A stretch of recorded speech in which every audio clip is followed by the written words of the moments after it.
Prologue. Frost began to creep up the walls. Transfixed, I watched lines of frost lace their way across the stone of the North Tower's records room. The pattern swept up from the floor, covering the wall, even icing the ceiling with something flaky and white. A few small, silvery crystals of snow hung in the air. It was all delicate and ethereal, and completely unnatural. The room's chill cut deeper than my skin, down to my marrow. If only I hadn't been alone. If somebody else could have been there to see it, I might have been able to believe it was real. I might have been able to believe I was safe. The ice crackled so loudly, I jumped. As I watched, my eyes wide and breath coming in thin, quick gasps, the frost etching its way across the window obscured the view of the night sky outside, blocking the moonlight, but somehow I could still see. The room possessed its own light now. All the many lines of frost on the window broke this way and that, not at random but in an eerie pattern, creating a recognizable shape. A face. The frost man stared back at me. His dark, angry eyes were so detailed that it seemed as though he were looking back at me. The face in the frost was the most vivid image I'd ever seen. Then the cold stabbed into my heart as I realized, he really was looking back at me. Once, I hadn't believed in ghosts. Chapter 1. At midnight, the storm arrived.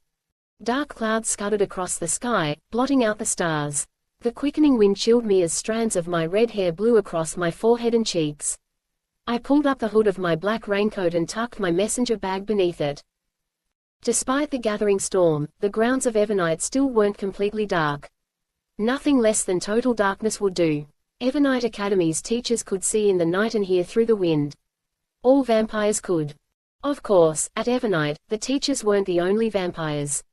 When the school year began in a couple of days, the students would arrive, most of them as powerful, ancient, and undead as the professors. I wasn't powerful or ancient, and I was still very much alive. But I was a vampire, in a way, born to two vampires, destined to become one myself eventually, and with my own appetite for blood. I'd slipped past the teachers before, trusting in my own powers to help me, as well as some dumb luck. But tonight I waited for that darkness. I wanted as much cover as possible. I guess I was nervous about my first burglary. The word burglary makes it sound sorta cheap, like I was just going to barge into Mrs. Bethany's carriage house and ransack the place for money or jewelry or something. I had more important reasons. Raindrops began to patter down as the sky darkened further. I ran across the grounds, casting a few glances toward the school's stone towers as I went. As I skidded through the rain-slick grass to Mrs. Bethany's copper-roofed carriage house, I felt the queasy pull of hesitation. Seriously, you're going to break into her house? Break into anyone's house? You don't even download music you haven't paid for. It was kinda surreal, reaching into my bag and pulling out my laminated library card for a use other than checking out books. But I was determined. I would do this. Mrs. Bethany left the school maybe 3 nights a year, which meant tonight was my chance. I slid the card between door and door jamb and started jimmying the lock. 5 minutes later, I was still uselessly wiggling the library card around, my hands now cold, wet, and clumsy. On TV, this part always looked so easy. Real criminals could probably do this in about 10 seconds flat. However, it was becoming more obvious by the second that I wasn't much of a criminal. Giving up on plan A, I started searching for another option. At first the windows didn't look much more promising than the door. Sure, I could have broken the glass and opened any of them instantly, but that would have defeated the don't get caught part of my plan. As I rounded a corner, I saw to my surprise that Mrs. Bethany had left one window open, just a crack. That was all I needed. As I slowly slid the window up, I saw a row of African violets in little clay pots, sitting on the sill. Mrs. Bethany had left them where they would get fresh air and perhaps some rain. It was weird to think about Mrs. Bethany caring for any living thing. I carefully pushed the pots to one side so I would have room to hoist myself through the window. Getting in through an open window. Also much harder than it looks on TV. Mrs. Bethany's windows were pretty high off the ground, which meant I had to kind of jump to get started. Panting, I began to pull myself through, and it was difficult not to just fall flat on the floor and side. I was trying to come down feet first. But I'd gone through the window head first, and I couldn't exactly turn around halfway through. One of my muddy shoes hit a windowpane hard, and I gasped, but the glass didn't break. I managed to lower myself the rest of the way and flop onto the floor. Okay, I whispered as I lay on Mrs. Bethany's braided rug, my legs still up above my head, braced against the windowsill and sopping wet from the rain. So much for the easy part. Mrs. Bethany's house looked like her, felt like her, even smelled like her, strong and sharp with lavender. I realized I was in her bedroom, which somehow made me feel like even more of an intruder. Though I knew that Mrs. Bethany had traveled to Boston to meet prospective students, I couldn't help feeling as though she might catch me at any second. I was terrified of getting caught. Already I was shutting down, withdrawing deep into myself the way I did when I was afraid. But then I thought of Lucas, the guy I first loved, and had lost. Lucas wouldn't want to see me being scared. He'd want me to stay strong. The memory of him gave me courage, and I pushed myself up to get to work. First things first, I took off my muddy shoes, so I wouldn't track any more muck into the house. I also hung my raincoat on a nearby doorknob so it wouldn't drip water everywhere. Then I went to the bathroom and grabbed a handful of tissues that I used to clean up the mess I'd already made, plus my shoes. I tucked the tissues in my raincoat pocket, so I could throw them away somewhere else. If anyone was paranoid enough to go through her own trash can to find evidence of an intruder, it was Mrs. Bethany. It was surprising that she chose to live here, I thought. Evernite Academy was grand, even grandiose, all stone towers and gargoyles. Very much her style. This place was hardly more than a cottage. Then again, here she had privacy. I could believe that Mrs. Bethany might treasure that above anything else. Her writing desk in the corner looked like the place to begin. I sat in the hard-backed wooden chair, put aside a silver-framed silhouette of a 19th-century man, and started rifling through the papers I found there. Dear Mr. Reed, we have reviewed your son Mitch's application with great interest. Although he is obviously an exceptional student and a fine young man, we regret to inform you. A human student who wanted to come here, one Mrs. Bethany had rejected. Why did she allow some humans to attend Evernite Academy but not others? Why did she allow any humans in one of the few vampire strongholds left? Dear Mr. and Mrs. Nichols, we have reviewed your daughter Clementine's application with great interest.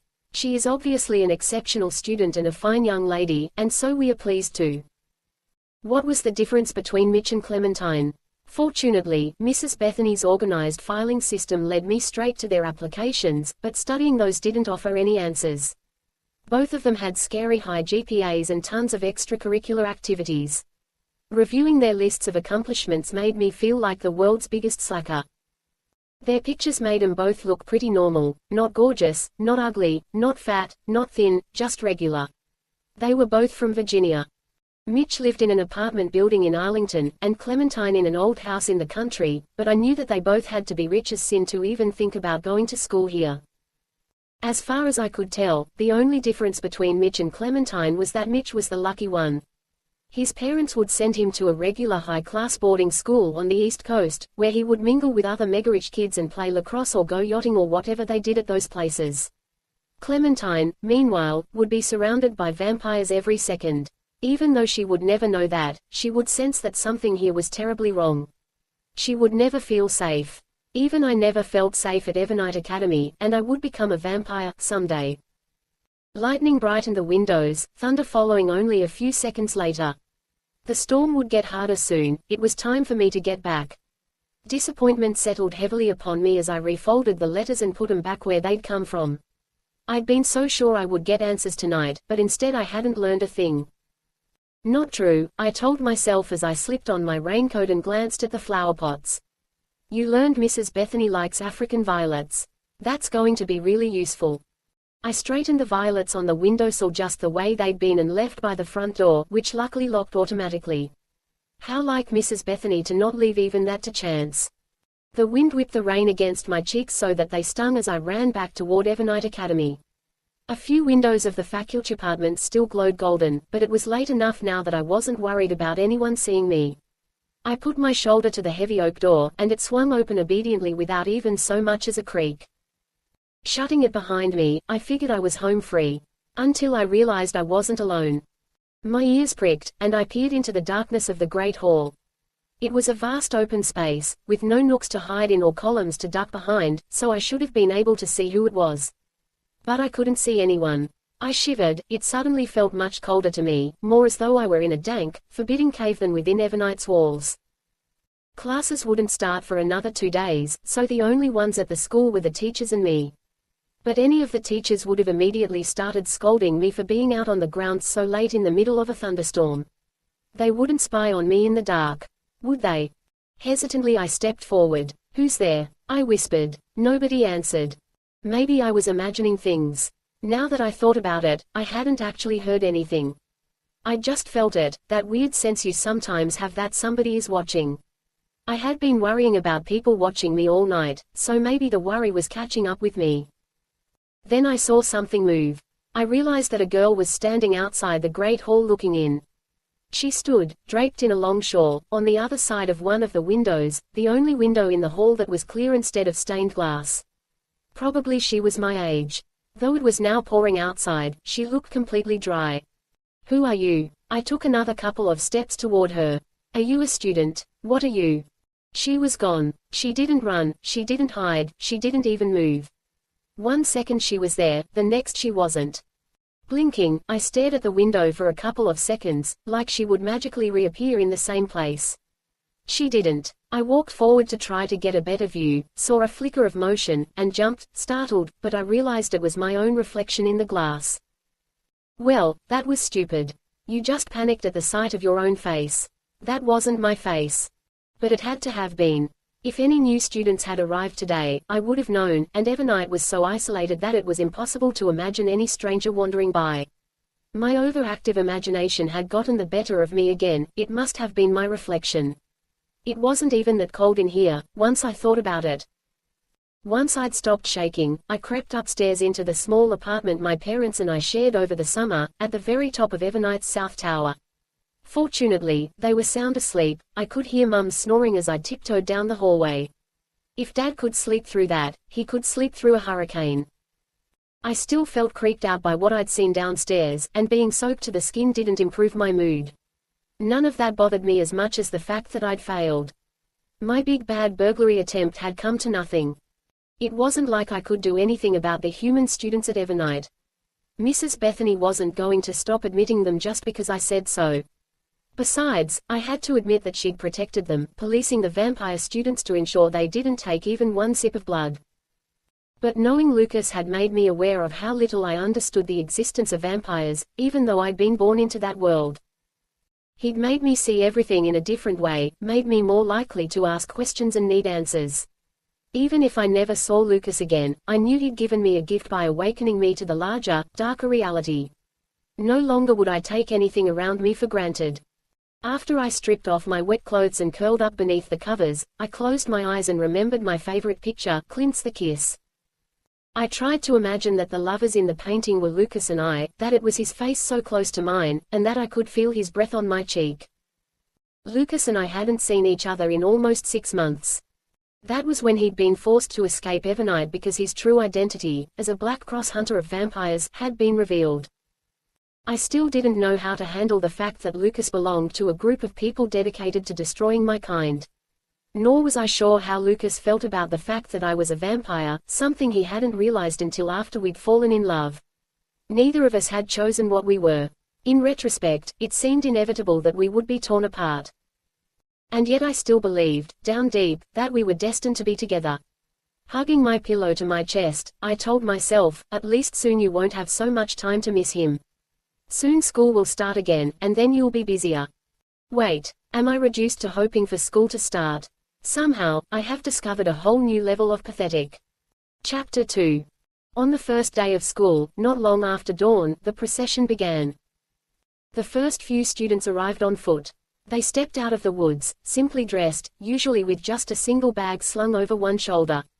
I think some of them had walked all night. Their eyes searched the school hungrily as they came closer, as though hoping they would immediately be granted the answers they sought. Even before I saw the first familiar face, Ranulph, who was more than 1,000 years old and didn't understand the modern era a bit, I knew who the students in this group were. These were the lost ones, the oldest vampires. They didn't make trouble for anyone, they sank into the background, studying, listening, trying to compensate for the centuries they'd missed. Lucas had slipped in among these last year. I remembered the way he'd appeared from the fog in his long black coat. Even though I knew better, I kept searching the face of each student who arrived on foot, wishing I could see his face again. At breakfast time, the cars started to arrive. I was watching from the hallway of the classroom area, just a couple of stories up, so I could see the ornaments on the hoods: Jaguar, Lexus, Bentley. There were little Italian sports cars and SUVs big enough for the sports cars to park in. I could tell that these were the human students, because none of them came alone. Most of them had their parents with them, with a few younger brothers and sisters along for the ride. I even recognized Clementine Nichols, who had a light brown ponytail and freckles across her nose. To my surprise, Mrs. Bethany met most of them in the courtyard, holding out her hand as graciously as a queen receiving courtiers. She seemed to want to talk to the parents, and she smiled warmly at them as though they were making friends for life. I knew she was faking it, but I had to hand it to her. She was good. As for the human students, the longer they hung out in the courtyard and stared up at Evernite Academy's forbidding stone towers, the more their smiles faded. There you are. I turned from the scene below to see my father, who had pried himself out of bed early for the occasion. He wore a suit and tie, like a professor should, but his rumpled, dark red hair revealed more of his true personality. "Yeah," I said, smiling at him. "I just wanted to see what was going on, I guess." "Looking for your friends." My father's eyes twinkled as he stood by my side and peered out the window. "Or scoping out new guys." "Dad." "Backing off as requested." He held up his hands. "You seem a little happier about this than you did last year." "I'd almost have to, wouldn't I?" "Guess you would," Dad said, and we both laughed. Last year, I'd been so anti-Evernite that I'd tried to run away the day the students arrived. It seemed like a lifetime ago. "Hey, if you want some breakfast, I think your mother's got the waffle iron fired up and ready to go." Even though they usually stuck to drinking blood from the clandestine shipments the school provided, my parents always made sure that I ate the real food I still needed. "I'll be up in a sec, okay?" "Okay." His hand rested on my shoulder for a moment before he turned to leave. I took one last look at the courtyard. A few families continued milling around or dragging in suitcases, but the third and final wave of students had begun to arrive. They each came alone, in rented cars. There were a couple of taxicabs, but most of the cars were hired sedans or limousines. When the students emerged, they were already dressed in their tailored uniforms, their hair slicked back and shining. None of them had suitcases. These were the ones who had sent their many possessions on ahead in the boxes and trunks that had been arriving at Evernite for 2 weeks now. To my displeasure, I saw Courtney, one of my least favorite people, waving airily to some of the other girls. She was one of the many who wore dark sunglasses. That meant they were sensitive to sunlight, which in turn meant they hadn't drunk blood in a while. Dieting, probably, so that they'd look thinner and fiercer. These were the vampires who needed help with the 21st century but weren't yet totally lost in the changes of time. These were the ones who still had their power, and weren't going to let anyone else at this school forget. I always thought of them the same way. They were the Evernite type. By the time I'd finished my waffles and gone downstairs, the Great Hall was crammed with a throng of laughing, talking students.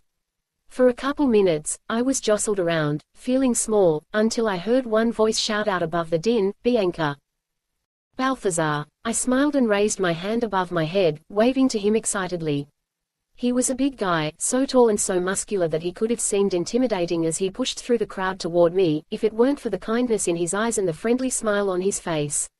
I went on tiptoe to hug him tightly. "How was your summer?" "It was great. I worked the night shift at a dockyard in Baltimore." He said this with the same kind of relish that anybody else would use to describe a dream vacation in Cancun. "The guys and I made friends, hung out in bars a lot. I learned how to shoot pool. Started smoking again, too. I guess your lungs can take it." We grinned at each other, unable to complete the joke while the human students milled around nearby. "Do you need help getting your paper together?" Already done and on Mrs. Bethany's desk. All the vampires had to spend the summer months, engaged in the modern world, as the assignment stated, and were required to submit reports on their experiences at the top of every school year. It was sort of the "what I did on my summer vacation" essay from hell. Balthazar glanced around. "Is Patrice here?" "She's spending some time in Scandinavia instead. I'd received a postcard of the fjords a month before. Says she'll finish up in a year or 2. I think she met a guy." "Too bad," Balthazar said. I was looking forward to seeing a few more familiar faces. Besides the one approaching fast from 4 o'clock, I mean. "What do you mean?" I tried to figure out where 4 o'clock was, but then her voice cut through the murmuring like fingernails on a chalkboard. Balthazar. Courtney held out a hand to him, as though she expected him to kiss it. He shook it once, then let it drop. Her lipstick-bright smile never wavered. Did you have a wonderful summer? I was in Miami, hitting the club scene. Totally awesome. You should check it out with somebody who knows the hot places to go. I'm surprised to see you here, I said. Surprised seemed like a nicer way of putting it than disappointed. You didn't seem to enjoy it much last year. She shrugged. I thought about ditching, but the first night I was out in Miami, I realized I was wearing last season's dress. And my shoes were, like, 3 years old. Major faux pas. Obviously I needed a little more catching up, so I figured I could deal with a few more months at Evernight. Already her gaze was focused on Balthazar again. Besides, I always enjoy spending more time with old friends. I said, if I wanted to learn about fashion, I wouldn't go someplace where everybody wears uniforms. Balthazar's mouth twitched. Courtney narrowed her eyes, but her smile only grew wider as she glanced at my boxy, untailored sweater and plaid skirt. And you've never had any interest in learning about fashion. Clearly. She patted Balthazar on the shoulder. We'll catch up later. Courtney sauntered off, long blonde ponytail swinging from side to side as she went. I meant to try to get along with her better this year, I muttered. I guess I haven't changed as much as I thought I had. Don't try to change. You're wonderful the way you are. I glanced away shyly. Part of me thought, oh, no, now I have to let Balthazar down again. The other part couldn't help liking that he'd said that to me. I'd been so lonely all summer, without Lucas, without anybody, and knowing that somebody right here cared about me was like being given a warm blanket after months of cold. Before I could think of the best way to respond, a hush fell over the crowd. We all turned instinctively to the podium at the far end of the Great Hall. Mrs. Bethany was about to speak. She had on a slim grey suit, more like 21st century clothes than she normally wore, but it suited her severe beauty. Mrs. Bethany's dark hair was swept up into an elegant twist, and black pearls shone in her ears. Instead of looking at the students, her dark eyes looked slightly above us, as though we were hardly visible to her. Welcome to Evernight. Her voice rang throughout the Great Hall. Everyone stood up straighter. Some of you have been with us before. Others will have heard about Evernight Academy for years, perhaps from your families, and wondered if you would ever join our school. This was the same speech she had given the year before, but I heard it differently this time. I heard the lies inside every careful phrase, the way she was speaking to the vampires in the room who had been here 20 years ago or 200. As if she'd read my thoughts, she glanced at me, her hawk-like gaze piercing through the crowd. I tensed, half expecting her to accuse me of breaking into her home while she'd been gone. But she did something even more surprising. She abandoned her script. Evernight Academy means something different for every person who comes here, Mrs. Bethany began. It is a place of learning, a place of tradition, and for some a place of sanctuary. Only if you're a blood-sucking creature of the night, I thought. Otherwise, not so much with the sanctuary. With one hand she gestured toward some of the new students, her long fingernails glinting red in the light that flowed through the stained glass windows. To my astonishment, she was pointing out the human students, though of course they couldn't have understood why. In order to get the most from your time at Evernight, you need to learn what this school means to your classmates. That's why I urge those of you with more experience to reach out to the new students among us. Take them under your wings. Find out about their lives, their interests, and their pasts. Only in this way can Evernight Academy accomplish its true goals. A few people clapped uncertainly, humans who didn't know any better. Okay, that was odd, Balthazar muttered beneath the slight applause. If I didn't know any better, I'd think I'd heard Mrs. Bethany ask everyone to be friendly. I nodded. My mind was racing. Why did Mrs. Bethany want the vampires to get closer to the human students? If she didn't want any humans hurt, and I still thought she didn't, then what was she really after? Classes begin tomorrow. The familiar, superior smile had returned to Mrs. Bethany's face. Take this day to get to know your fellow students, particularly those who are new here. We are glad to have you, all of you, and we hope that you will make the most of your time at Evernight. Do you think she's gone soft on us? Balthazar turned to me as people began to mingle again. Mrs. Bethany, hardly. For a moment I considered asking Balthazar what he thought about the whole admissions policy mystery. He was smart, and even though he respected Mrs. Bethany, he didn't take her word as gospel. Besides, he'd been around for more than 3 centuries, he'd probably have enough perspective to see my question in a different light and perhaps come up with a fresh answer. But Balthazar might also have the perspective to understand that I was asking because of my relationship with Lucas, something he wouldn't like to be reminded of. Just then, Balthazar grinned and waved at somebody else, no telling who in that crowd, especially given that he was friends with nearly everybody. "I'll catch you later, okay?" I called after him as he started walking off. Definitely. For a moment, I felt lonely without him. I was surrounded by vampires, real vampires, powerful and sensual and strong, with centuries of experience behind their beautiful, young faces. I wasn't yet a full vampire, and the distance between us hadn't closed much during my first year at Evernight. Next to them, I was still small, naive, and awkward. All the more reason to head upstairs right away, I decided. I would have a different roommate this year, and I couldn't wait to say hello. When I walked into my dorm room, Raquel sighed. "Welcome back, to hell." She was flopped across her bare mattress, arms splayed out. Her duffel bag lay crumpled on the floor, as if deflated, and her clothes and art supplies were strewn around. It looked like she'd shaken the bag out and left her unpacking at that. "Good to see you, too." I sat on the edge of my own bed. "I thought you'd at least be happy that we could be roommates this year." "Trust me, you're the only reason I can stand the thought of being here again." "Did your parents, bribe Mrs. Bethany or something? If so, I owe them big time." "No, just the luck of the draw." That was almost a lie. My parents hadn't asked Mrs. Bethany for any favors, but apparently there had been an odd number of humans and vampires admitted this year, both boys and girls. Since I still ate regular food more than I drank blood, I was considered the female vampire most likely to be able to hide the truth from a human when we dined in our rooms, as everyone did at Evernight. Getting Raquel, though, that had been luck. That, and the fact that nearly every other human girl who had come here for her sophomore year had made sure to go somewhere else for her junior year. I couldn't blame them. "So," I said, trying to keep my voice playful, "besides spending more time in my fascinating company, why did you come back? I know that's not what you'd planned." "No offense, but even your fascinating company wasn't enough to change my mind." Raquel rolled over onto her belly, so that we were facing each other again. Her dark hair was cut even shorter than last year, at least she'd had a barber do it so that it looked good, even a little bit punk. "I told my parents I wanted to try somewhere else. Maybe live with my grandparents in Houston, go to school there. They didn't want to hear it. Evernight's private and exclusive, and that should be enough for me," they said. "Even learning about Eric." Raquel's mouth twisted into a scowl. "They said he was probably just trying to flirt with me. They said I was too standoffish with guys, and I had to learn to like somebody back." I stared at her, aghast. Eric hadn't been some overzealous would-be boyfriend. He had been a vampire intent on stalking and killing her. Raquel didn't know that, but she'd understood that he was dangerous. If I'd told my parents that somebody had scared me half as badly as Eric had scared her, my father would have held me tightly until I felt safe again, and my mother would have probably taken a baseball bat to whomever had dared threaten her little girl. Raquel's parents had laughed at her and sent her back to this place she hated. "I'm sorry," I said. She shrugged one shoulder. "I should have realized they wouldn't listen. They never have. Even when what?"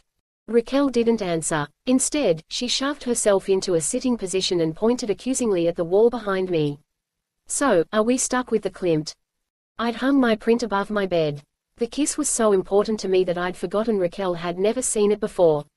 "What, you don't like it?" "Bianca, that picture is so cliché. You can get it, on fridge magnets and coffee mugs and stuff." "I don't care. Maybe it's stupid to like something just because everyone else likes it, but if you ask me, it's even stupider to dislike something because everyone else likes it. It's beautiful, and it's one of my favorite things, and it's in my half of the room. So Naya. I might paint my side of the room black," Raquel threatened. "That wouldn't be too bad. I imagined putting glow-in-the-dark stars upon the walls and ceiling, just the way my room had been when I was little. That would be great, actually. Too bad Mrs. Bethany wouldn't let us get away with it." "Who says she'd object? They've done everything else to make this place as creepy as possible. Why not black paint all over everything?" I got the mental picture of the school's stone towers in shining black, which was pretty much all it needed to go straight to Dracula's castle territory. Even the bathrooms, even the gargoyles. I didn't think we could make Evernite any scarier, but we could, couldn't we?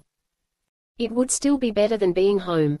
Raquel's eyes were strange as she said this, so weary that for a moment she looked older in spirit than the vampires who had surrounded us at the assembly.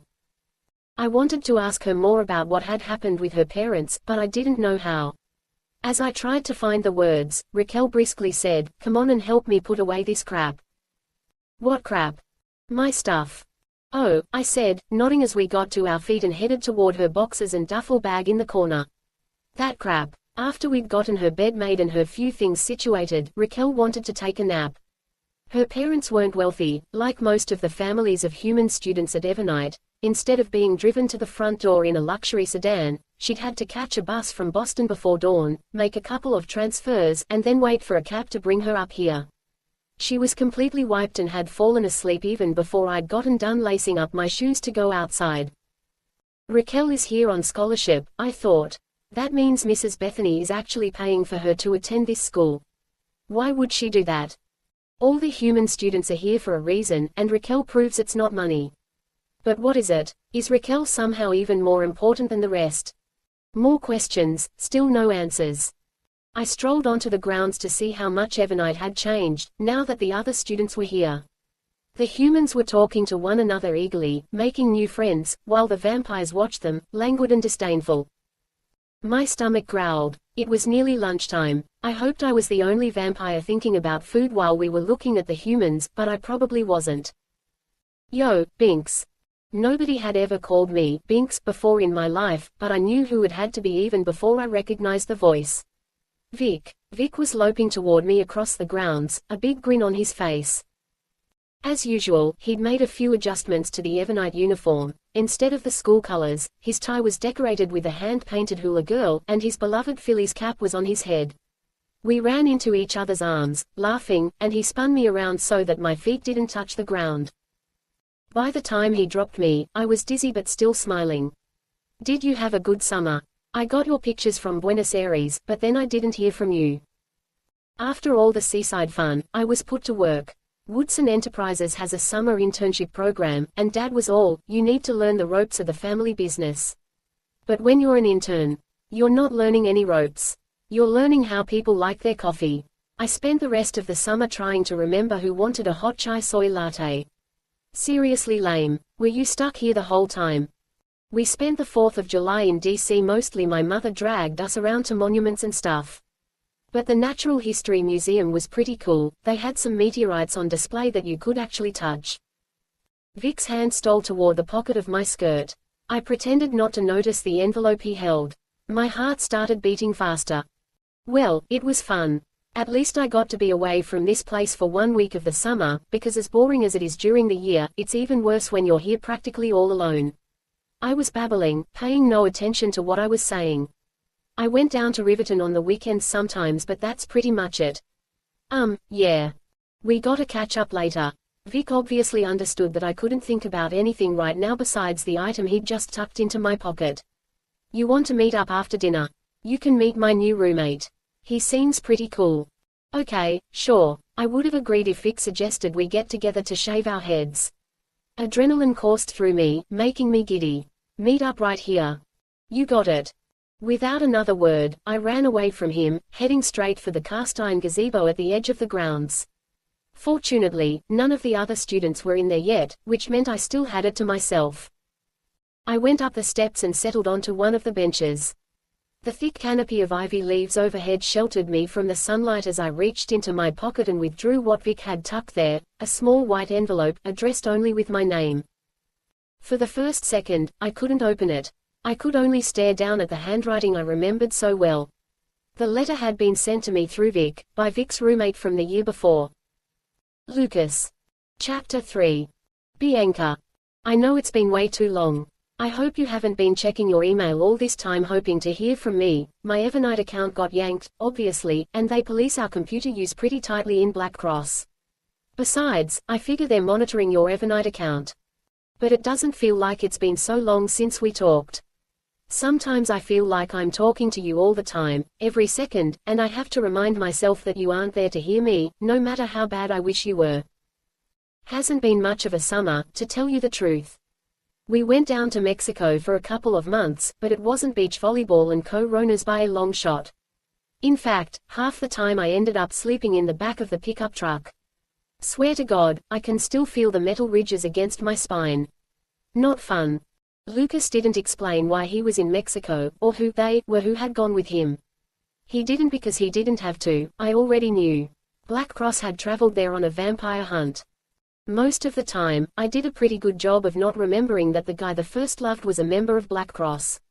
Still, though, it was there, the hard fact that separated the world into two halves, mine and his. Lucas's mother had become a member of Black Cross before he was born, and he'd been raised in the group, the only family he'd ever known. He'd been taught since childhood that all vampires were evil, and that killing them was the right thing to do. But Lucas had learned things weren't that simple.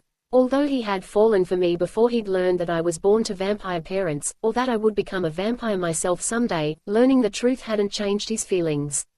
Nothing had ever surprised or moved me more than the moment Lucas said he still wanted to be with me, that he still trusted me. Even though I had drunk his blood. If you're reading this, that means the vampires aren't searching Vic's stuff.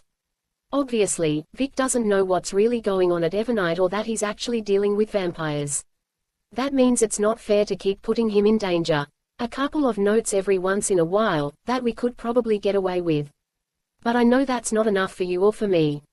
Oh, no. I sat upright, clutching the pages between my fingers so hard they crumpled. Was Lucas about to say that it was too risky for us to stay in touch? That we couldn't ever see each other again? If I were a better guy, I'd break it off with you. I know I'm asking you to go against your parents, and with Mrs. Bethany breathing down your neck, even reading this puts you in danger. I ought to be strong and walk away. But I can't do it, Bianca. I've been trying to talk myself into it for weeks now, and I just can't. I have to see you again somehow. Soon, I hope, because I don't think I can stand this much longer. We're headed back to Massachusetts soon, not far from Riverton, as it turns out. Looks like a few of us are going to be scouting around Amherst near the end of September. I don't know how long we'll be there, but I figure it will be a while.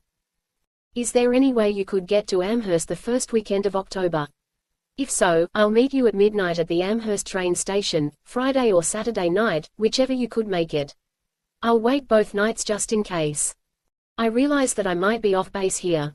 It's been a long time since we've seen each other or been able to talk, and maybe you don't feel the same way anymore. Your parents have had a while to work on you about what a bad influence I am, and if Black Cross freaks you out, I don't guess I can blame you. Besides, a beautiful girl isn't going to be left alone for long. Maybe you're with somebody else now, like that Balthazar guy.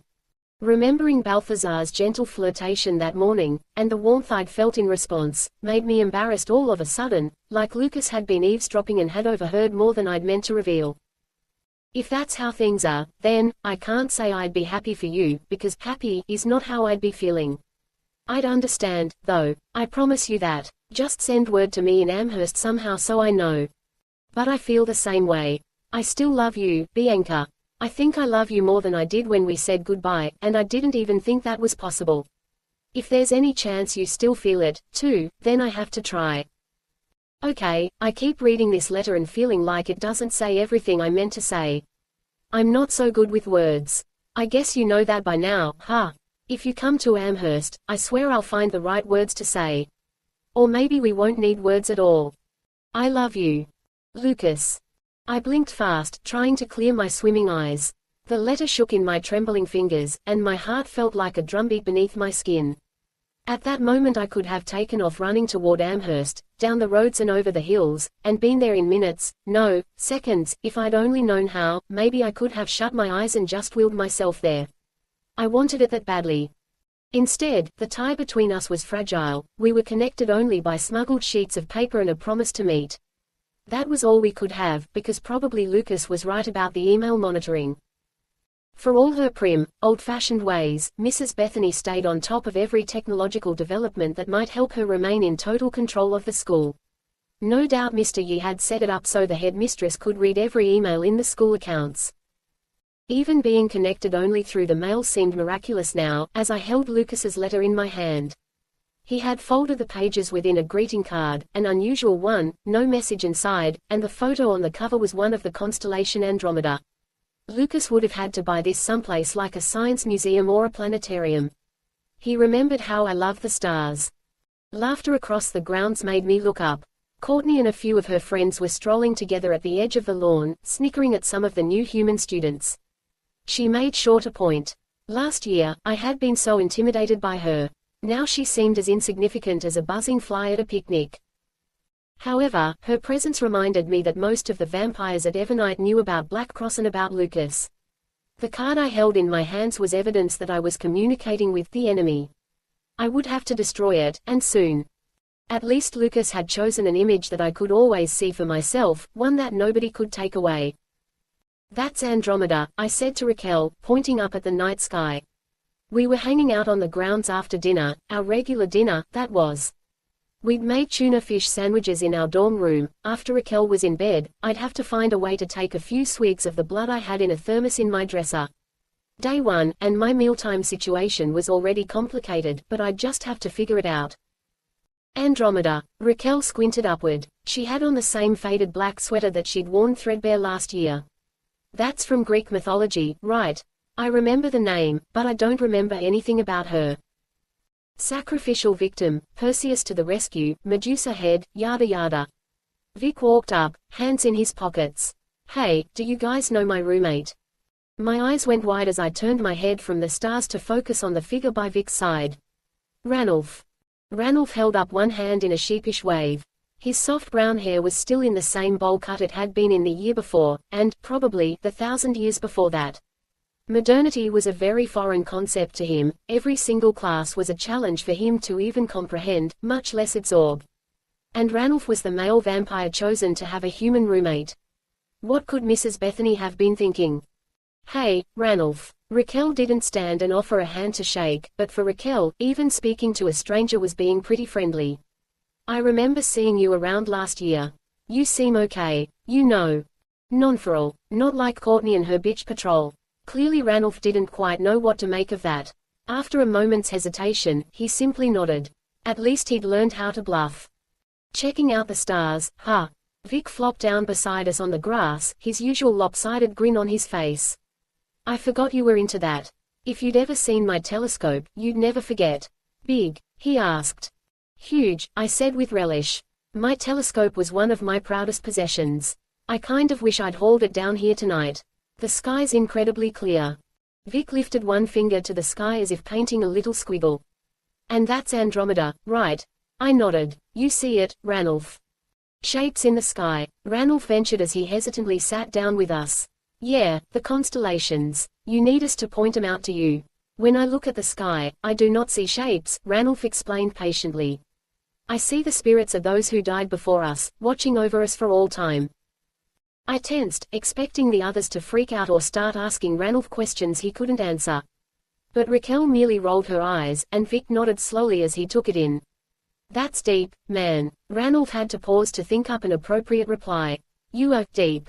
Also, Vic." "Thanks, dude." Vic punched Ranulph's shoulder. Fighting back laughter, I rolled onto my back to look up at the stars. Mrs. Bethany hadn't chosen Ranulph to room with a human, she'd chosen Vic to live with a vampire. Apparently she'd realized that Vic didn't sweat the small stuff and so would simply blow off any of his roommate's weird habits. Once again, she'd proven how insightful she was, and how well she understood all of us, even Vic. It made me glad that I'd already destroyed Lucas's card and letter. I'd wanted to hang on to them forever, but it was too dangerous. Besides, I still had the stars. I traced the image of Andromeda over and over again in the night sky. October seemed 1,000 years away, it could never have been near enough. Chapter 4. After the first rush of exhilaration passed, I had to ask myself, how was I going to get to Amherst? Students weren't permitted to keep vehicles at Evernight Academy. Not that I had one to keep here in the first place, but I couldn't borrow a ride from a friend either. Why aren't the students allowed to have cars? I asked Balthazar in a low voice as he walked me to my English class on one of the first days of school. A lot of people here have been driving cars as long as there have been cars to drive. You'd think Mrs. Bethany would trust them behind the wheel. You're forgetting that Evernight was around even before the automobile. Balthazar glanced down at me, in one of those odd moments that reminded me he was almost a foot taller than I was. When the school was founded, everyone would have had horses and carriages, which are a lot more trouble to store than cars. Horses have to be fed, and their stalls have to be mucked out. We have horses in the stables. We have 6 horses, not 300. It's a big difference when it comes to feed. And mucking out stalls, I finished for him, making a face. Exactly. Not to mention that there were a lot of hurt feelings when people got hungry and snacked on other people's transportation. I bet. Poor horses. Still, it's not like anybody would be in danger of chowing down on a Toyota. And there's plenty of room around here where people could park. So why hasn't Mrs. Bethany changed the rules? Mrs. Bethany, change a rule. Good point. Mrs. Bethany presided over her classroom like a judge presided over a courtroom, peering down at everyone around her, dressed in black and unquestionably in charge. Shakespeare, she said, her voice ringing throughout the room. Each of us had a leather-bound edition of Shakespeare's complete works in front of us. Even the least educated of you will have studied his plays in some context before now. Was I imagining things, or had Mrs. Bethany looked at me when she said, least educated?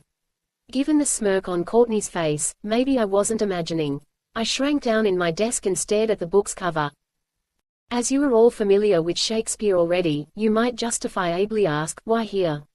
Why again? Mrs. Bethany gestured as she spoke, and her long, thick, grooved fingernails reminded me of claws. First of all, a deep understanding of Shakespeare has been one of the foundations of Western cultural knowledge for centuries now.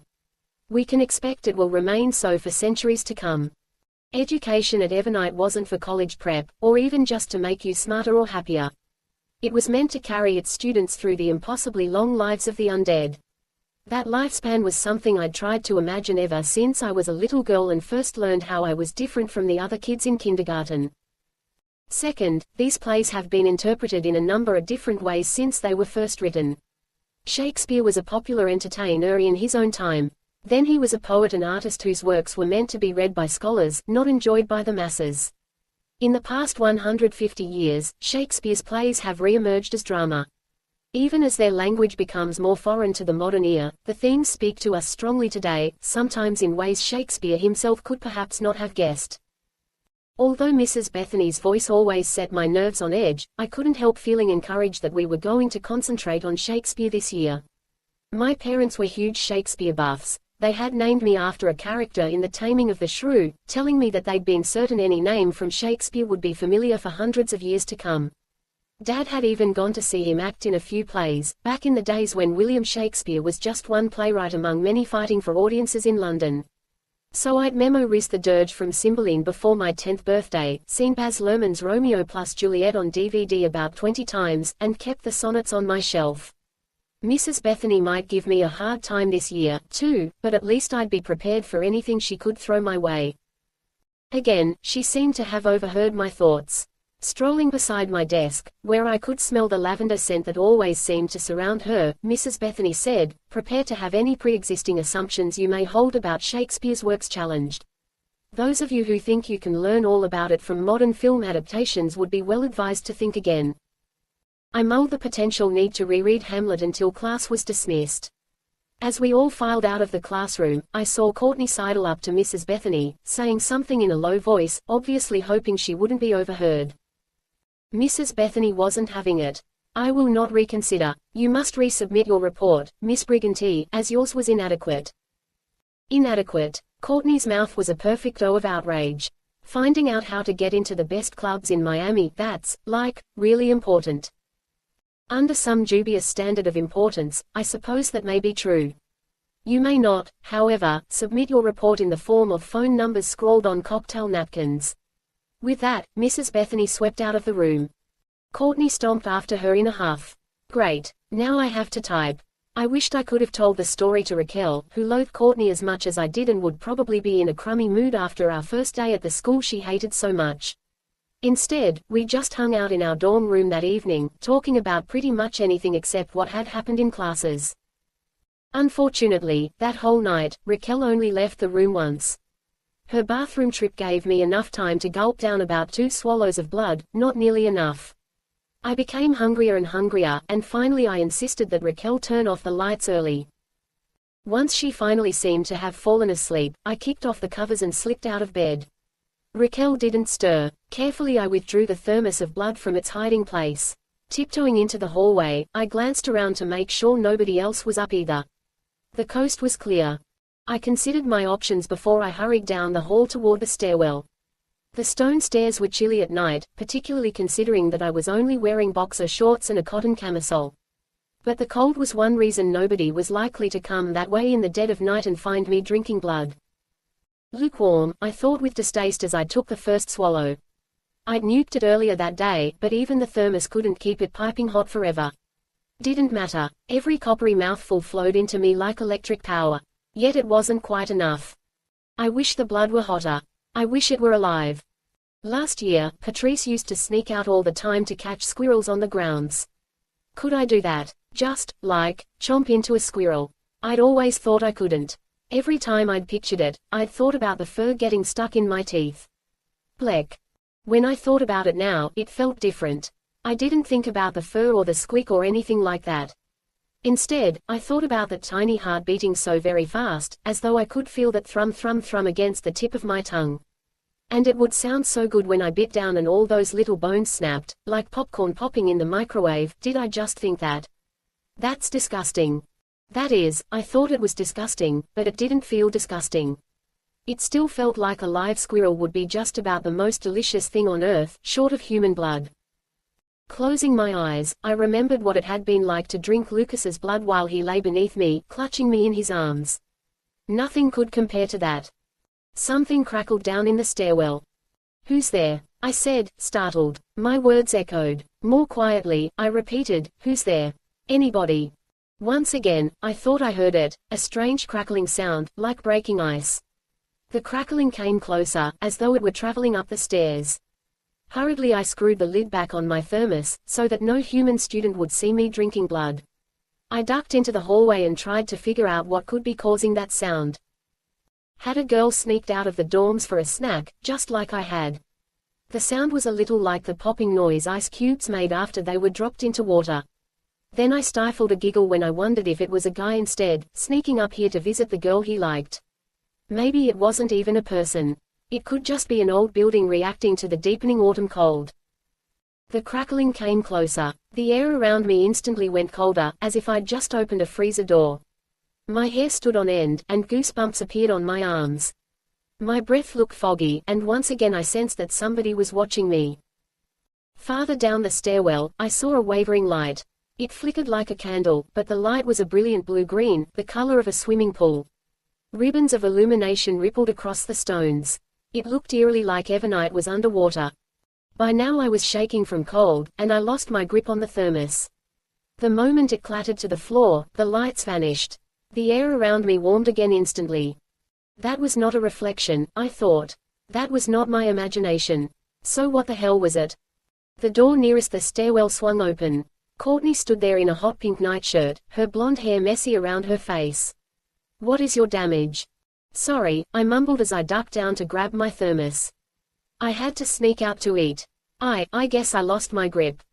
Eventually I would have to tell somebody what I'd just seen, but Courtney was the last person I would take into my confidence. Even admitting that I'd done something as simple as dropping a thermos made her roll her eyes. God, just catch mice like a normal person, okay. But instead of slamming her door, she shifted from foot to foot, then said, "I guess that does suck." Dropping my thermos. Courtney scowled. "Sneaking out to eat. You drew the short straw when it came to roommates. Raquel is not the short straw. Be that way." Then she slammed her door. Wait, did Courtney just try to sympathize with me? I shook my head. The idea of Courtney trying to be sorta friendly was almost weird enough to make me forget what I'd seen in the stairwell.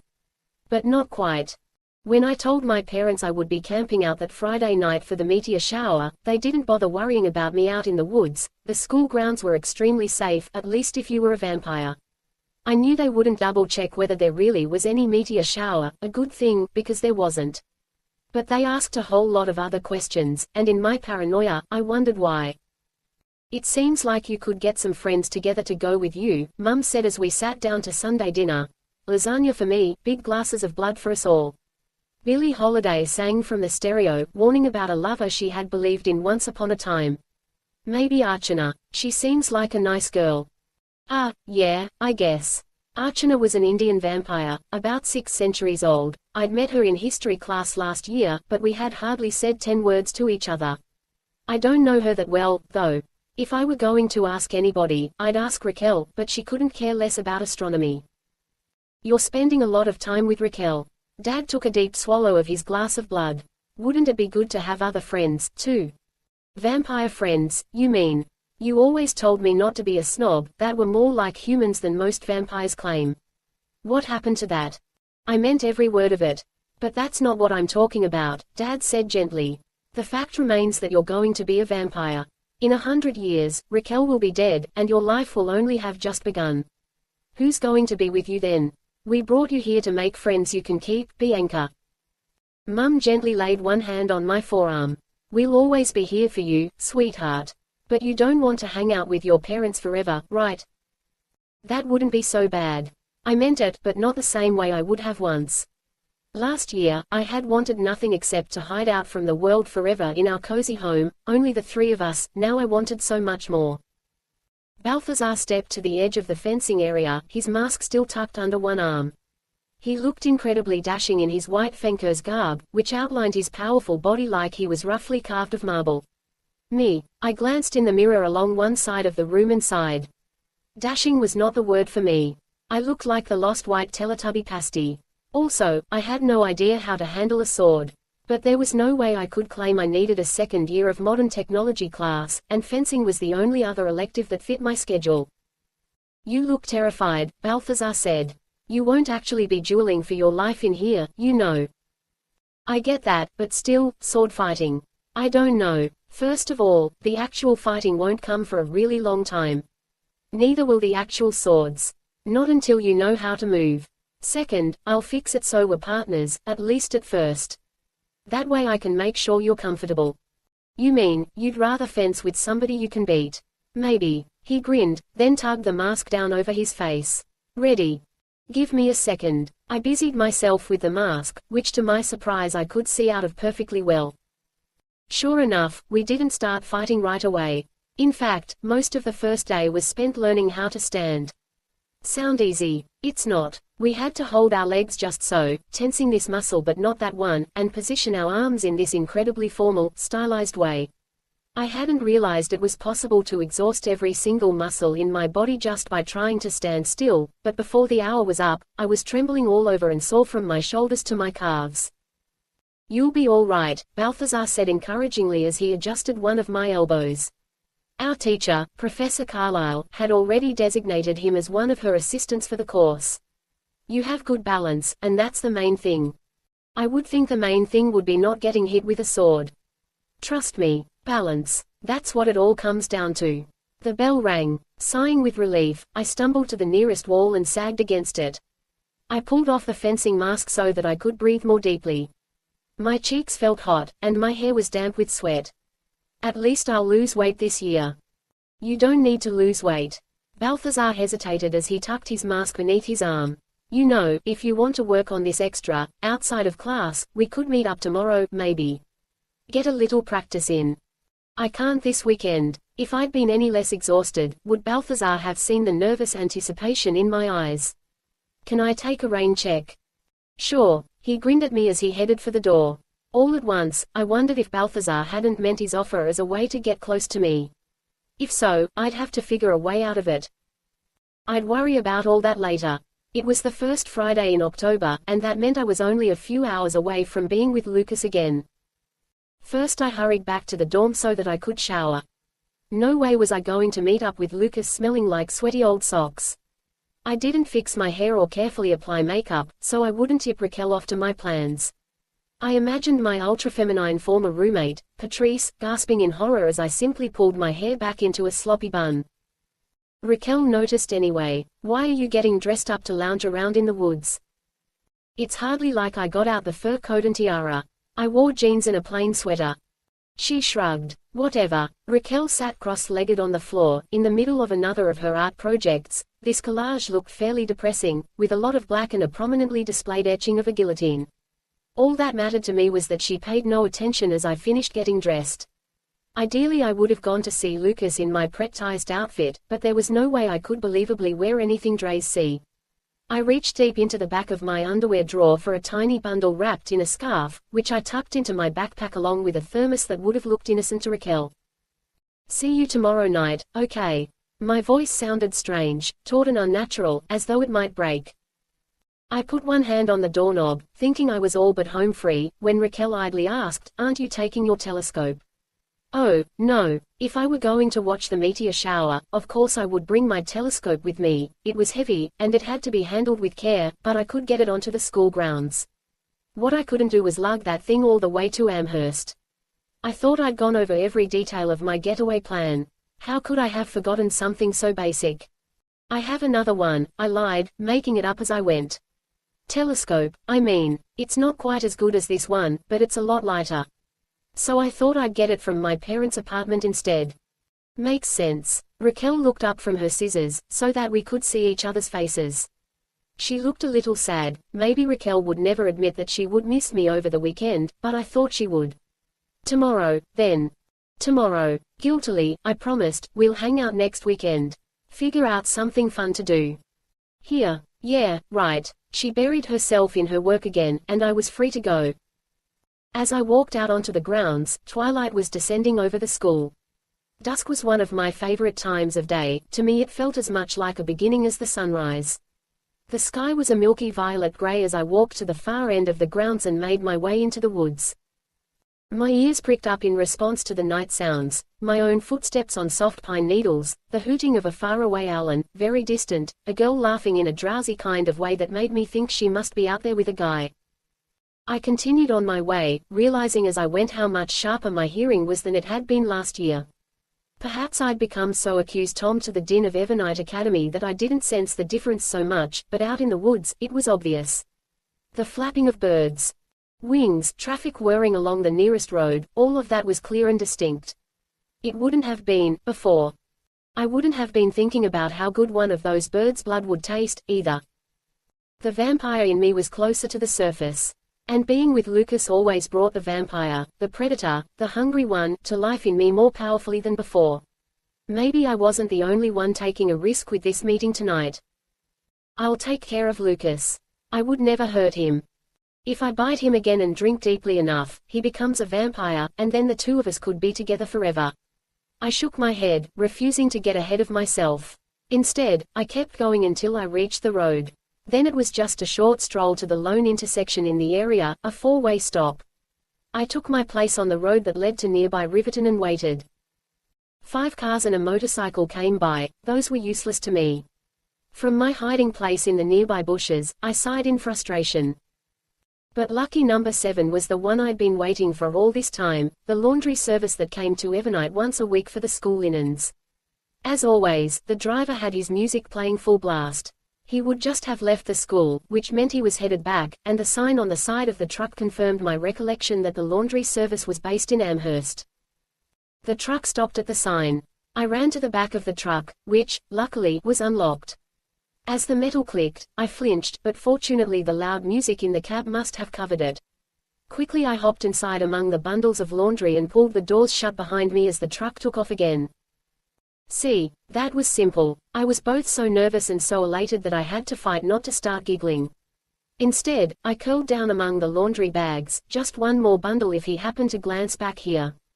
Everything smelled a little musty, but not unpleasant, and with all the cushioning around me, my ride promised to be pretty comfortable. It took approximately an hour to drive to Amherst. Around then, I'd start risking a few peeks out of the small window in the back. Once we reached Amherst, I'd take advantage of another stop to get out, again without being seen, I hoped. After that, I could catch a cab or walk or whatever I had to do in order to reach the train station. By midnight, I would be in Lucas's arms again. Chapter 5. Woohoo! Bay. B-E-E-E-E. The car zipped past me, going way too fast in the Amherst town square. A couple of frat guys were hanging out of the windows and yelling at every girl they saw. I'd thought that, by this hour, the streets would be pretty much deserted. What I hadn't considered was that Amherst was a college town, with something like 3 or 4 universities crowded up against the city boundaries. The town didn't slow down at midnight, the kids around me were just getting the party started. Kids. These people were up to 5 years older than me. Their faces and bodies were more mature than those of the students at Evernight. It was strange to think that they'd already lived longer than Balthazar ever did. But when I was at Evernight, I could sense the experience, worldliness, and strength of my classmates. Their faces were young, but their centuries showed in their eyes. Compared to them, the cigarette-smoking college students jostling one another on the sidewalk around me were only children. What did that make me? I couldn't worry about that for very long. At that moment, I felt too happy to worry about anything, the lies I'd told, the rules I was breaking, or consequences that might follow. All that mattered was that I was about to see Lucas again. Excuse me. A girl wove her way through the crowd toward me. Her fair, curly hair was pulled up into a knot from which a few strands dangled. Can I walk with you? I began to tell her that she had me confused with someone else, but the moment our eyes first met, every word I might have said was replaced by only one, vampire. It wasn't that she looked so dissimilar from the other people around me, at least not in any obvious way. But to me, she stood out from the crowd as brilliantly as a bonfire.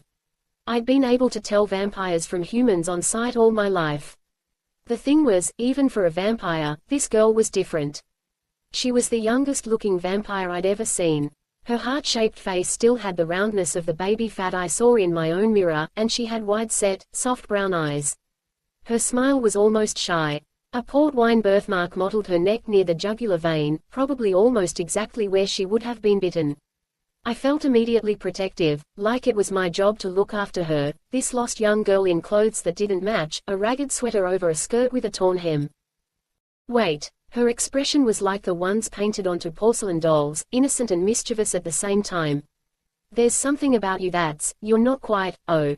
You're a baby. One of our babies, I mean.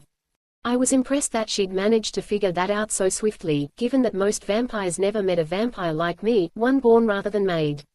Yeah, I mean, yes, that's what I am, and, yes, you can walk with me for a bit. Thank you. She slipped her arm into mine as though we were lifelong pals. Her body trembled, and I wasn't sure whether it was from fear or cold. This fellow won't leave me alone tonight. Perhaps I'll have better luck if he thinks I've run into a friend. I'm actually going to meet somebody. No sooner had I said the words than her smile wavered, revealing a glimpse of loneliness beneath. I remembered Ranulph and the handful of other lost ones at Evernight Academy, and I took pity on her. But I can get you out of the town square, at least. Oh, could you? Thank you so much. What a relief. Did I startle you? I didn't mean to. If I did, I'm sorry. It's okay. There was something genuinely childlike about her, so much so that it was surprising to realize she was several inches taller than I was, nearly as tall as Balthazar. Are you all right? Is there somebody we could call? Fine. I'm fine. I'm alone tonight. I looked down at my forearm, where her hand rested. Her threadbare sweater was long enough that the only part of her hands visible beneath the sleeves were her fingers. Her nails were filthy and jagged, almost as though she'd been digging through dirt. All at once, I knew that this girl was the single loneliest person I'd ever met. At first she simply followed me without comment or, apparently, will of her own. We pushed our way through a huge crowd of students that had congregated outside a pizza place. It must have been the most popular place to grab a slice, because more than 100 kids jostled around outside, holding cardboard pizza boxes and plastic cups of beer. A couple of guys stared at us, at the fair-haired vampire more than me. Despite her youth and disheveled appearance, she had an ethereal, innocent kind of beauty, and her brown eyes searched the crowds as if longing for someone, anyone, to take care of her. I could see how some guys might find that appealing. Only after we emerged from that crowd did she say, "Where are you going?" "To the train station." "That's only a few blocks away." The vampire cast a worried glance over her shoulder. How she could make out anything in that throng of people, I didn't know, but she tensed up. "I think he's still back there." "Let me walk with you to the train station. Won't you, please? It's darker around there, and I can slip away, I just know it." Selfishly, I wanted to refuse. Lucas would be coming any second, and I didn't want any company around for our reunion.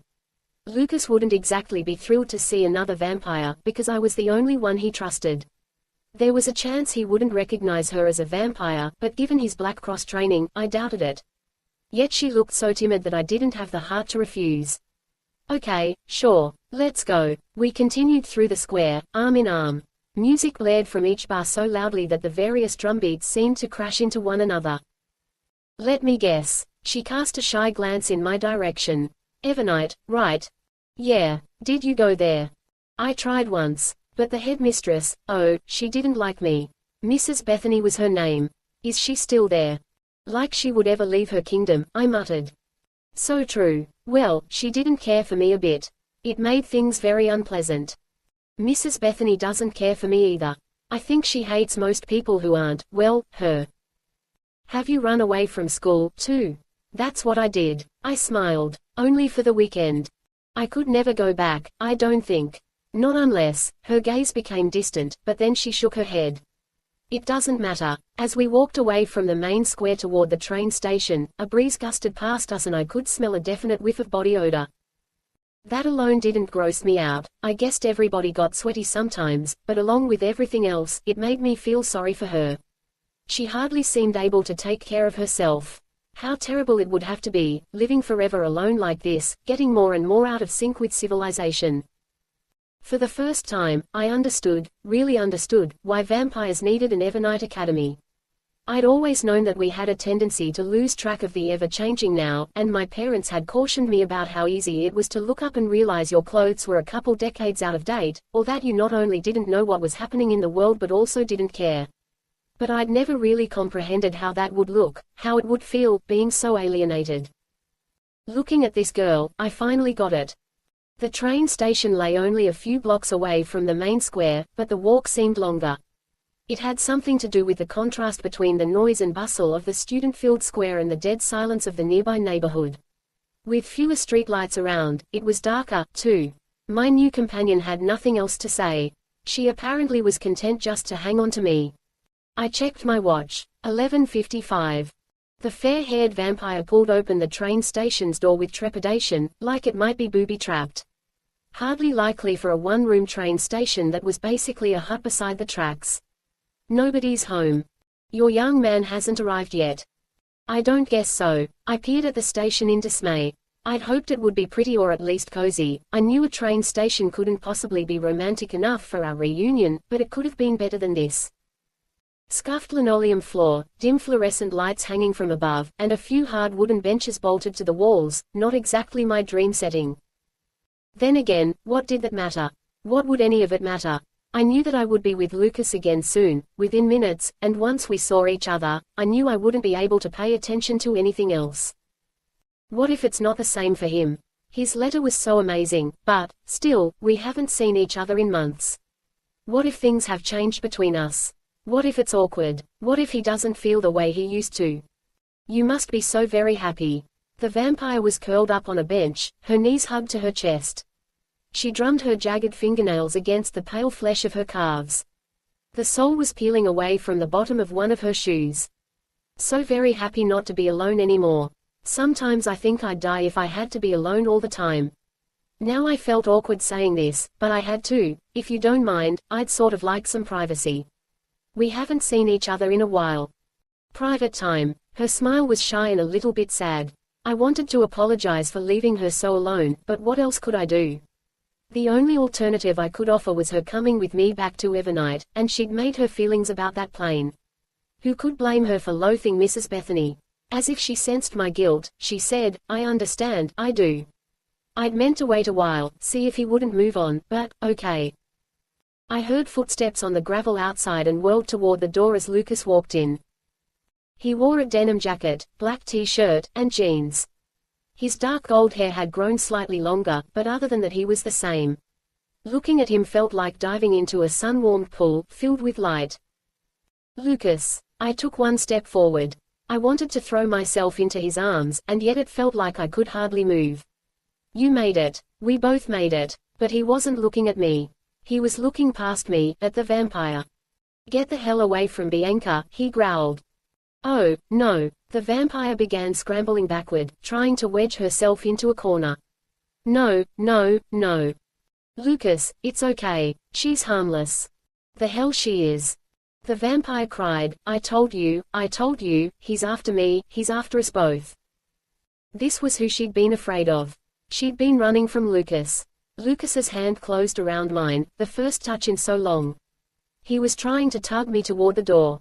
Bianca, you gotta get out of here. Wait, stop. Both of you. I looked from one to the other, but they weren't listening to me.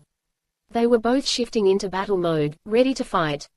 I didn't know what to do or what to think, not for that first split second, and that was 1 second too long. The vampire launched herself at us, pouncing like a tiger, and Lucas shoved me out of the way so hard that I stumbled and fell on my hands and knees, smacking into the concrete floor. Behind me I heard the sound of shattering wood. Scrambling back to my feet, hands stinging, I saw to my horror that the vampire had knocked Lucas through the door of the train station. Despite her girlish behavior and appearance, she was obviously a powerful vampire, more powerful than I'd realized. She and Lucas grappled in the doorway for a second, their desperate struggle silhouetted by the glare of the nearby streetlight. Then the vampire threw Lucas into the railing of the station porch. He fell onto the railroad tracks. Lucas! I shouted. He didn't rise to his feet, and he blinked like he couldn't make sense of what he saw. Clearly, being tossed through the door had stunned him. You shouldn't be allowed to scare young girls. The vampire tugged at the curls of her hair that had escaped from her bun, just like a nervous child. You should be stopped. I should stop you. She's scared enough to kill him, I realized. I had to help Lucas, but how?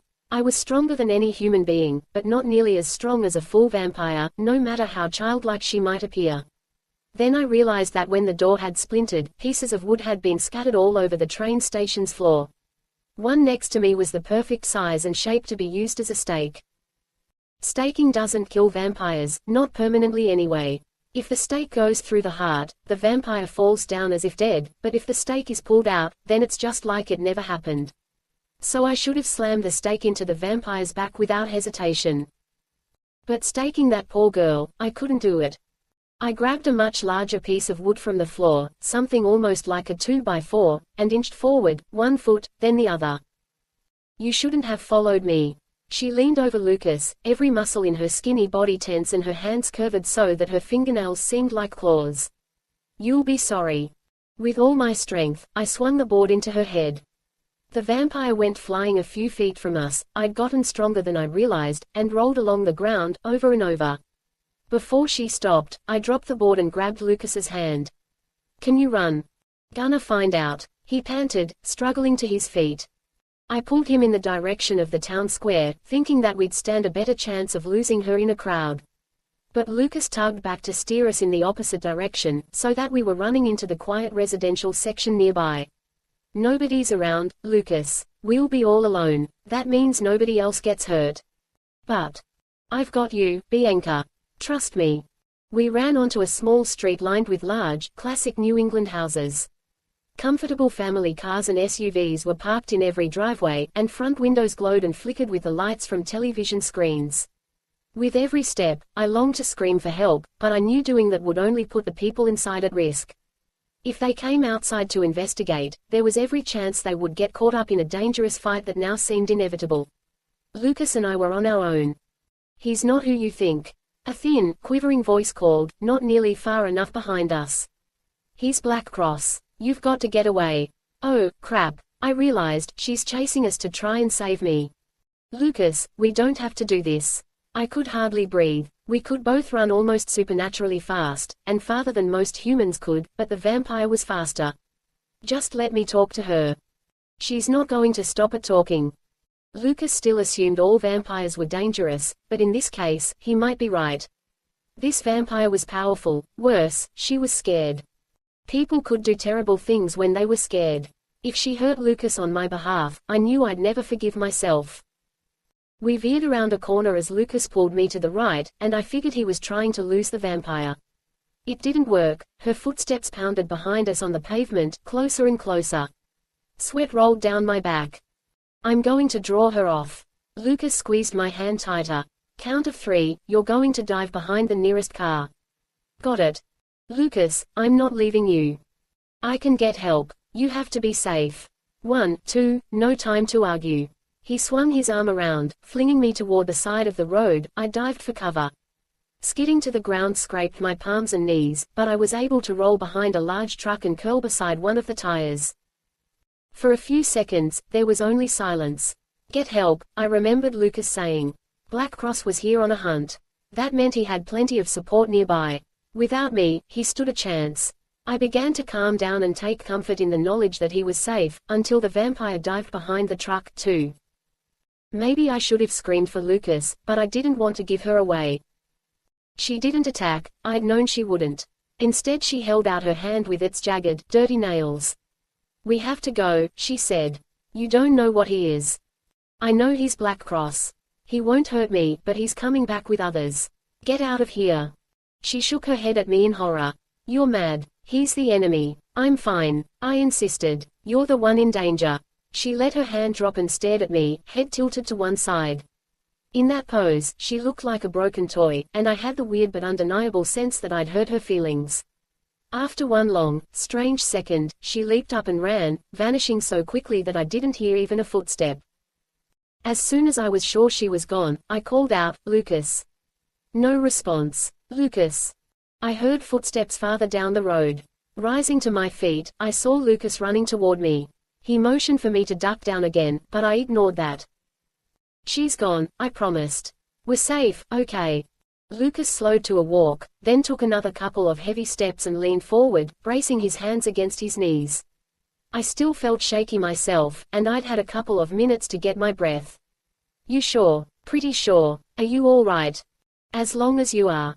Lucas straightened up again and brushed back his sweaty hair with the back of one hand. God, Bianca, if she had come after you. She wasn't dangerous. Not until she got scared. What? Are you sure? Yeah. It hit me. For the first time in more than 6 months, Lucas and I were alone together. I threw my arms around him, and he held me so tightly that I could hardly breathe. I missed you, I whispered into his hair. I missed you so much. Me, too. He laughed softly. I can hardly believe this is real. I'll convince you. I took his face in my hands, and we leaned closer to kiss, until headlights swept over us and made us both jump. The van sped toward us, screeching to a halt only a few feet away. In the brilliant light, I could barely make out that there were apparently several people crowded inside. Lucas groaned, oh, no. When one of the van doors opened, he yelled, crisis over. Way to take too long, guys. It hasn't been 5 minutes since your page. The woman emerging from the van sounded familiar. Even before I could see her features, I realized it was Kate, Lucas's mother. Then the passenger door swung open to reveal a tall, heavy-set black girl with braided hair. I searched my memory for her name, Dana. As we looked up at her, Dana's expression shifted from concern to a broad smile. Look who we have here. She leaned against the hood and gestured toward us with a crossbow she apparently no longer intended to use. Lucas, didn't anyone tell you the emergency number isn't to alert us to your booty calls? Kate folded her arms. Now I see why you insisted on joining the Amherst hunt. Okay, you found me out, he said lightly, refusing to be cowed. Can we get Bianca someplace safe? The vampire just scared the hell out of her. I realize that, Kate said, more kindly. She liked me, mostly because she believed I'd saved Lucas's life once. The people in the van were nodding and murmuring welcome. Come on and get yourself cleaned up. Don't worry, you're safe now. Safe with Black Cross. I was safe only as long as they didn't realize I was the enemy. Just the thought of turning myself over to a gang of vampire hunters made me feel cold and frightened inside. They'd been kind to me last time we'd met, but the last time had nearly ended in disaster. This time, if they learned the truth, it could get a lot worse. Lucas and I shared a look, and I knew he understood how I felt. But there was nothing to do but smile, say thanks, and climb in the van. Chapter 6. Lucas's hand closed around mine as the van drove into an industrial park, one that had seen better days, to judge by the fact that half the buildings seemed to be vacant. My head still whirled from the suddenness of the vampire's attack and our escape. I don't think I'd even fully processed the fact that Lucas and I were together again.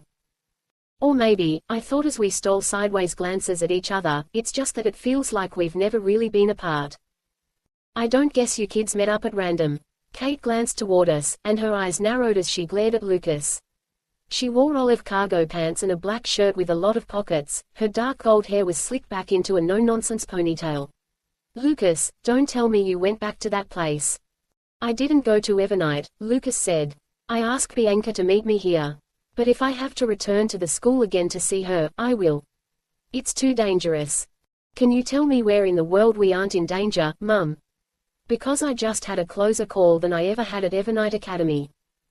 Lucas was exaggerating somewhat, given how my father and Balthazar had pursued him last year, but I didn't want to undermine him while he was defending his decision to meet up with me. Kate sighed, then shook her head.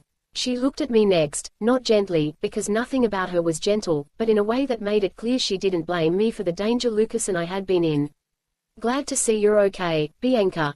I didn't trust the bloodsuckers to keep their word last year. Those bloodsuckers are my parents, I wanted to retort, but instead I replied, they did. I'm back in school and we all sort of pretend it didn't happen. Lucas helped me out. Probably they figure even if you did tell, nobody would believe you. I hoped our explanation sounded convincing.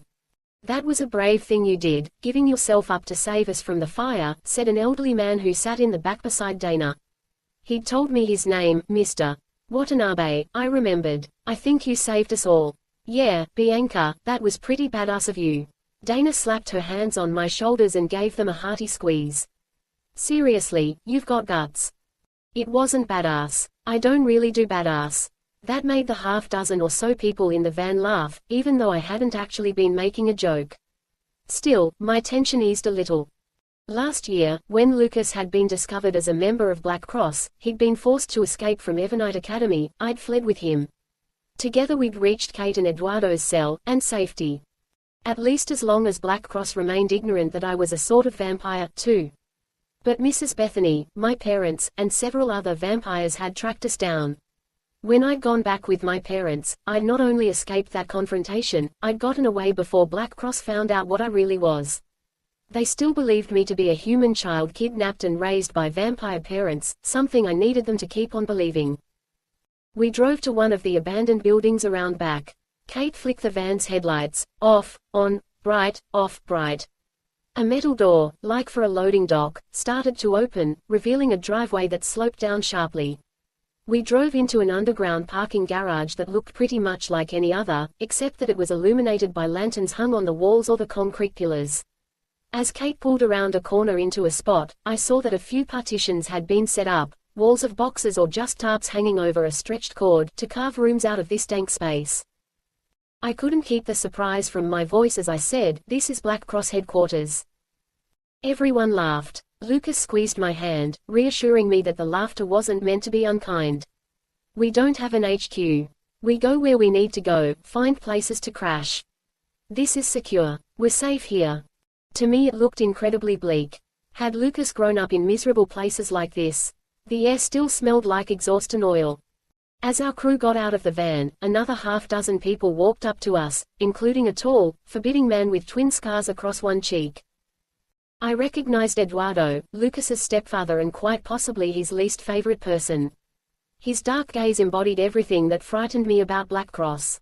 "I see this is the big emergency," he said, staring at me. "You'd prefer another kind of emergency." Kate said it like she was teasing, but she wasn't. I could hear the real message in her words, "Lay off my kid." Either Eduardo didn't hear that message, or he didn't care. The vampire got away. Again. Lucas's jaw clenched at that again, but he said only, "Yeah. She's fast. Did you see her gang?" Kate shook her head, and I thought, what gang?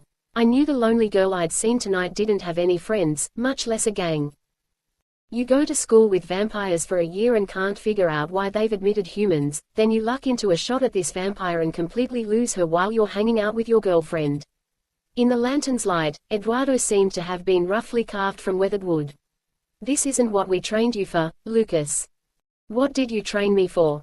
"To shut up and follow your orders no matter what. Discipline matters. You've never understood that. So does having a life." "That's enough," Kate interjected, stepping between her husband and her son. "Maybe you two aren't sick of this argument yet, but the rest of us are. They're still freaking out about the human students at Evernight," I thought. If I figure that out and tell Lucas, we'd show Eduardo. Seeing how dismissively he treated Lucas made me want to take Eduardo down a notch or two. Or 10. "Bianca looks really winded," Dana said. "Lucas, you better get her to the first aid room and make sure she's all right." Oh, I realized what Dana was doing and stopped myself. That might be a good idea.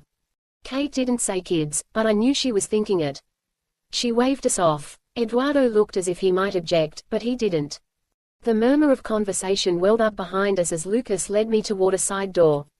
I realized that this led to the room the parking lot attendant had sat in when this was a garage. Are they talking about us? I murmured.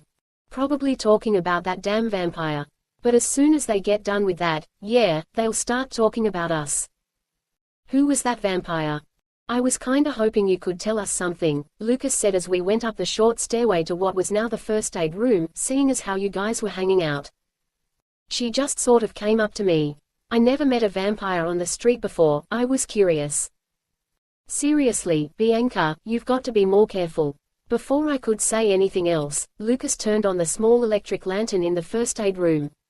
The area was hardly bigger than the one cot that was pushed against the wall.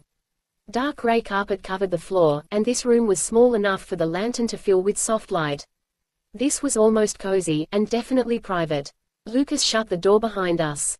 I felt a river of warmth flow through me as I realized that we were alone together at last, really alone. Lucas grabbed me and pushed me hard against the wall. I gasped and he kissed my open lips, then kissed me again harder, as I started to respond. My arms slipped around his neck, and his body was pressed against mine from our knees to our mouths, and I could breathe in the scent of him, the one that reminded me of the dark woods near Evernight. Mine, I thought. Mine. We kissed frantically, like we'd been starved for each other the way people can be starved for food or water or air. The way a vampire can be starved for blood. I cupped his face in my hands and felt the stubble of his beard against my palms. His knee pushed slowly between mine, so that both my thighs straddled one of his, and one hand came up against the small of my back, beneath my shirt. The touch of his skin against mine made me dizzy but not weak. I felt stronger than I ever had in my life. I missed you, he whispered against my neck. God, I missed you. Lucas. I couldn't think of anything else to say but his name. It was like there was nothing else worth saying. I kissed him again, more slowly this time, and that only intensified the kiss. Both his hands pressed against my back now, and we held each other tighter, and I started to wonder how much closer we could get, and then I remembered what it had felt like when I drank his blood. Wait. I turned my head away. My breath came in shaky gasps, and I couldn't quite look directly at him. We have to slow down. Lucas closed his eyes tightly, then nodded. Mum is outside. He was saying it to himself, not to me. Mum, outside. Mum, outside. Okay, that kinda sobers me up. Our eyes met, and then we started to laugh really hard. Lucas stepped away from me, enough that I could breathe normally again, but he clasped both my hands tightly. You look gorgeous. I just got chased down the street. I probably look like a train wreck. I knew my hair was mussed every which way, and my jeans were dusty. You gotta learn how to take a compliment, because I'm not going to stop making them. Lucas lifted one of my hands to his mouth. His lips were soft against my knuckles. Outside I heard the conversation between the others in Black Cross getting louder. How long can you stay? Until tomorrow afternoon. Almost a whole day. He brightened so much that I couldn't help but blush happily. That's amazing. Yeah, it is. By next week, I knew, this short time would seem like nothing. But for now it stretched out before me as infinite as a sky full of stars, and I didn't want to think about what would come after. That would ruin it. What mattered was here and now. I sat down on the corner of the cot, and Lucas sat beside me, laying his head on my shoulder. His arms circled my waist. I ran my fingers through his scruffy hair. His voice was muffled against my shoulder as he said, there were times I thought I'd never see you again. Sometimes I told myself that would be the best thing for both of us. But I couldn't accept it. Don't ever believe that. I kissed his cheek. Not ever. The noise from downstairs grew louder yet, and I realized that it was an argument. I tensed, but Lucas sat up and sighed. Eduardo's mad as hell. That girl, the one from tonight, she's the one you guys are here to hunt. That's the whole reason we're in Amherst. There have been reports in this area for a few months now. This vampire, we think she's part of a gang that's been causing trouble more and more often. Reports. Like, in newspapers. Sometimes, though of course the papers don't know what they're reporting. But we hear from people who know what's really going on in the world, who know about us. Every once in a while, we even get info from vampires. They'll try to buy us off by telling us there's somebody more dangerous around the corner. Sometimes they're telling the truth. The word we got was that this gang is killing about once a week, and that's a lot, even for the deadliest vamps out there. I tried to think of that as encouraging. Even Black Cross hunters could talk to vampires rationally sometimes. The girl we saw tonight can't be part of any deadly gang. Lucas, she was scared to death. Lucas looked over at me again, and in his dark green eyes I saw that he was wary. We'd had this discussion before, but it never ended well. Quietly he said, "Some vampires really are dangerous, Bianca. Some really aren't," I said, just as quietly. "I know that now." Lucas leaned his head back against the wall, and I could glimpse a kind of tiredness in his eyes. He was 3 years older than me, an age difference I hadn't really been able to see last year, but his maturity was more visible now. There are bad vampires who ought to be stopped.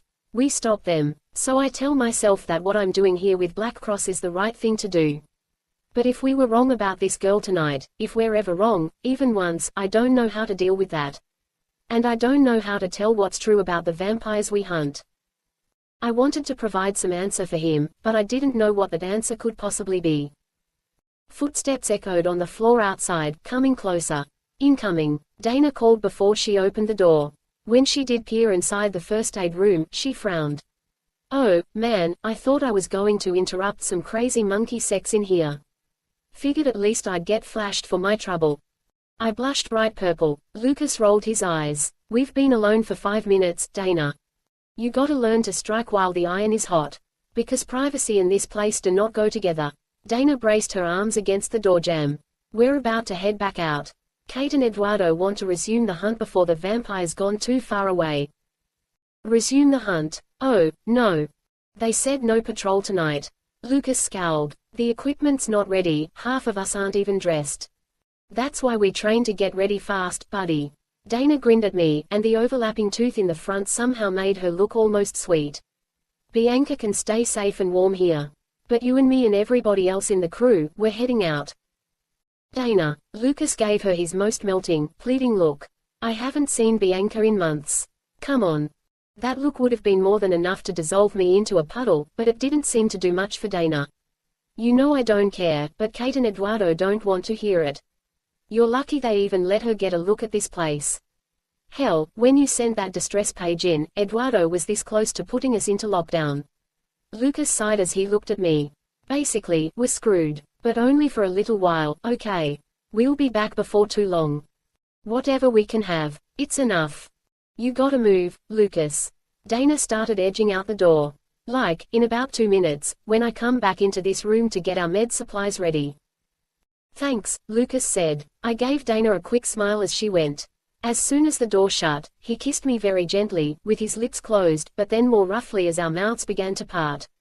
That warm tide of feeling inside me started to flow again, so that I wanted to pull him closer, but neither of us could forget that Dana was just outside. Instead, Lucas leaned his forehead against mine and cradled my cheeks in his hands. "I love you.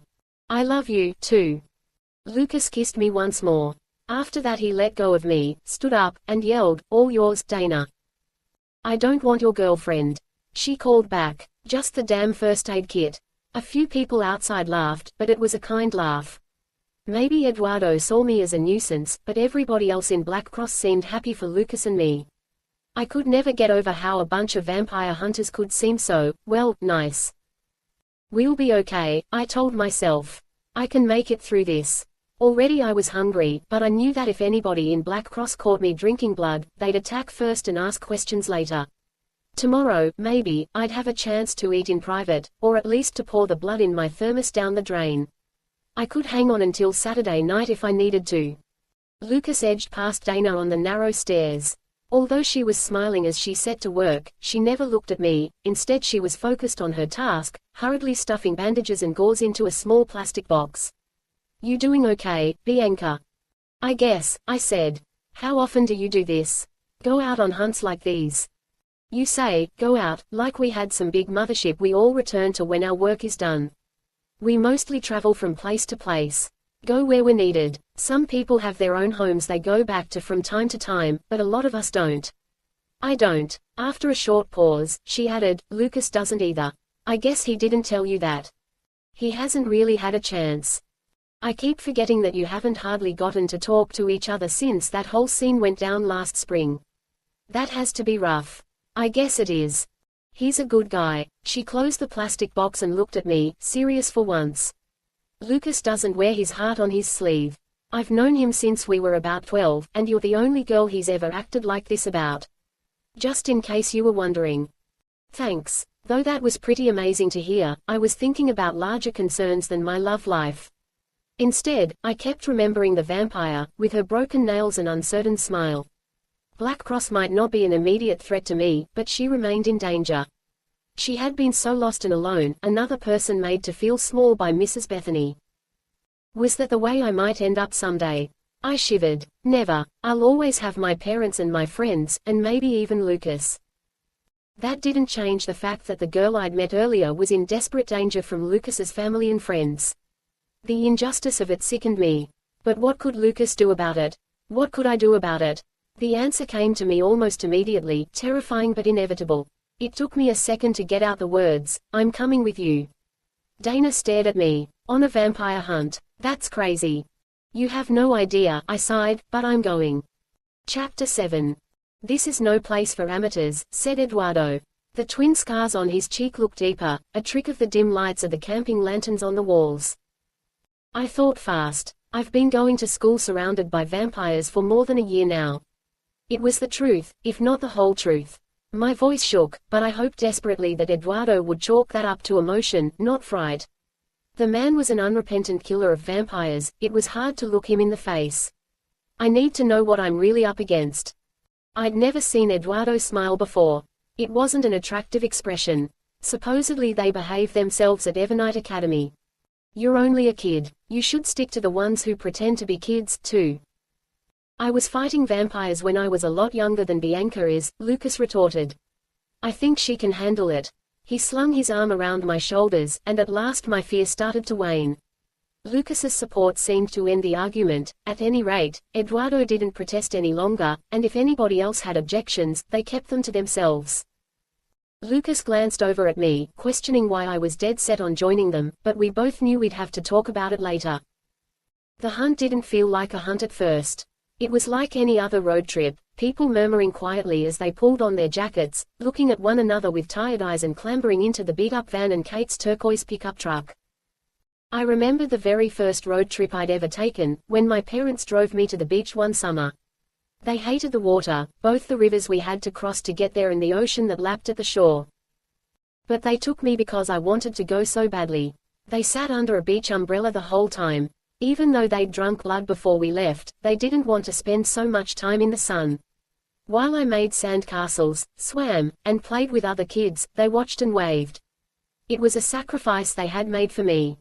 When I remembered things like that, I knew that the people of Black Cross were wrong about vampires. If they had seen my parents then, they'd know the truth. Instead, tonight, they were going to try to kill a vampire girl.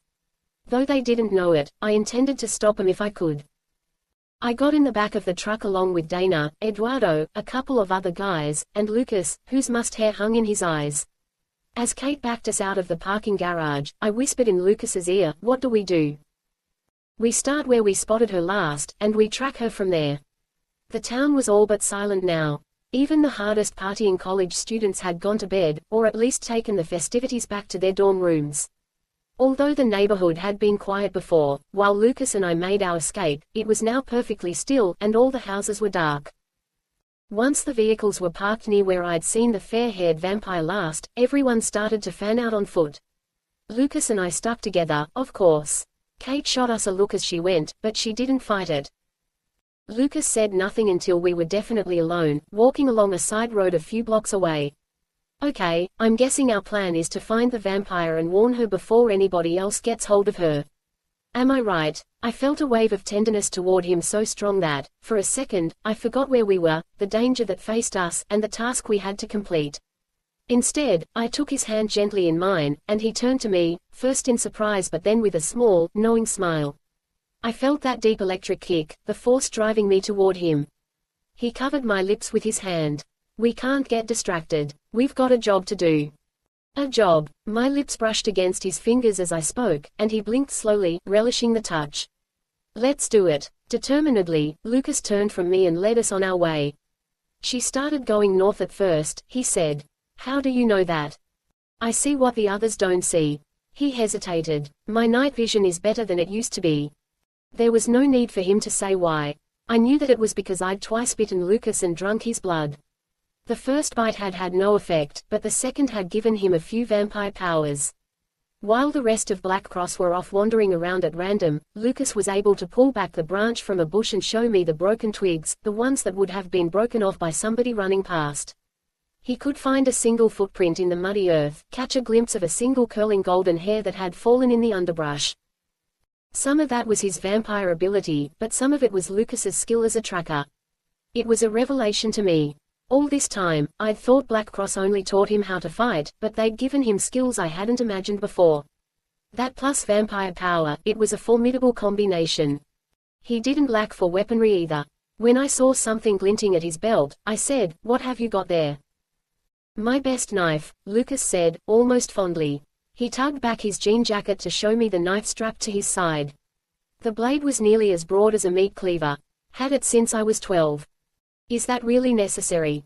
His dark green eyes met mine, wary now. "I'd rather have it and not need it than not have it if we do need it. That girl might not actually be trouble, but when she was scared, you remember how it was."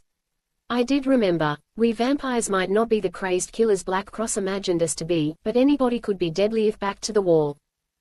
When we turned onto a more commercial street, Lucas started to relax. "Less chance she'd come around here." "I'm not so sure," I said. He stared at me, and I pointed to the sign I'd just seen, a glowing cross and shield insignia that obviously belonged to a hospital. The cross burned in my vision. Hospitals have blood banks. Of course. It's like a snack cart. I can't believe we never thought of this before. Lucas grinned at me like I'd worked a miracle. "Let's go." Once we reached the hospital, the glass doors slid open automatically to admit us. A guard peered at us, two teenagers sauntering in before dawn, and barked, "What are you kids doing here?" "It's Grandma," Lucas said, so sincerely and tragically I had to bite my lip to keep from laughing. There's not much time." The guard waved us on, and we hurried. It was fairly quiet, hospitals never close, but at this hour, not much was going on. A few nurses and orderlies walked by us in aqua scrubs, and a few glanced at us warily, but as long as Lucas and I walked with purpose, nobody seemed to question that we belonged here. "Blood bank," Lucas muttered. "Where would a hospital keep a blood bank?" "Let's check the elevators. Usually they have signs that say what departments are on what floors." Sure enough, the laminated panel next to the elevator bank informed us that blood donations could be given on the lowest level, in the basement. The basement floor didn't really look different from the main floor, but it felt different. The lighting was slightly more subdued, maybe because a couple of fluorescent bulbs were starting to fade. The smell of disinfectant hung in the air, strong enough to make me wrinkle my nose. And down here it was even quieter. Lucas and I seemed to be the only two people around. "Isn't the basement where most hospitals put the morgue?" I whispered. "You're not about to start freaking out about dead people, are you?" Lucas walked down the corridor, peering into each room. "You go to school with them every day." "I'm not freaking out." I was thinking. The area for blood donations was closed, not surprising, this early in the morning. The door next to it had been forced open. Bingo! Lucas put one hand on the broad knife in his belt. We stepped inside the blood bank, which basically was mostly a big room full of freezers. A few microscopes and various medical devices lined one wall, maybe to run medical tests, but this place was clearly mostly for storage. In one corner sat a couple of large refrigerators. The door of one fridge was ajar, inside I could see bags and bags of blood. Probably the immediate supply, the stuff meant for emergency transfusions. The bags were in disarray, some of them on the floor, and several had been ripped open and drained. Droplets and smudges of blood marked the linoleum and gleamed wetly. "The blood hasn't dried," I said. "She was here not long ago." "Well, she's gone now," Lucas said. "Damn it. Maybe not. Maybe she wanted to rest afterward." Rest.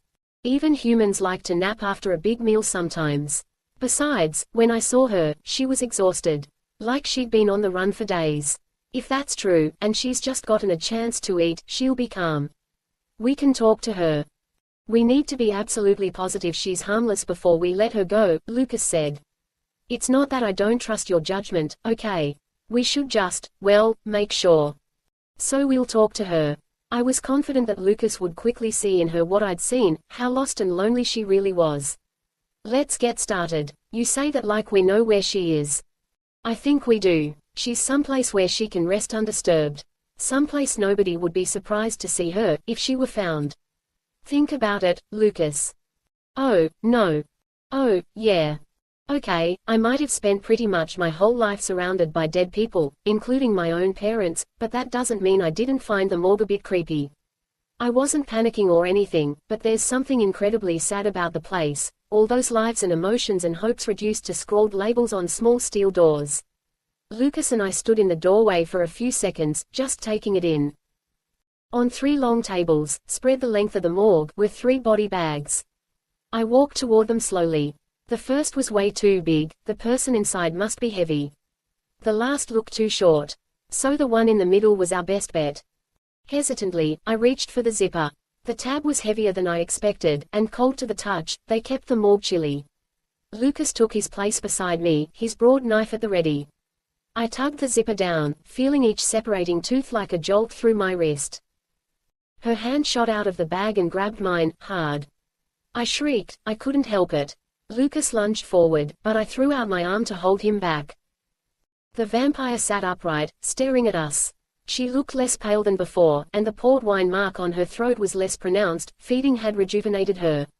She'd loosened her fair hair for her nap, and the mussed curls framed her face. Her wide eyes remained fixed on Lucas, but it was me she spoke to. Why did you bring him here? He's with me. We just wanted to find you. To kill me. I shook my head. We're here to make sure you're safe.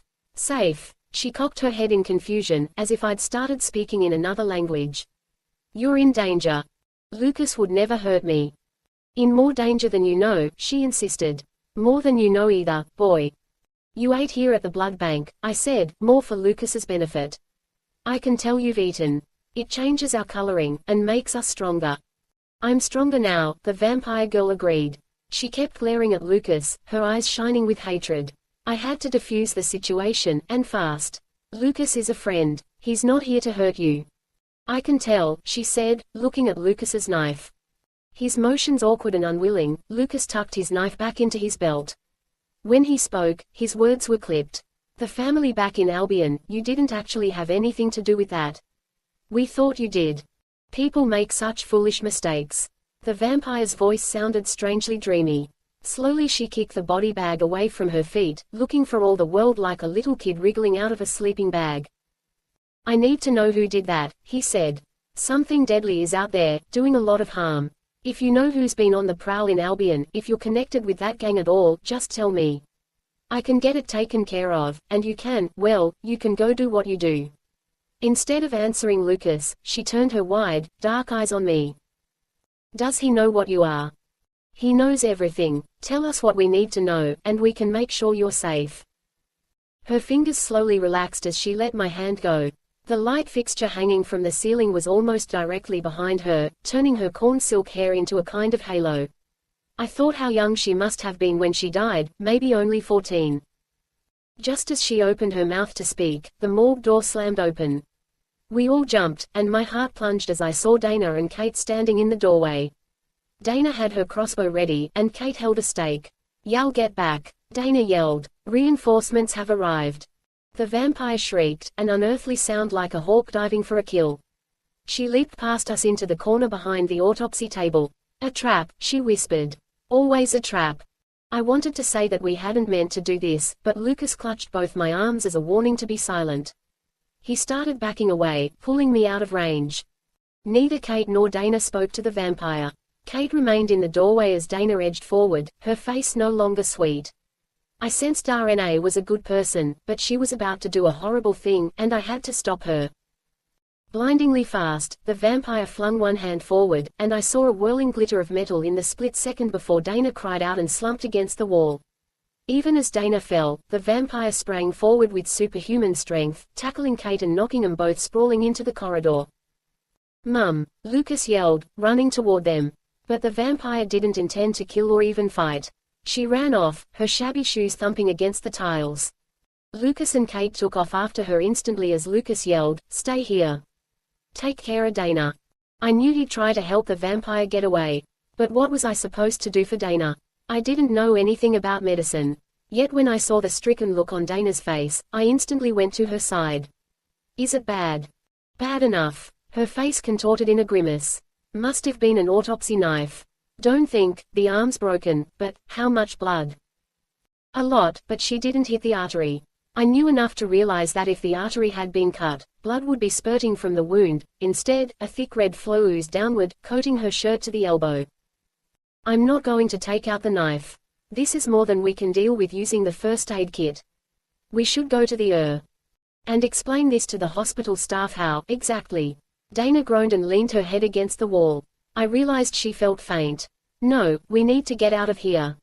You need medical attention. There are more supplies back at the first aid room. We can handle it. Just help me up, okay? Okay. I slung her good arm around my shoulder and walked her into the hallway.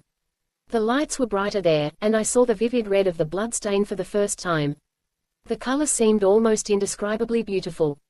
Then I felt the hunger. It wasn't the same as it had been when I bit Lucas. This was different, more basic and yet equally strong.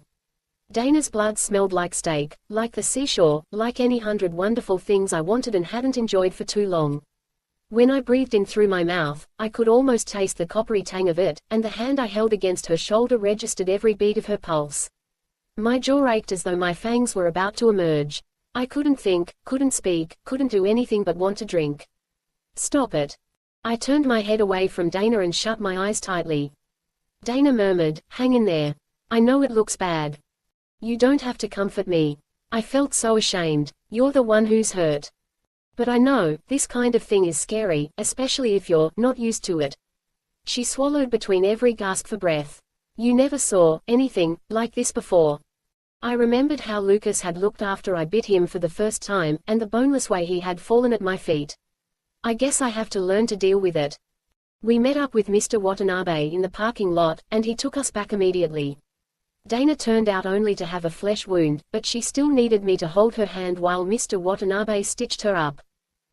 Within a couple of hours, Lucas and the rest returned. I didn't have to ask how the hunt had gone, because Kate looked discouraged. Everybody was completely exhausted, and the sun had only just come up. When Lucas hugged me, I whispered in his ear, "Did she get away?" His thumb brushed against my cheek as he nodded. Always looking out for everybody.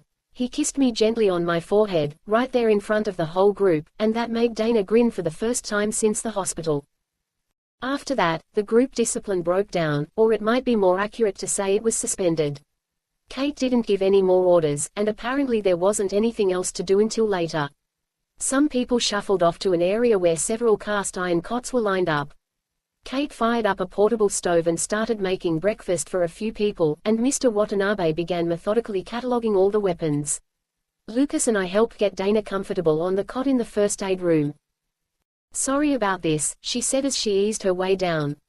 Her braids looked like dark ropes on the white pillowcase.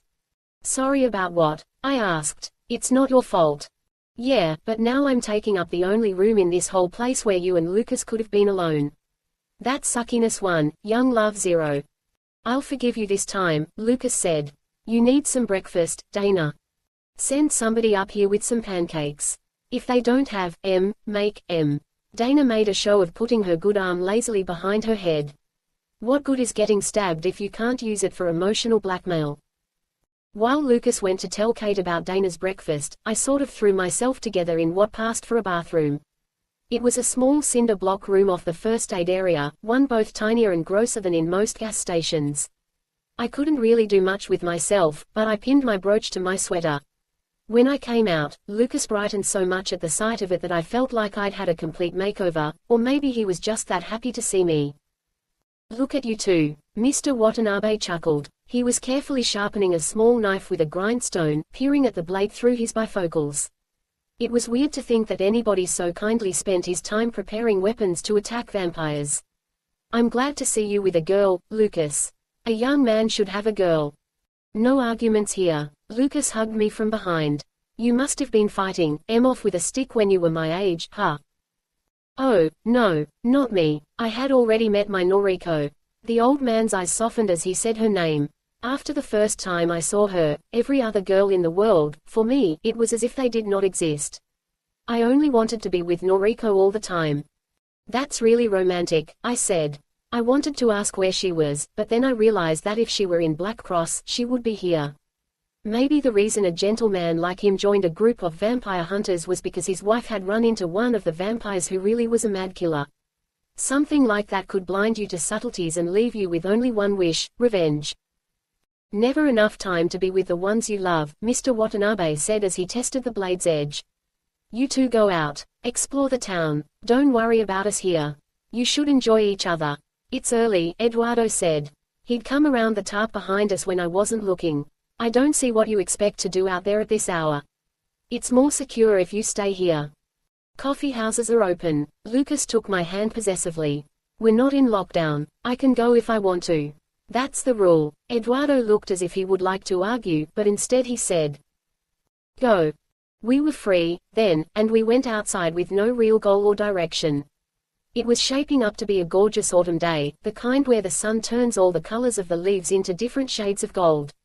Because Lucas and I were alone again at last, maybe we should have instantly started discussing all the important secret topics we had to discuss, but we didn't. Instead we talked about anything else. Everything else. As bizarre as our lives were, what we shared was the closest either of us could ever get to normal. One day just being together, without any worries in the world, it was all we could hope for, and I didn't intend to waste it. At the local coffee house, we debated the brownie cookies versus the peanut butter chip and took turns dunking them into my latte. In the Amherst Square, we sat on a park bench for a couple of hours and made up stories about everyone who passed by. The woman in a red jacket was a secret agent, and that gray-haired man getting into a car nearby had the confidential files she needed to save the world. The old lady across the street had once been a showgirl back in the 50s, dancing around Las Vegas wearing a feathered headdress and sequined bikini. We knew the whole time that our lives were probably stranger than anything we could make up for anybody else, but that didn't make the game less fun. At the bookstore, we compared notes on our favorite childhood novels. It turned out we both loved the Chronicles of Narnia. I never realized that they were Christian, I confessed. Looking back, it's so totally obvious that I feel stupid for not getting it. But, you know, my parents, it's not like they were taking me to church much. That was Lucas's cue to laugh. Instead, he studied me gravely, and I thought I detected a slight uncertainty in his eyes. Does it affect you now? The God stuff in the books, I mean. Reading about it? No, it probably never will, either. I can remember Mum reading Voyage of the Dawn Treader out loud. It's the visual symbols that are the problem. We were sitting on the floor of the downstairs textbook section, away from most of the customers. As it was the middle of the term, no students seemed likely to interrupt. I risked asking, have you felt anything different? You know, your powers. I feel stronger, run faster. A couple people here have commented on it, but not like they're suspicious. They just think I'm working out. I mean, I'm strong, but it's not like I'm doing anything supernatural. Mrs. Bethany said I'd start feeling some drawbacks as well as some benefits, but nothing. Maybe not yet, but someday. Hope flickered inside me like a candle. You've already said you've thought about leaving Black Cross. Yeah, but I don't know what would come after that, for me. Could I just get a job? This is the only thing I know how to do, and I don't think there's a whole lot of openings in the field. He sighed. Bianca, I never even went to high school, unless you count that year at Evernight. I've read and studied on my own, but it's not the same. All these college textbooks, this is like a foreign world to me. A place I couldn't ever get to go. There are ways to do it without high school. You could earn a GED, easy. Then what? No scholarships for GED students, and there's no way Mum would ever pay. What money she has is for Black Cross. That's the beginning, middle, and end of the story. Maybe I could work my way through, but, I don't know. He swallowed hard, and I could tell he'd thought about this a lot. I guess I haven't given up the idea. But it doesn't seem likely. There was nothing for me to say that was equal to how trapped he felt. I had no information to share, no comfort to give. I simply took his hand. What would you study? In college, I mean. Law, I think. Law, I can't see you with a briefcase and three-piece suit. I'd wear it if it meant I got to put the bad guys away. Lucas tried to smile. Wore that stupid Evernight uniform, didn't I? Don't laugh. I still have to wear it. He brushed a strand of hair from my cheek. I don't have to ask you. You'd study astronomy. I nodded. What is it that you love so much about it? You've showed me every single constellation, but you never said why it is you watch the stars. I put my arms across my knees and rested my chin against them, considering. Although I knew the answer, it was important to tell Lucas in a way that he would understand. My parents told me what I truly was when I was very small, as soon as they thought I could keep a secret. They made it sound like something special. A big adventure. I thought it was like in the fairy tales, when the girl who sweeps out the cottage finds out that she's really a princess and one day the prince is going to come for her. Like the secret inside me was magic. Lucas looked as though he wanted to ask a question, but he must have seen that I was struggling for the right words, because he watched me in silence. The first time I realized that it wasn't just fun and magic, the first time I knew there was anything bad about being I glanced around. This area of the bookstore was still empty, but I talked around the V word anyway. Anything bad about it was the first time I realized that I would never die, but all my Arrowwood friends would. Carrie and Tom and Renee, they were all going to die. All of them. They would get old and be gone, and I'd be alone. It scared me, because I realized that of all the people I loved in the world, there would be so few I would ever get to keep. Softly, Lucas cupped my cheek in one hand. I swallowed the lump in my throat and kept going. So I tried to think what I could keep. If there was anything that would stay with me always. The stars, Lucas said. You knew you would always have the stars. I nodded, and I knew he understood everything. He took me in his arms and held me so tightly that I could believe Lucas would be with me forever, too. In the late afternoon, Lucas drove me back to Evernight Academy in Kate's old pickup truck. We got there at dusk, though the weather was so gloomy that it seemed almost like night. Fog had crept into the hills, obscuring everything more than a few feet away and painting the world milky gray. It wasn't like Lucas could drop me off at the front door, but he pulled up on a side road on the edge of the nearby woods. From there it would be easy for me to hike back, 10 minutes walk, tops. I knew I needed to put in an appearance soon to keep Raquel from asking questions, but I lingered in Lucas's embrace as long as I could. We kissed until the truck windows fogged up inside, and I didn't want it to ever end. But I could feel the nearness of Evernight, as if the building's shadow were falling over us. I can't go another 6 months without seeing you, Lucas murmured into my hair. We have to meet up soon. Anytime. You know that. Just email me, I can give you my Hotmail account, and it's not like Mrs. Bethany has the password to that one. Won't work. We aren't allowed to have laptops or anything, not since we got caught out 3 years ago by a couple of vampires who had learned about hacking. Lucas sighed. I could try to get to a library sometime, but I never know when we're going to go into lockdown. When that happens, we get stuck in the cells so that we can't go out for any reason. Then how are you and I supposed to see each other? We'll set up each meeting as we go. This time, we figure out where to meet next time. Next time, we figure out the time after that. And we get there, no matter what. We just have to do it. I know we can. And next month is as good as set up, I said. When Lucas looked at me, uncomprehending, I punched him gently on the shoulder. Riverton. Evernight has a Riverton weekend coming up. Remember? Of course, that's perfect. Lucas grinned, delighted with the idea. Then he hesitated. There are going to be a lot of people around who'd recognize me. Not if we arrange to meet up someplace where there won't be a crowd. What about the riverbank? Nobody ever walked down that way but Vic, and if Vic sees you, it's not the end of the world. I'd rather leave Vic out of this for his own good, but, yeah, we could swing it. Besides, he'll probably hang out at the diner instead anyway. Delighted with our solution, I kissed him again. Lucas held me close for a few long minutes. If only we could be alone together for longer. Was there anywhere in Riverton? I'd have to think of something. The fog had become even thicker, and I knew nightfall was at hand. I've got to go, I said. I should have gone a while ago. Go, hurry. This isn't goodbye. Not for long. We kissed once more, and he laid his hand against my heart. The touch made me shiver. Somehow I managed to turn from him, get out of the truck, and start running. Behind me I heard the truck's motor revving up, then tires spinning away. He's gone. My heart ached, and I paused in my run to look back over my shoulder as the truck's red taillights disappeared into the fog. A deep voice behind me said, I guess I don't have to ask who that was. I whirled around to see Balthazar. Chapter 8. Busted. Balthazar stood with his hands folded across his chest.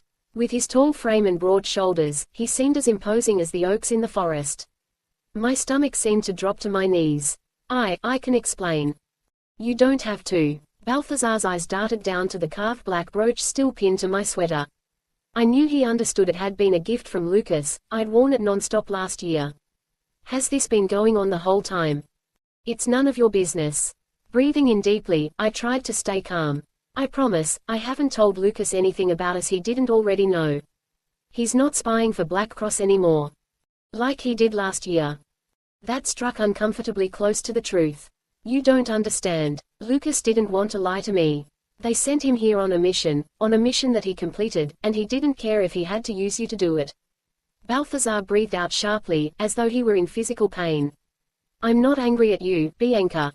You're in love for the first time, and you can't see straight. Balthazar, please listen. He straightened, and his gaze turned inward and became intent. I'll take care of this. We all will. My blood turned cold. What do you mean, we? The people who really love you. He turned toward the school, but I grabbed his arm to hold him back. You can't tell my parents. You can't tell anyone. Balthazar put his hands on my shoulders as if he were comforting me instead of destroying me. Someday you'll understand that this is for your own good. For my own good. Anytime anyone had ever used those words to me, they hadn't had the slightest clue what my own good truly was. I pushed Balthazar so roughly that he stumbled a couple of steps back. You're jealous. You're just jealous. That's why you're doing this. Even as I said it, I knew it was a lie. Balthazar's only reply was to start walking toward Evernight. I ran beside him, my breath catching in my throat. Twigs and branches snapped all around us.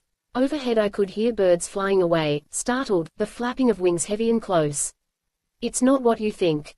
Lucas loves me. He wants to be with me, and we don't care that we're different from each other. That doesn't have to matter, not if we love each other enough. That's the first stupid thing I ever heard you say. I hope it's the last. Balthazar pushed a low-hanging pine branch out of my way, clearing my path even though he refused to look directly at me. If he were just any other human, just some kid here at Evernight, do you think I'd care? Yes. Balthazar might not be doing this because he was jealous, but that didn't mean he wasn't jealous. He paused. The fog silhouetted his profile. Okay, I'd care no matter who you were with. But I wouldn't get in your way, and neither would anyone else. Lucas is not just another kid. He's a Black Cross hunter, which means he's out to destroy us. He can't be trusted. You don't know him. I shouted the words. I almost didn't care if anyone heard me anymore, not with Balthazar about to give everything away. I wanted to punch him in the face. I wanted to cry until he would comfort me. I wished we were back in fencing class so I'd have a sword in my hand. Everything was about to be ruined forever, and I was so angry and afraid I couldn't think straight. You don't know what he did last night. Balthazar's eyes raked over me, and I became incredibly conscious of my rumpled shirt and hair, still mussed from making out with Lucas. I can imagine. He helped me save a vampire.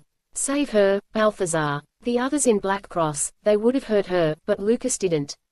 He listened to me. She was the youngest vampire I've ever seen, hardly more than a kid, pale and shabby. You couldn't help but feel sorry for her, and Lucas did feel sorry for her, I know he did. Balthazar stopped in his tracks. He turned toward me slowly, and his face was so changed that at first I could hardly recognize him.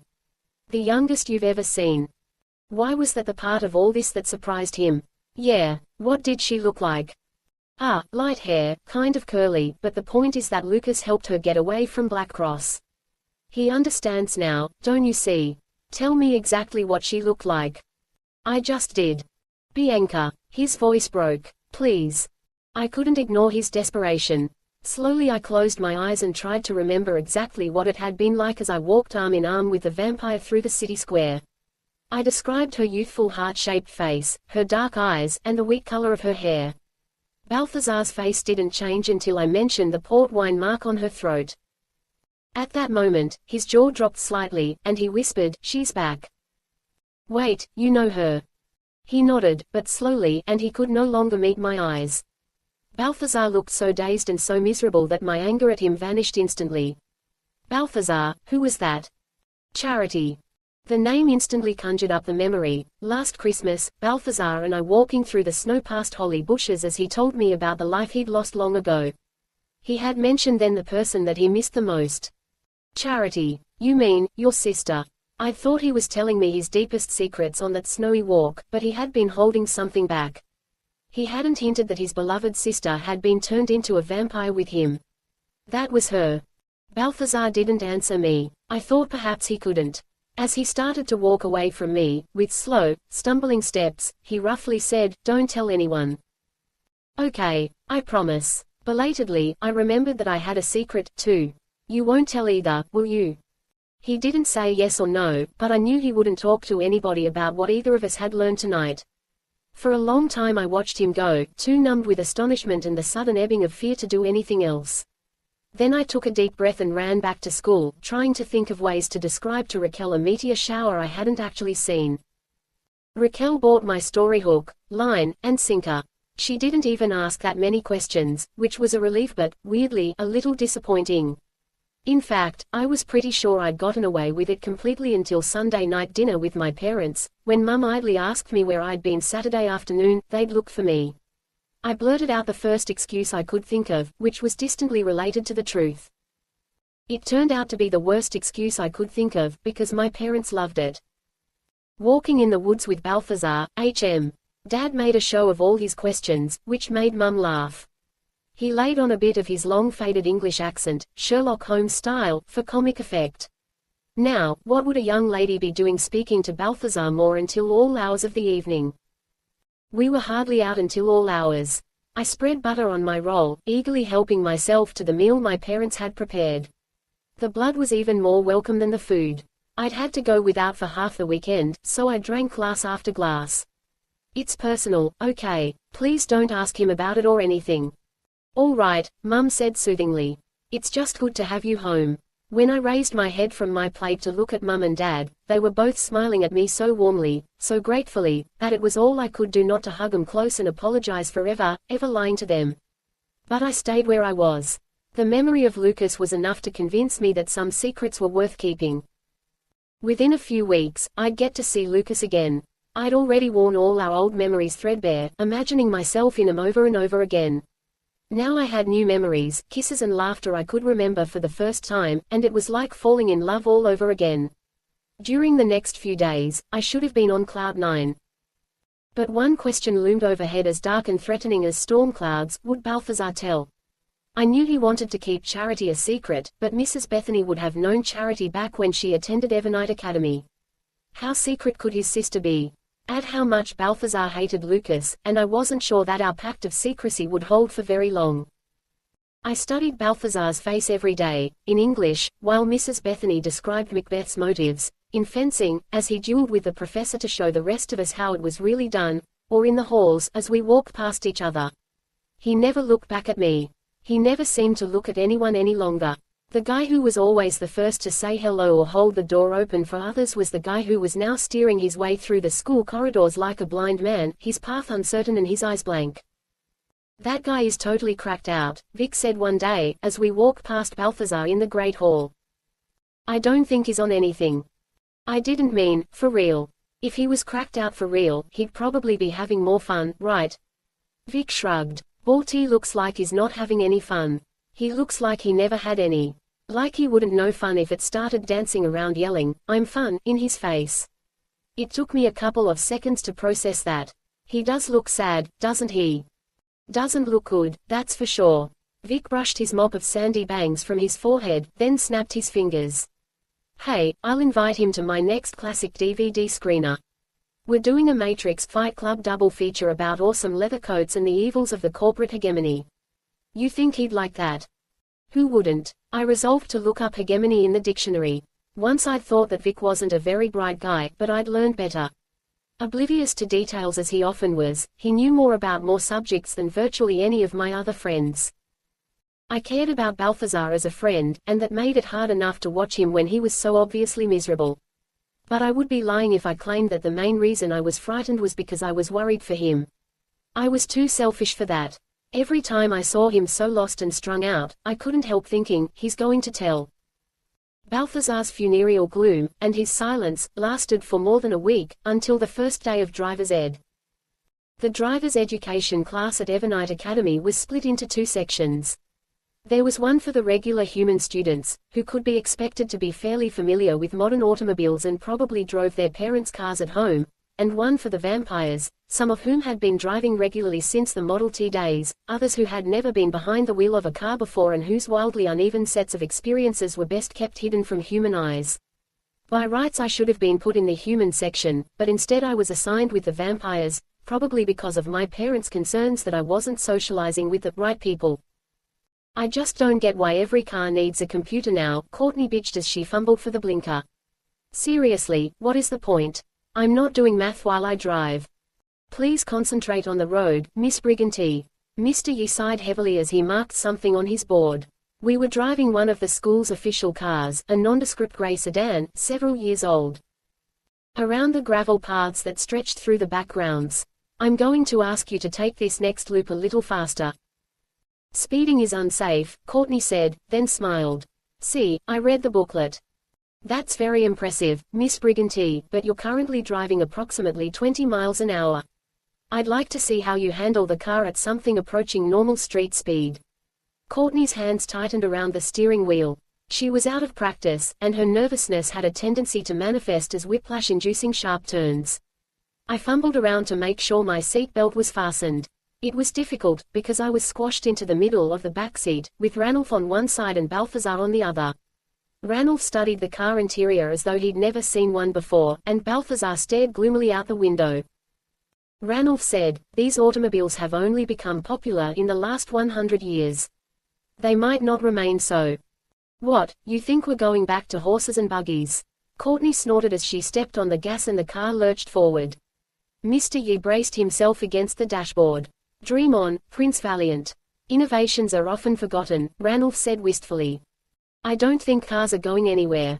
I tried to sound sympathetic and hide my amusement. Poor Ranulph always looked so lost. I liked horses. A horse was a friend to you. A companion. This is merely metal, and the countryside goes by too quickly to see. That was about as much as I'd ever heard Ranulph say at once. I bet it was kinda nice. I thought about that for a second, about how nobody really had horses and carriages anymore, and how many vampires must have felt more at home in those days, and then I sat up. Hey, why don't we start an Amish colony? That made Balthazar turn toward me, confused. What? You know, we have Evernight Academy, and we're building that rehab center in Arizona, all the safe places for vampires to go, the ones where nobody else will bother us and where we can control who gets in. So why don't we have an Amish colony? Or town, or whatever Amish people call it. Nobody seemed to be getting it. Maybe I wasn't explaining it right. People who aren't really caught up with today would be more at home there. They could have horses and carriages, and old-timey lanterns and clothes and stuff, and nobody would care. Come on, that's a good idea. Mr. Yi seemed to have become drawn into the conversation despite himself. Our gathering places are meant to bring people up to date with the modern world, not hide from it. Left turn signal, Miss Brigantine. It could be a halfway step. People could start there and work up to Evernight or wherever. I really thought it was a pretty great plan. And people who got homesick for ye olden days could visit sometimes. Ooh, would it be like that movie Witness? Courtney laughed, but it was a nicer laugh than usual. She drummed her fingers excitedly on the steering wheel. Because I totally loved that movie. Me, too. I'd seen it on cable a couple of times. That was pretty much the basis for everything I knew about the Amish. Back when Harrison Ford was hot. So hot. I would so go to Vampire Amish Town if it was like that. Oh, crap. The car swerved sideways, bouncing off the gravel road. Everyone grabbed onto the nearest seat and shouted as we ran into the ditch. It wasn't much of a wreck, but then, it wasn't much of a ditch. This brings us back to lesson 1, Mr. Yi said. Watch the road. Does that mean I flunk? Courtney wheeled around to glare at me. You were distracting me on purpose. I wasn't. She didn't stick around to hear my denials. Courtney flung open the car door, let it swing shut behind her, and huffily stalked back toward the school. Mr. Yi opened his door to call after her. Miss Brigantine, we have to get the car back on the road. Do it yourself, she shouted. Her blonde ponytail bobbed behind her, keeping time as she walked away. I already flunked, remember. You have now, Mr. Yi muttered. Her pride is wounded, Ranulph said. That is why she left.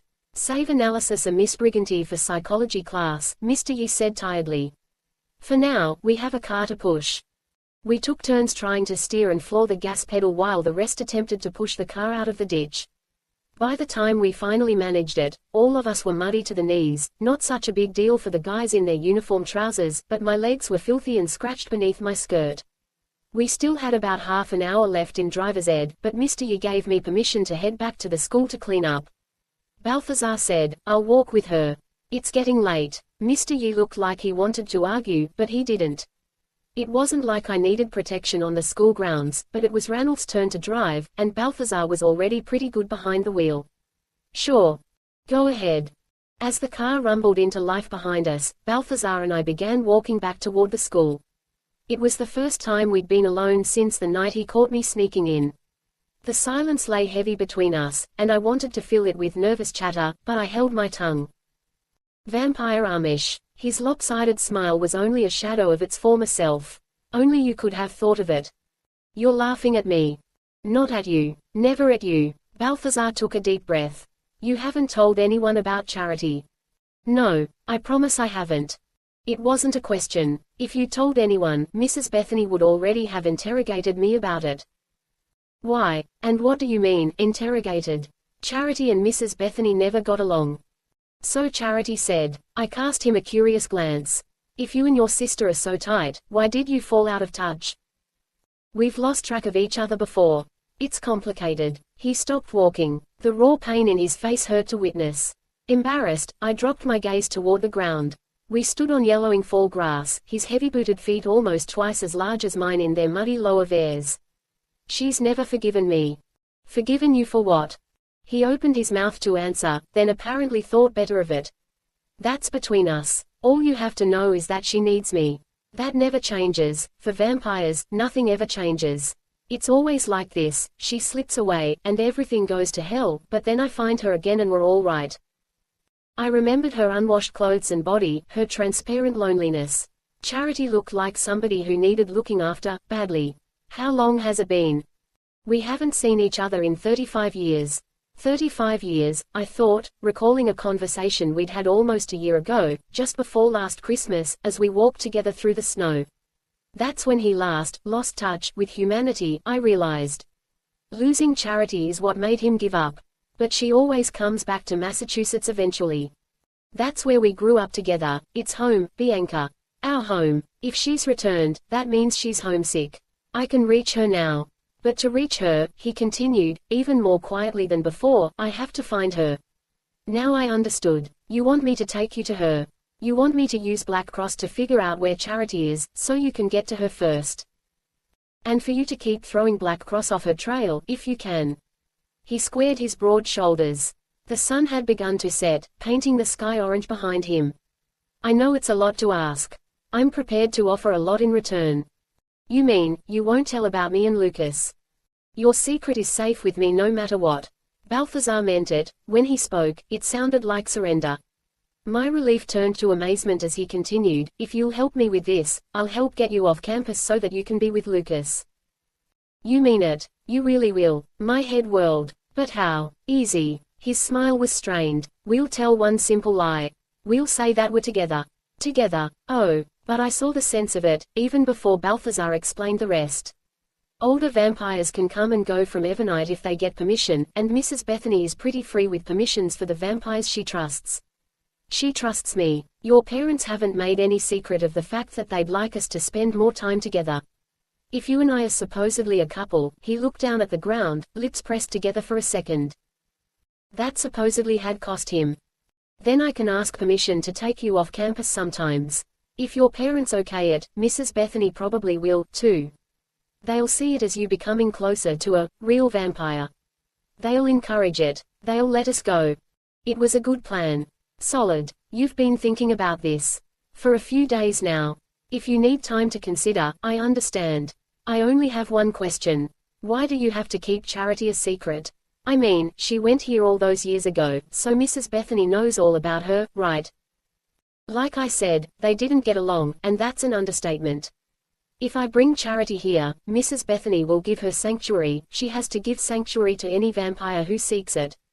That's the most sacred rule here. But Mrs. Bethany would do anything she had to do in order to make sure that I couldn't bring Charity here. She'd try to scare her off, maybe even drive another wedge between us. I can't lose another 35 years. I understand. I would do what I could to spare Balthazar that pain. Besides, in return, he would make it possible for me to be with Lucas. There was almost nothing I wouldn't have done for that. Do we have a deal? He asked. Yeah. When do we begin? Might as well start now. Balthazar held out his hand. I took it, and together we walked back toward the school. We remained hand in hand as we walked through the great hall, where a few students were milling around between classes. I could feel their glances on us, hungry and avid, as eager for new gossip as they were for blood. At the bottom of the staircase to the girls' dorm, Balthazar bent and kissed my cheek. His lips were cool against my skin. The entire way upstairs, I tried to think of how I would explain this to Lucas. I'm not dating Balthazar, I'm pretend dating him, which involves some not pretend hand-holding. And maybe some not pretend kissing. But it's all actually pretend, see? I groaned. My explanations were making my head hurt already. Chapter 9. That night was my second burglary. Ever since my first break-in at Mrs. Bethany's house had come up empty, I had meant to do more snooping around. But Mrs. Bethany hadn't taken any more trips away from Evernight, which had left me with no opportunity to sneak back to the carriage house. Where else could I look for answers? There was one possible place, the records room in the North Tower, but I had originally disregarded that as a possibility. If Mrs. Bethany had anything up there that suggested the real reason she'd admitted humans to Evernight Academy, surely Lucas would have found it last year. He'd had plenty of time to search. But as I lay in bed that night, unable to sleep and hungry for blood, I kept trying to imagine how I was going to explain my arrangement with Balthazar to Lucas. I tried out several versions of the speech, jokey, flirty, short, long, and none of them sounded convincing, even to me. I knew Lucas would eventually see the sense of it, but I also knew it would take time. Sighing, I rolled onto my back and clasped my pillow around my ears, trying to muffle my own confused voice in my head. My stomach growled and my jaw ached. I wanted blood. I'd sneaked a glass around lunchtime, and that should have been enough to hold me for a full day, at least, it always would have been, before. My appetite was growing stronger all the time. Uncertainties tumbled over and over in my mind, crowding out any hope of sleep. As I put on my slippers and my robe, I cast a quick glance at Raquel, who lay sprawled, facey down, on her bed. She slept soundly, maybe too soundly. Frowning, I remembered the sleeping pills I'd advised her to take last year. I hoped she wasn't still using them and reminded myself to ask later. The blood in my thermos was lukewarm but welcome. I drank as I walked downstairs, descending the staircase of the South Tower. Mostly I was on autopilot, moving just for the sake of movement, but as I reached the classroom level, the bridge to the guys' dorms in the North Tower, I remembered seeing Lucas in these hallways. That was the only time Evernight had ever felt like home. If I could get answers for Lucas, if I could tell him about the compromises I'd made for us to be together after I told him that I'd finally learned the secret Black Cross was so desperate to know, everything would be so much easier. He'd be able to throw our success in Eduardo's face, and he'd love that. Afterward, explaining about Balthazar would be a piece of cake. I slipped my thermos into my robe pocket and sneaked toward the guys' dorm. The new blood flowing through me sharpened my hearing, so I could discern the footsteps of the monitor, one of the teachers, strolling around, making sure none of the vampire students decided to turn a human student into a midnight snack. I closed my eyes and concentrated on the sound, waiting until the teacher was out of earshot and my path was clear. Quietly I opened the heavy door and stepped through. It was tempting to let the door go quickly and run for it, but I had to be patient and ease the door back so that it slipped silently back into place. Then I made my way upstairs, ears pricking at every tiny sound, a faucet dripping, somebody snoring, even the click of a desk lamp. At the top of the spiral staircase sat the records room. I pushed the door open, ducking a fall of spiderwebs and dust. The gargoyle outside the window peered at me suspiciously. Stacks of boxes and trunks loomed in every corner, many of them lettered or labeled with old-fashioned handwriting or stiff, unfamiliar fonts nobody used anymore. Inside those boxes lay facts about countless students who had attended Evernight, most of them vampires. Think. They want to know why the human students are here, not the vampires. But if you figure out something about the vampires here, maybe it could tell you something about the humans. An idea occurred to me: what if the humans here had some connection to the vampires? What if these were their family members, or even their descendants? Energized, I started to open the nearest trunk, then paused. The last time I'd been in this room, we'd found the remains of a dead vampire in one of these trunks. Surely Mrs. Bethany wouldn't have just left Eric's skull up here to rot. Right. I carefully pried the lid open a couple of inches and peered inside. Skull-free. Breathing a sigh of relief, I opened it all the way and picked up some sheets of paper, pretty much at random. I'd have to read a whole lot of material to figure out if my theory was correct, and no place was better to start than any other. Then, in the corner of the trunk, I saw a scurry of movement. My eyes caught a glimpse of a tiny dark tail, a mouse, burrowing for cover. Before thinking about it, almost without even knowing I was doing it, I snatched the mouse up and bit in. It only squeaked once. If it twitched, I didn't know. All I knew was that blood was filling my mouth, real blood, living blood, blossoming outward against my tongue. It was like biting into juicy grapes on a blazing summer day, except hot, sweeter, and even better than that.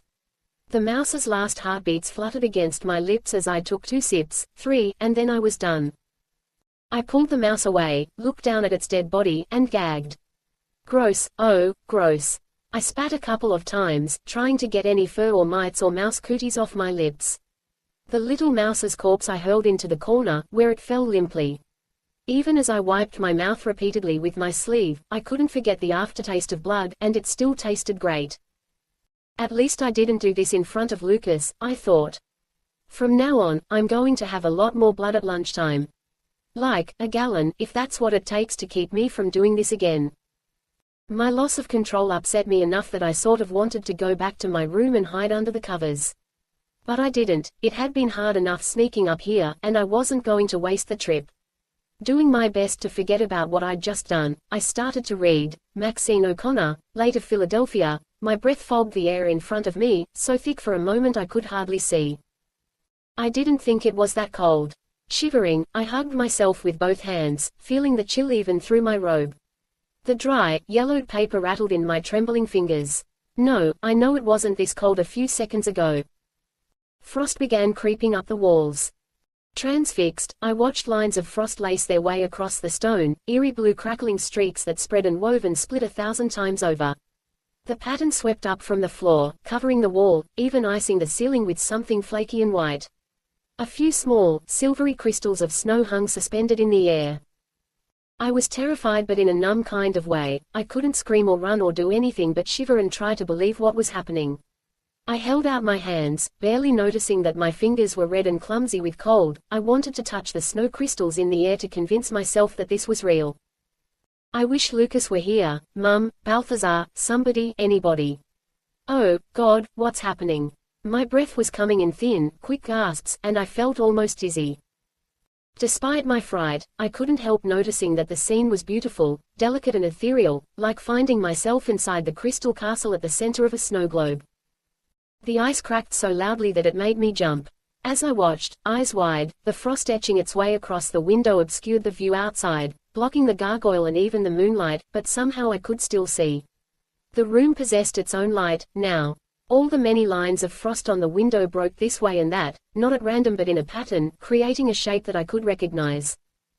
A face. The Frost Man was as perfectly illustrated as any picture in a book. His hair flowed long and dark, surrounding his face like a cloud.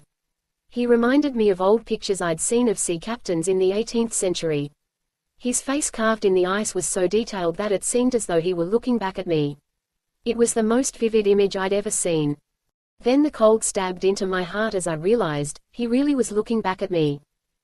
His lips moved, the lines of frost drawing and redrawing his mouth to pronounce something, but I couldn't make it out, and there was no sound. Mute with shock, I shook my head.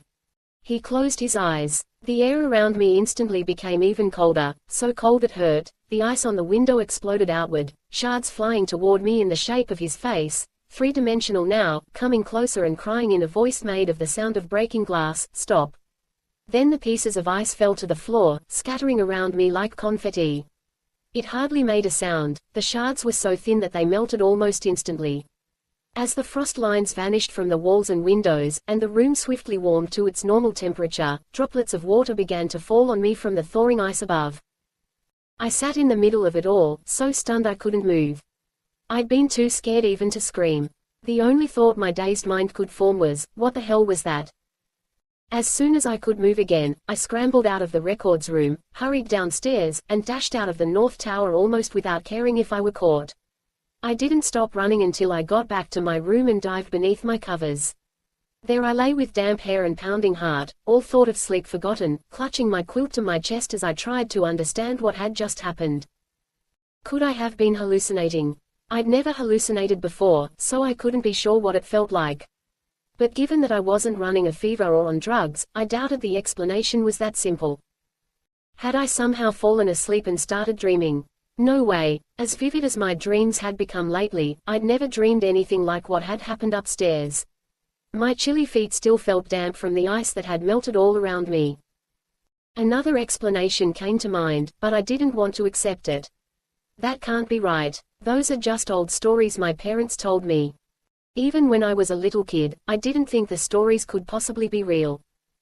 I didn't sleep that night. Outside the window of our dorm room, the sky paled slowly into a gray, cloudy dawn. Not long after daybreak, Raquel stirred, groaned, and kicked irritably at the covers. "Raquel," I whispered. She blinked at me. Her short black hair stuck out in all directions, and her oversized white t-shirt hung off one shoulder. "You're up early." "Yeah, I guess I am." I screwed up my courage. "Hey, if I ask you something that sounds a little bit crazy, you'll hear me out, right?" "Of course." She swung her feet out of bed, as if readying herself for action.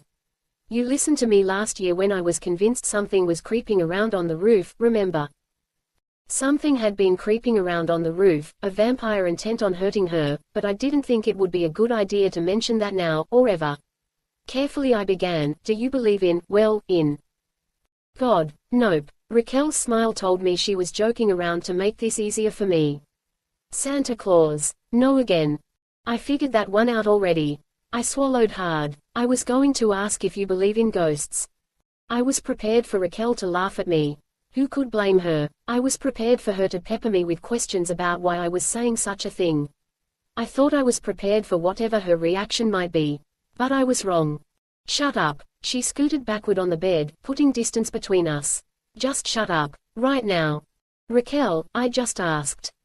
I said shut up. Her eyes were wide, and her breath was coming fast. "I don't want to hear you say anything about that ever again." "Not ever. Do you understand me?" I nodded, hoping it would reassure her. Instead, she only looked more panicked. Raquel pushed herself out of bed, grabbed her shower bucket, and stalked toward the door, even though it was still hours before our first class. She slammed it shut behind her. From down the hall, I heard Courtney sleepily call, "What is the damage down there?" I wished I knew. All I understood was that I'd just witnessed something inexplicable, and the mere mention of it terrified Raquel even more than the reality had scared me. The adrenaline rush that started in the records room ran out in the middle of my morning psychology class. One minute I was taking notes on Adler's theories and the next I felt like I was about to dive face first onto my desk. Exhausted, I propped my head on one hand and did my best to keep writing. By the time class was over, I could tell that the rest of the day would feel like eternity. Normally I would have tried to run up to my room for a quick nap, but Raquel might be there, and things between us were definitely weird right now. As I trudged down the hallway, jostled by sweater-clad students on every side, I glimpsed a friendly face. "Hi, Balthazar." I meant simply to wave at him as I went. He smiled at me more warmly than he ever had before. "Hey, you," he murmured as he changed direction and slung his arm possessively around my shoulders. Only then did I remember that Balthazar and I were pretending to be dating. His lips against my ear, he whispered, "At least try to look happy." "Actually, I'm glad to see you. Is there some place we can talk?" "Sure, come on." Balthazar led me through the hallway and down the stairs to the ground level of the school. Several people saw us along the way, and I noticed a few raised eyebrows and some whispering. Even though our relationship was only a sham, I couldn't help feeling sorta proud that I was being seen with such a gorgeous guy, or being amused when I imagined Courtney's reaction. But as we walked through the great hall toward the main door, we were seen by someone else. Vic's ever-present smile faded as he saw me walk by with Balthazar's arm around me, and my heart sank. Vic and Lucas were still good friends, and Vic had already taken risks to smuggle Lucas's letters to me. Looking at me now, he had to think that I was cheating on Lucas, and it wasn't as though I could tell him anything different. Vic didn't say a word. He just glanced down and pretended to be incredibly interested in his shoelaces. For my part, I acted as though I didn't notice Vic or anyone else in the world besides Balthazar. Together we wandered out to the edge of the grounds, near the forest. A few other couples sat together in the shade not very far away. Balthazar sat on the thick carpet of still soft fallen leaves, orange and red, and rested his broad back against the trunk of a maple tree. As I took my place next to him, I gingerly laid my head upon his shoulder. I thought it would feel awkward, but it didn't. You ought to tell your parents about us fairly soon. Balthazar's arm slipped around my waist. The sooner they're convinced we're together, the sooner I can ask their permission to take you off campus. There's no rush. I'll see Lucas in Riverton next month, so we can get all of this straight then. But I'll make sure Mum and Dad find out soon. One more lie. I was already tired of lies, and the only person who could hear the whole truth, Lucas, felt too far away. You sound exhausted. Are you okay? I didn't sleep last night. I saw something that scared me, but I don't know if I even believe it myself. I have to ask you. I took a deep breath. Are ghosts real? Of course they are, he answered, as easily as if I'd asked him if the stars were in the sky. Didn't your parents tell you about wraiths? They told me ghost stories when I was little and told me to watch out for them, but I thought they were, ghost stories. Balthazar raised an eyebrow. For a vampire, you're very skeptical about the supernatural. When you put it like that, I feel sort of stupid. Hey, you're still new at this. Give it a couple of centuries and you'll be a pro like me. New possibilities crowded into my mind.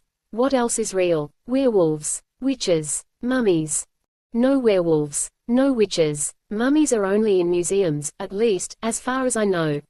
There are other forces out there, but I'm not sure they have names or faces. Maybe not bodies. They're darker, deeper than that. Balthazar paused and frowned. Wait, you said you saw something last night that scared you. A ghost. A wraith, I guess, I said, trying out the word I'd heard my parents use only a handful of times. That's not possible. There wouldn't be wraiths at Evernight Academy. Why not? It's creepy enough. The way the school is built keeps them out. There are metals and minerals that naturally repel wraiths. The ones in human blood, like iron and copper, work best, and those are laid into every stone of the foundation. He brushed a fingertip along my hairline, a caress so intimate that it made my cheeks flush. Balthazar could apparently concentrate on our conversation and feign romance at the same time. Besides, wraiths are afraid of us, at least, as afraid as we are of them. I've heard of 'em making trouble for vampires, hauntings and things like that, but it's rare. Wraiths usually can't get away from vampires fast enough. Why are wraiths afraid of us? I see why we scare humans, but vampires can't drink the blood of ghosts. Ghosts don't even have blood, do they? They do when they manifest in corporeal form, but mostly they exist as vapors, frost, cold spaces, an image or shadow, maybe, but no more. The word frost brought back last night's apparition so powerfully that I shivered. Balthazar hugged me closer, as if sheltering me from the autumn breeze. It did help a little. Okay, if wraiths are afraid of vampires, they'd probably steer clear of this school. And you say the stones and metals in the building should keep them out. But if that's so, then explain what I saw last night. I went through it all, the crackling sound of ice, the unearthly green-blue glow, the Frostman's face and his final, shattered glass warning. Balthazar stared at me, eyes wide, any thought of romantic play-acting apparently forgotten. When I finished, he stared at me for a few moments before he was able to say, that could only be a wraith. Told you. It's the most dramatic manifestation I've ever heard of, though. By far. And what could that mean? Stop. Stop what? Your guess is as good as mine. Hey, is there a difference between wraiths and ghosts? Like, are wraiths superbad ghosts or something? No, two different names for the same thing. He put one hand on my arm. We have to tell Mrs. Bethany. What? We can't. I clutched at his sweater, and the Evernight crest, two ravens on either side of a sword, wrinkled beneath my fingers, before I realized how it would look to anyone watching. Quickly I flattened my hands against his chest, the way a girlfriend might. Balthazar, if we tell her, she's going to ask what I was doing up in the records room. What were you doing up there? Trying to figure out why she allows humans at Evernight in the first place. Balthazar considered that question, then pushed it aside to deal with the matter at hand. We could pretend we were going to meet up. That you saw this vision right before I got there. I guess that would work, I admitted. Lucas and I used to, well, we went there together once. Balthazar's dark eyes narrowed slightly at the mention of Lucas's name, and I knew he could sense my reaction to the memory of the hours Lucas and I had spent in that room. Warmth coursed through me as I recalled kissing Lucas, lying in his arms and biting down and drinking deeply of the blood he freely gave me. Did it really show on my face? Whatever it was, it made Balthazar's voice rough as he said. Good. That makes the story more believable. I'll tell her, you don't have to be there. I'll say you're too embarrassed to come to her yourself. This much is true. Afterward she'll be on the lookout for the wraith, and she'll probably pass word along to your parents about us. 2 birds, 1 stone. I guess that works. Exhausted, I leaned against Balthazar's shoulder again. I didn't sleep at all after that. I feel like I'm about to drop. I wouldn't have been able to sleep either. He stroked my arm. Why don't you take a nap?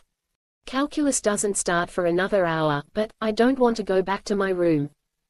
I expected him to ask why, but instead Balthazar patted his leg, offering to serve as a pillow. At first I was uneasy as I lowered myself onto the ground and rested my cheek against his thigh, but his hand on my shoulder steadied me, and I was too tired to fight sleep for long. It was the first time in hours I'd felt safe. During the next few days, word of my new romance spread throughout the school. Balthazar and I met up after our classes and hung out together to study in the library, all of which we'd done before, but had some handholding and apparently it looked just like a blazing hot love affair. I could tell that most people were wondering what a mature, sexy guy like Balthazar was doing with the red-headed astronomy geek, but they didn't seem to doubt the relationship was real. Courtney even started trying to put me down in classes again, which was too ridiculous to be very annoying. I wondered if Raquel knew about it, but I couldn't really ask. We were speaking, but since that night I saw the wraith, she wanted to be around me as little as possible. When I was in the room, she made an excuse to leave it, and when I tried to start conversation, she'd just say yes, or no, or fine, until I finally gave up. It was funny, but I hadn't realized how much time Raquel had spent skulking around in our room until this, too much, really. I knew she wasn't okay, and something about what I'd said had made matters even worse, but there didn't seem to be any way to reach out to her. The one person I'd been most worried about turned out not to be a problem at all. One evening, when I went into the Great Hall, I saw the usual collection of people talking, loafing, and hanging out. Among them, sitting at one of the tables nearest the door, were Ranulph and Vic, who sat on opposite sides of a chessboard.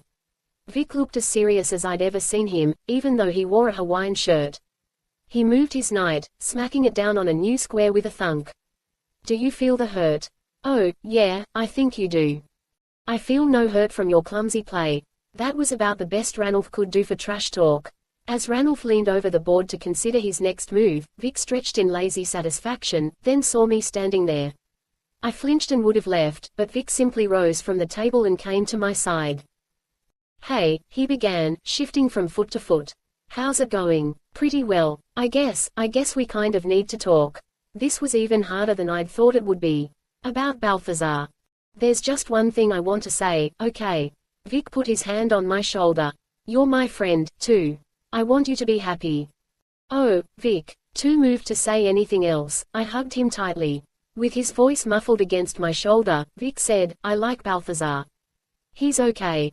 Yeah, he is. You've told Lucas, right? Or you're gonna tell him soon. Because it's not right, keeping it from him. We're supposed to talk before long.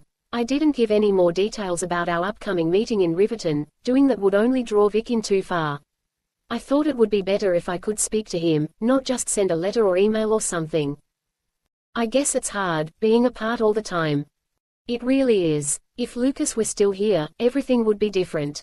Vic's smile turned smug. Yeah, I'd have a roommate who could beat me at chess instead of the other way around. Ranulph never looked up from the chessboard. I hear your insults and plan to silence them with my victory. Keep dreaming, Vic called. What Vic didn't know was that I'd tell Lucas the full truth about the game Balthazar and I were playing.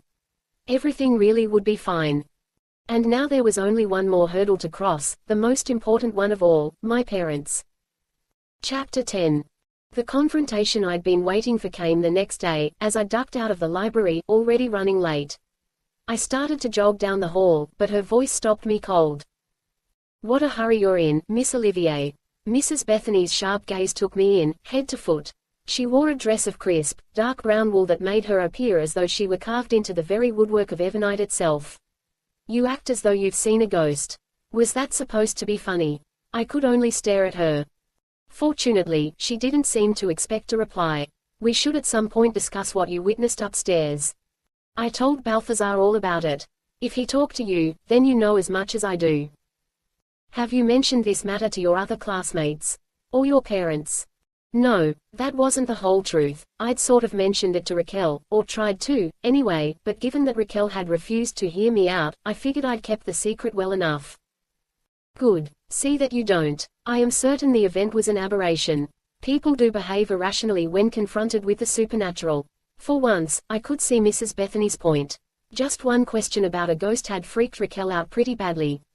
The last thing I needed was for my parents to go into overprotective mode. Yes, ma'am. I won't say another word. A conspiratorial smile crept across Mrs. Bethany's face. In recognition of your discretion, we'll forego any punishment for your infringement of school rules by slipping into the gentleman's dormitory at night. Despite your lack of self-control, I find this a heartening development. At least this time your romantic attentions have fallen upon a more deserving candidate. That was a jab at Lucas, but I kept my cool. Balthazar's great. In fact, I'm supposed to meet him in a few minutes so we can have dinner with my mum and dad. Don't let me delay you. And give your parents my regards. I nodded and hurried down the hall. Even though it was probably my imagination, I could have sworn I felt Mrs. Bethany's eyes on the back of my neck the whole way. Raquel didn't say anything when I came into our room.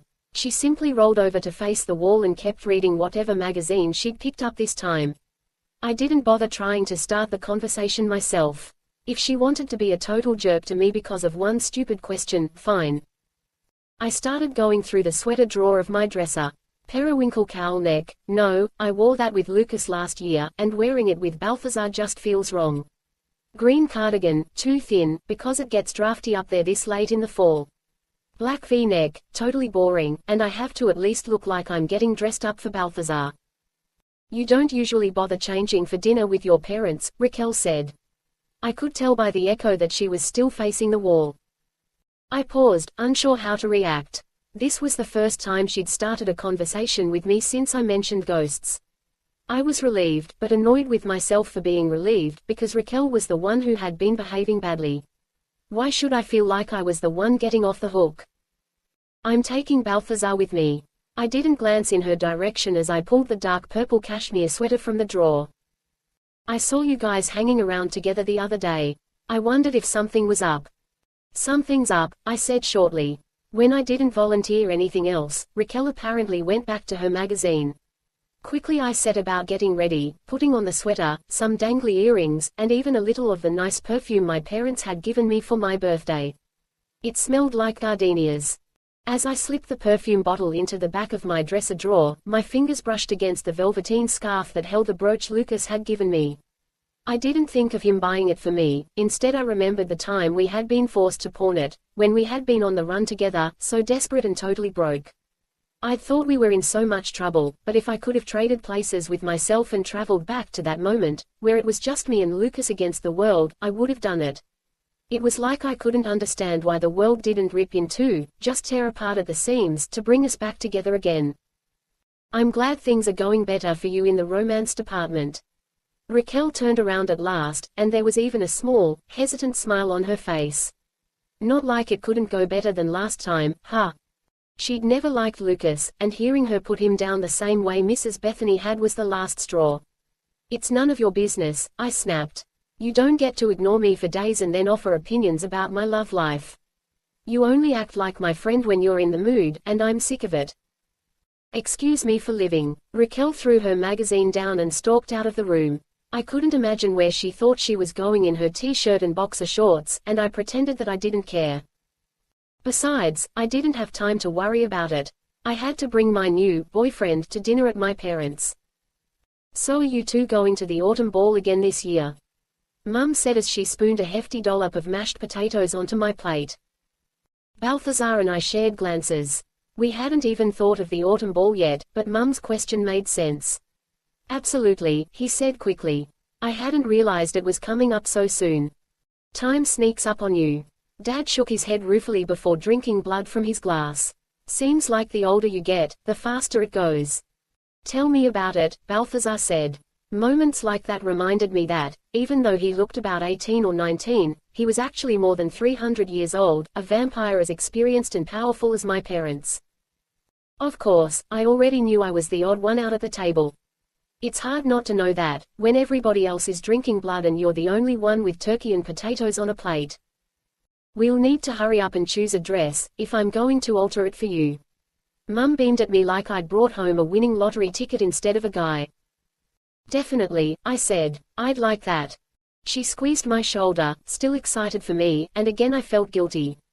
I missed the days when I had been able to tell my parents everything. The rest of the dinner was marginally less awkward, and afterward, Dad put Dinah Washington on the stereo, one of my favorite singers. It was like he and my mother both were doing everything they could to ensure that I was having a great time. When I said I wanted to walk Balthazar downstairs, they waved us off almost eagerly.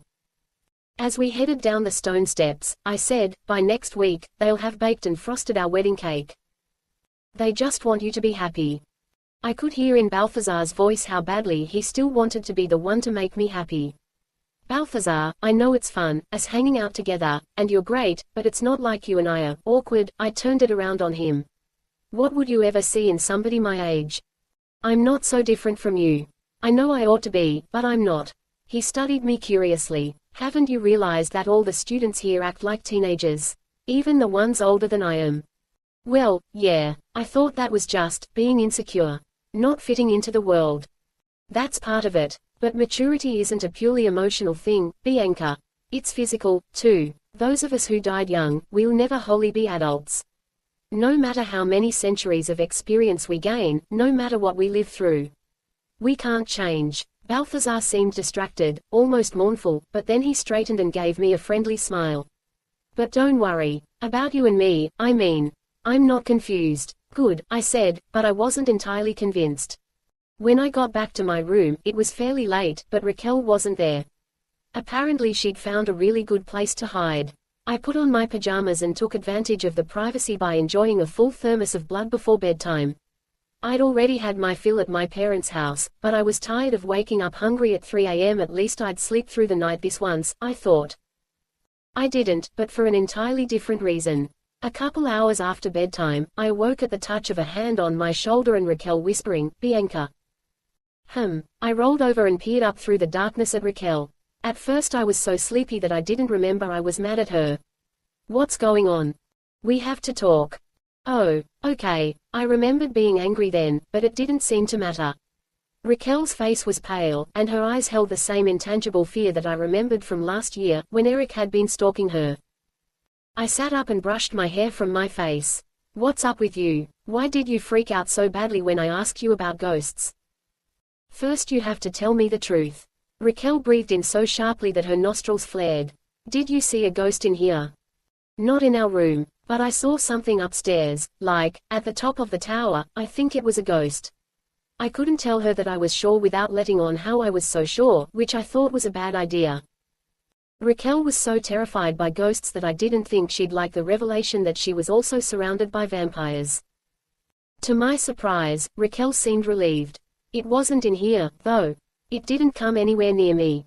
No, nowhere close. What did it look like? I thought that if I described the whole thing, I would just scare Raquel again. So I kept it simple. It was a man, middle-aged, I guess. His hair and beard were long and dark, like you see in old paintings. I got the impression he was from a really long time ago. And I know I didn't imagine it. It was real. You're sure he wasn't old? Definitely not an old guy, sort of bent over.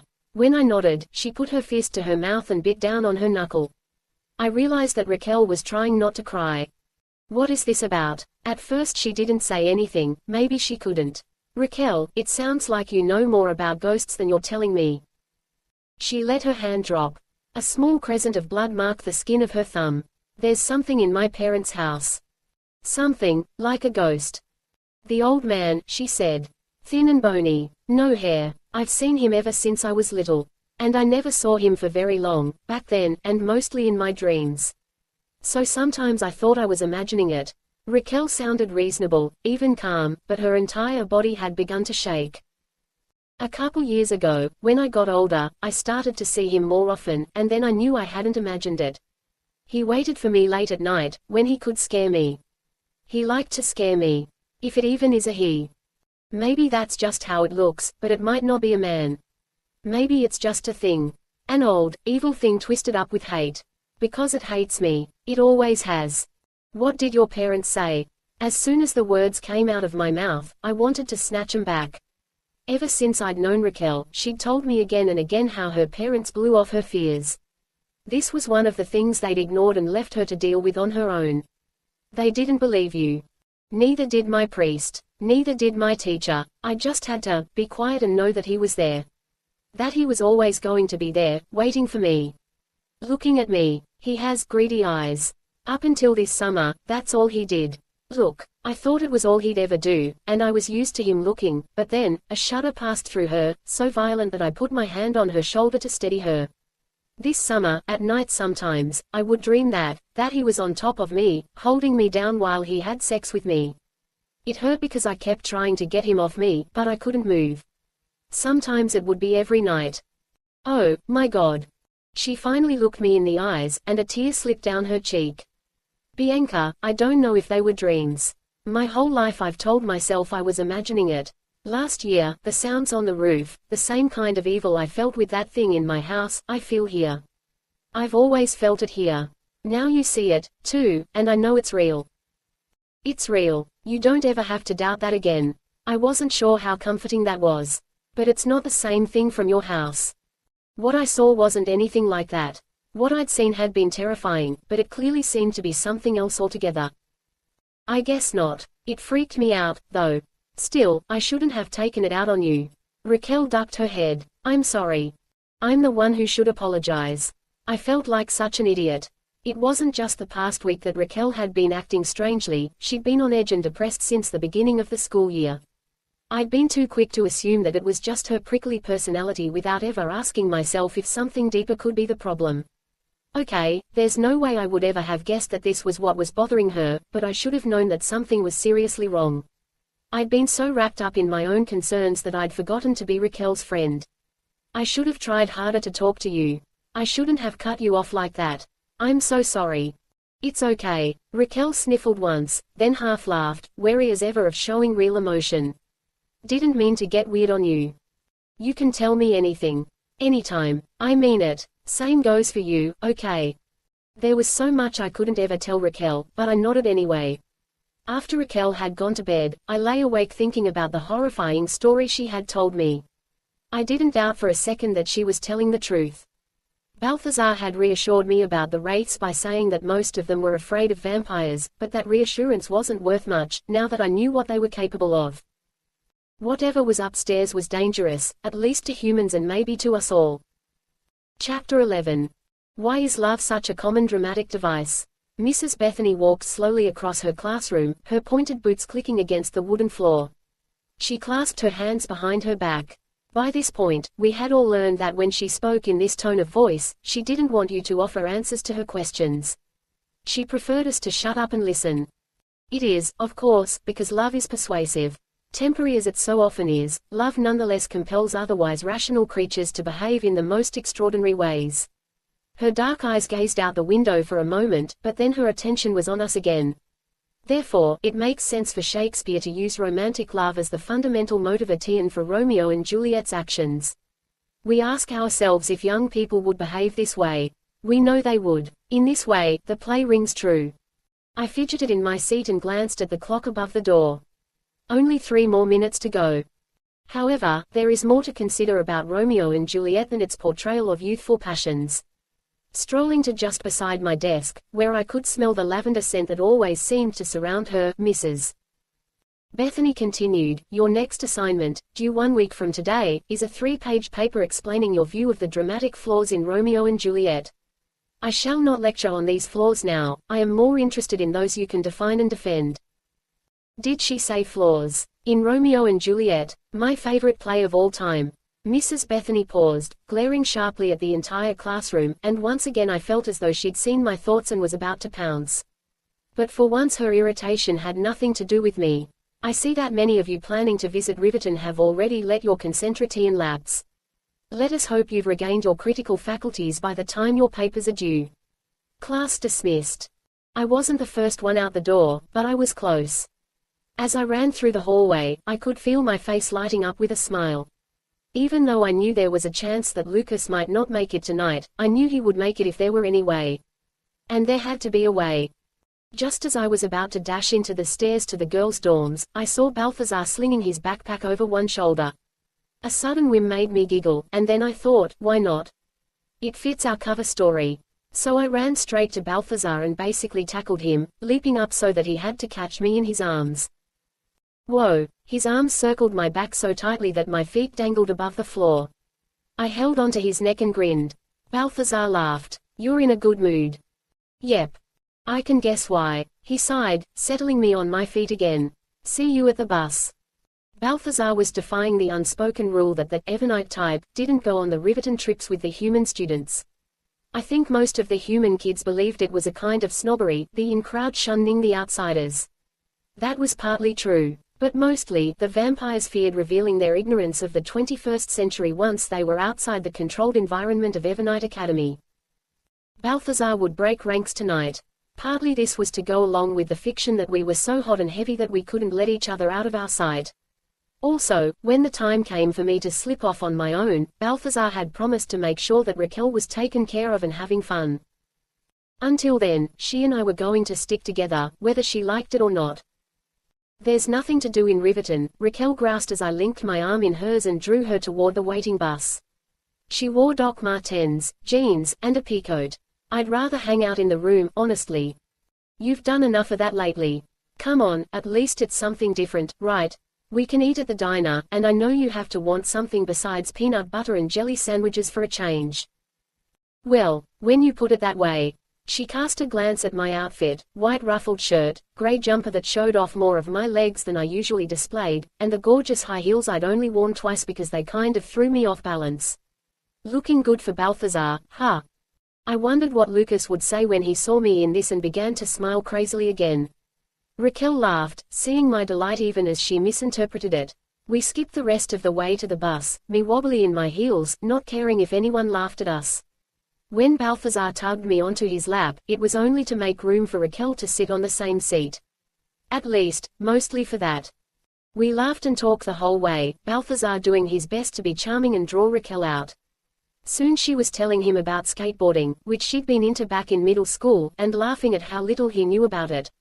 The whole trip, only one moment jarred us from the fun. As the bus turned onto the bridge to cross the river, I felt Balthazar's body tense, and his hand closed around my shoulder. Vampires hate to cross running water. They can manage, but usually they need a long time to work up to the crossing. Balthazar had to do it cold, and it was going to be difficult. I took his hand as if I were flirting, really to give him strength. The bus headed over the water. Balthazar shut his eyes tightly. A wave of nausea hit me. I felt like I'd just had the breath knocked out of me, and I couldn't quite tell which way was up or down anymore. Everything went sparkly and dark, the way it does sometimes when you stand up too quickly. I clutched Balthazar's hand more tightly, his palm was as cold and clammy as my own had become. Then, as swiftly as it had descended, the sick feeling passed. Sucking a deep breath, I looked around, trying to orient myself. The bus had just finished crossing the river. The barrier that vampires felt at running water, now I felt it, too. Balthazar gazed at me curiously, and I wondered if he'd been able to sense my distress. I stared at the window, unwilling to acknowledge to him what I wasn't ready to admit to myself. We all ate at the diner together, right at the counter. Vic put French fries on his hamburger, between the meat and the bun, which made us all laugh but then turned out to taste pretty good once we tried it. It was strange to see Balthazar eating onion rings and drinking a milkshake. He chewed slowly and deliberately, maybe because he had to remind himself how to do it. But he managed. Nobody else noticed anything strange about how he ate. Afterward, Balthazar suggested everyone check out the used bookstore. Once Vic and Raquel were on board, I casually said, I'll catch up with you guys, all right. I think I'm going to run to the theater and say hi to my parents. They always chaperone there. Raquel shrugged. We could all go to the movie. Oh, no, I thought, but this time it was Vic to the rescue. No way. Did you see what they're showing? The Philadelphia Story. Seriously misogynistic take on the causes of marital infidelity. Raquel blinked at the sound of Vic using so many big words. I wanted to defend any film with my beloved Cary Grant, but I'd have to take the out. Right, you guys wouldn't want to see that. I'll come by the bookstore later. Then they were gone, and I was alone. I started walking toward the movie theater, just in case any of them happened to turn and glance behind them, but then I passed the blinking lights of the marquee and kept going. Almost there, almost there. My feet had begun to ache from the high heels, but with every step, I felt it less, not more. Every second brought me closer to Lucas. Within a few minutes I reached the riverbank. Instead of shops, there were houses here, but not all that many. A sidewalk ran along the riverside, one that had been laid down a long time ago. The concrete squares had cracked, and weeds poked their way through the gaps. Here and there, tree roots had pushed the concrete slabs upward at odd angles, so it made for uncertain walking, especially in heels. I watched the lights of the bridge reflecting on the water. How was it that driving over it today had upset me so badly? Being this close to the water didn't affect me the slightest. The river looked pretty, and that was about it. Then I heard footsteps on the sidewalk behind me. Lucas. My heart leaped, and I spun around with a smile on my face to glimpse a shape coming closer in the night. All my hopes crashed. Hey, Dana said, emerging from the shadows. I know I'm not who you wanted to see tonight. Sorry about that. My disappointment vanished, replaced by fear. Lucas isn't, he's okay, right? He's fine. Absolutely fine. But his cell is on lockdown right now. They got themselves surrounded by a nasty crew of vamps in Boston. For the next few weeks, he's stuck. Can't get out, can't leave. I was somewhere else, so when they told me about the lockdown, he asked me to come find you. I'm supposed to schedule your next secret rendezvous, which, I gotta tell you, makes me feel a little dirty. Though I tried to laugh at Dana's joke, it sort of turned into a sob instead. Dana patted me awkwardly on the shoulder and said, hey. You know he would have come if he could, right? I know. I really wanted to see him tonight. But thanks for coming to tell me, I said hollowly. It was better to get the bad news quickly instead of waiting by the river all night, wishing that Lucas would come. No matter how kind Dana had been, now I wanted her to leave so I could sit down and have a good cry. No big thing. Then Dana's grin faded as she stood up straight. In that instant, when her posture shifted into wariness and readiness to fight, I saw the warrior in her. Somebody's coming. You sure the vampires aren't on this trip? Only one, and he's not dangerous. Dana gave me a look that clearly meant, are you nuts? I plowed on like I hadn't said anything about friendly vampires. It's either a townie or a student. Just act natural. You got it. But I was the one who was going to have trouble acting natural, because the person who came around the river bend was Raquel. Hey, I said, too brightly. I thought you were at the bookstore. Got bored. Raquel shrugged. I slipped out. Great, I thought. Poor Balthazar's going to spend the rest of the night tearing apart the whole town looking for her. What about you? I thought you were going to the movies to see your parents. Raquel cast a suspicious glance at Dana. But Dana grinned and held out her hand. Dana Tryon, good to meet you. I'm an old friend of Bianca's, and we ran into each other on the street. What are the chances? Oh, okay. Raquel shook hands. You're from Bianca's hometown. Good old Arrowwood Middle School, I said quickly, grateful for Dana's fast thinking. Yeah, we used to hang out all the time. So when I saw her, I was like, forget the movies. Raquel smiled, accepting the story. Cool. Are you guys just walking around down here? Yeah, basically. Apparently Raquel intended to hang around with us. How were we supposed to fake a big friendship? We'd only met twice before. Dana didn't seem dismayed. Actually, I'm headed back up to grab something to eat. Bianca's going to hang out with me for a while. You want to join us? Well, I just ate. To my astonishment, I could see that Raquel actually wanted to go. Dana's cheerful personality had won a quick convert. But I skipped dessert. The pie looked pretty good. Pie. Dana grinned. Everybody loves pie. It's settled. We talked easily the whole night, and nobody would ever have guessed that Dana and I were nearly strangers. Raquel certainly didn't, mostly because we kept the focus on her, drawing her out about her art projects, her skateboarding, and everything else. When the topic strayed from Raquel's interests, Dana kept making up absurd questions to ask me about the history we supposedly shared. How's Hubert doing? God, the way you two used to flirt back at good old Arrowwood Middle School. You really never minded those Coke bottle glasses he used to wear. Or going with him to Star Trek conventions. Oh, I fumbled. I used to be into the intellectual type. You wouldn't know it from the guy she dated last year, Raquel said. I can imagine. Dana smirked. I knew she wouldn't be able to resist teasing Lucas about that later. I jumped in with, what about you, Dana? Are you still collecting My Little Ponies? You were only 2 fillies short of a complete set when I moved away. As Raquel started laughing, Dana shot me a dirty look, but she was grinning. I might have grown out of that. About halfway through, Raquel excused herself to go to the bathroom. The second she was out of earshot, Dana said, so, you and Lucas. When and where? We'd better come back here, to Riverton, say, in front of the movie theater. Let's try the Saturday after Thanksgiving, 8 p.m. Surely Balthazar would have permission to take me off campus at that point. The lockdown will be over by then, right? Ought to be. Dana smiled. Now I've done my part for young love. I feel all virtuous inside.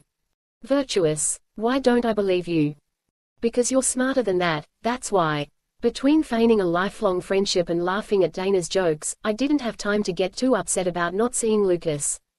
It didn't really hit me until later, when we were boarding the bus again.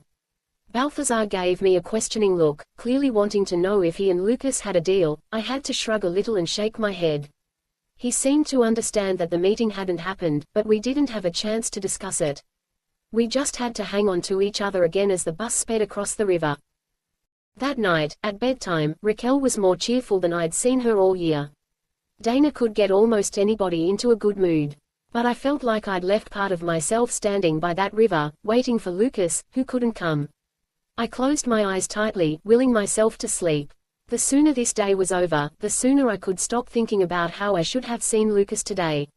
I could start thinking about how we would be together soon. That was how I had to look at it, or else I'd never get through. But even my dreams conspired against me. You have to hide, Charity said.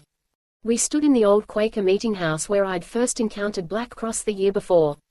The chill of consecrated ground crept into my bones and made me shake. Charity clung to a door jamb, as if she had to hold herself upright. We don't have to hide, I told her. Lucas won't hurt us. You don't have to hide from Lucas. She brushed her wheat-colored curls back from her face.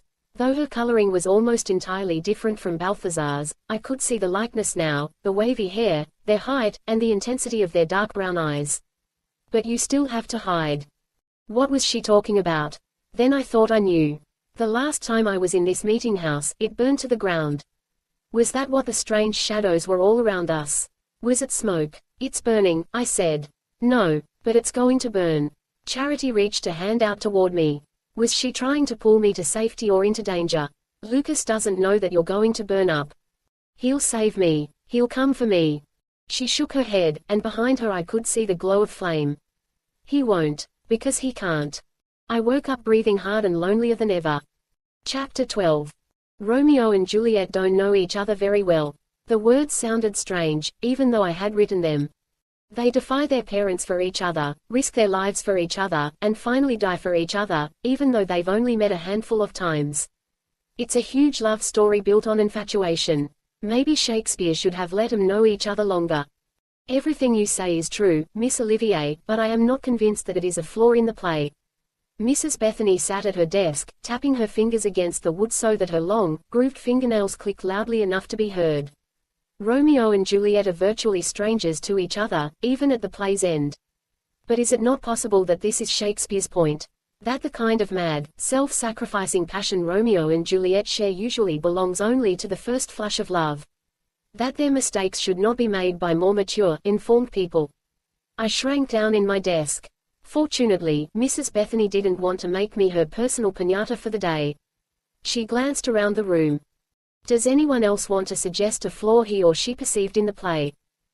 Courtney raised her hand, eager as ever to show me up. They acted like there was just no way they could have had sex without being married, and, hello, not true. Mrs. Bethany sighed. Keep in mind that, despite the bawdy humor in Shakespeare, he generally wrote to suit the morality of the time. Anyone else? For the first time I could remember, Vic spoke up in class. If you ask me, the bard kind of wussed out by having Tybalt kill Mercutio before Romeo killed Tybalt. They're all supposed to be blood enemies, right? And the Montagues aren't any better than the Capulets, if that prince guy at the end is telling the truth. So it would have been gutsier to have Romeo and Tybalt fight only because they hated each other.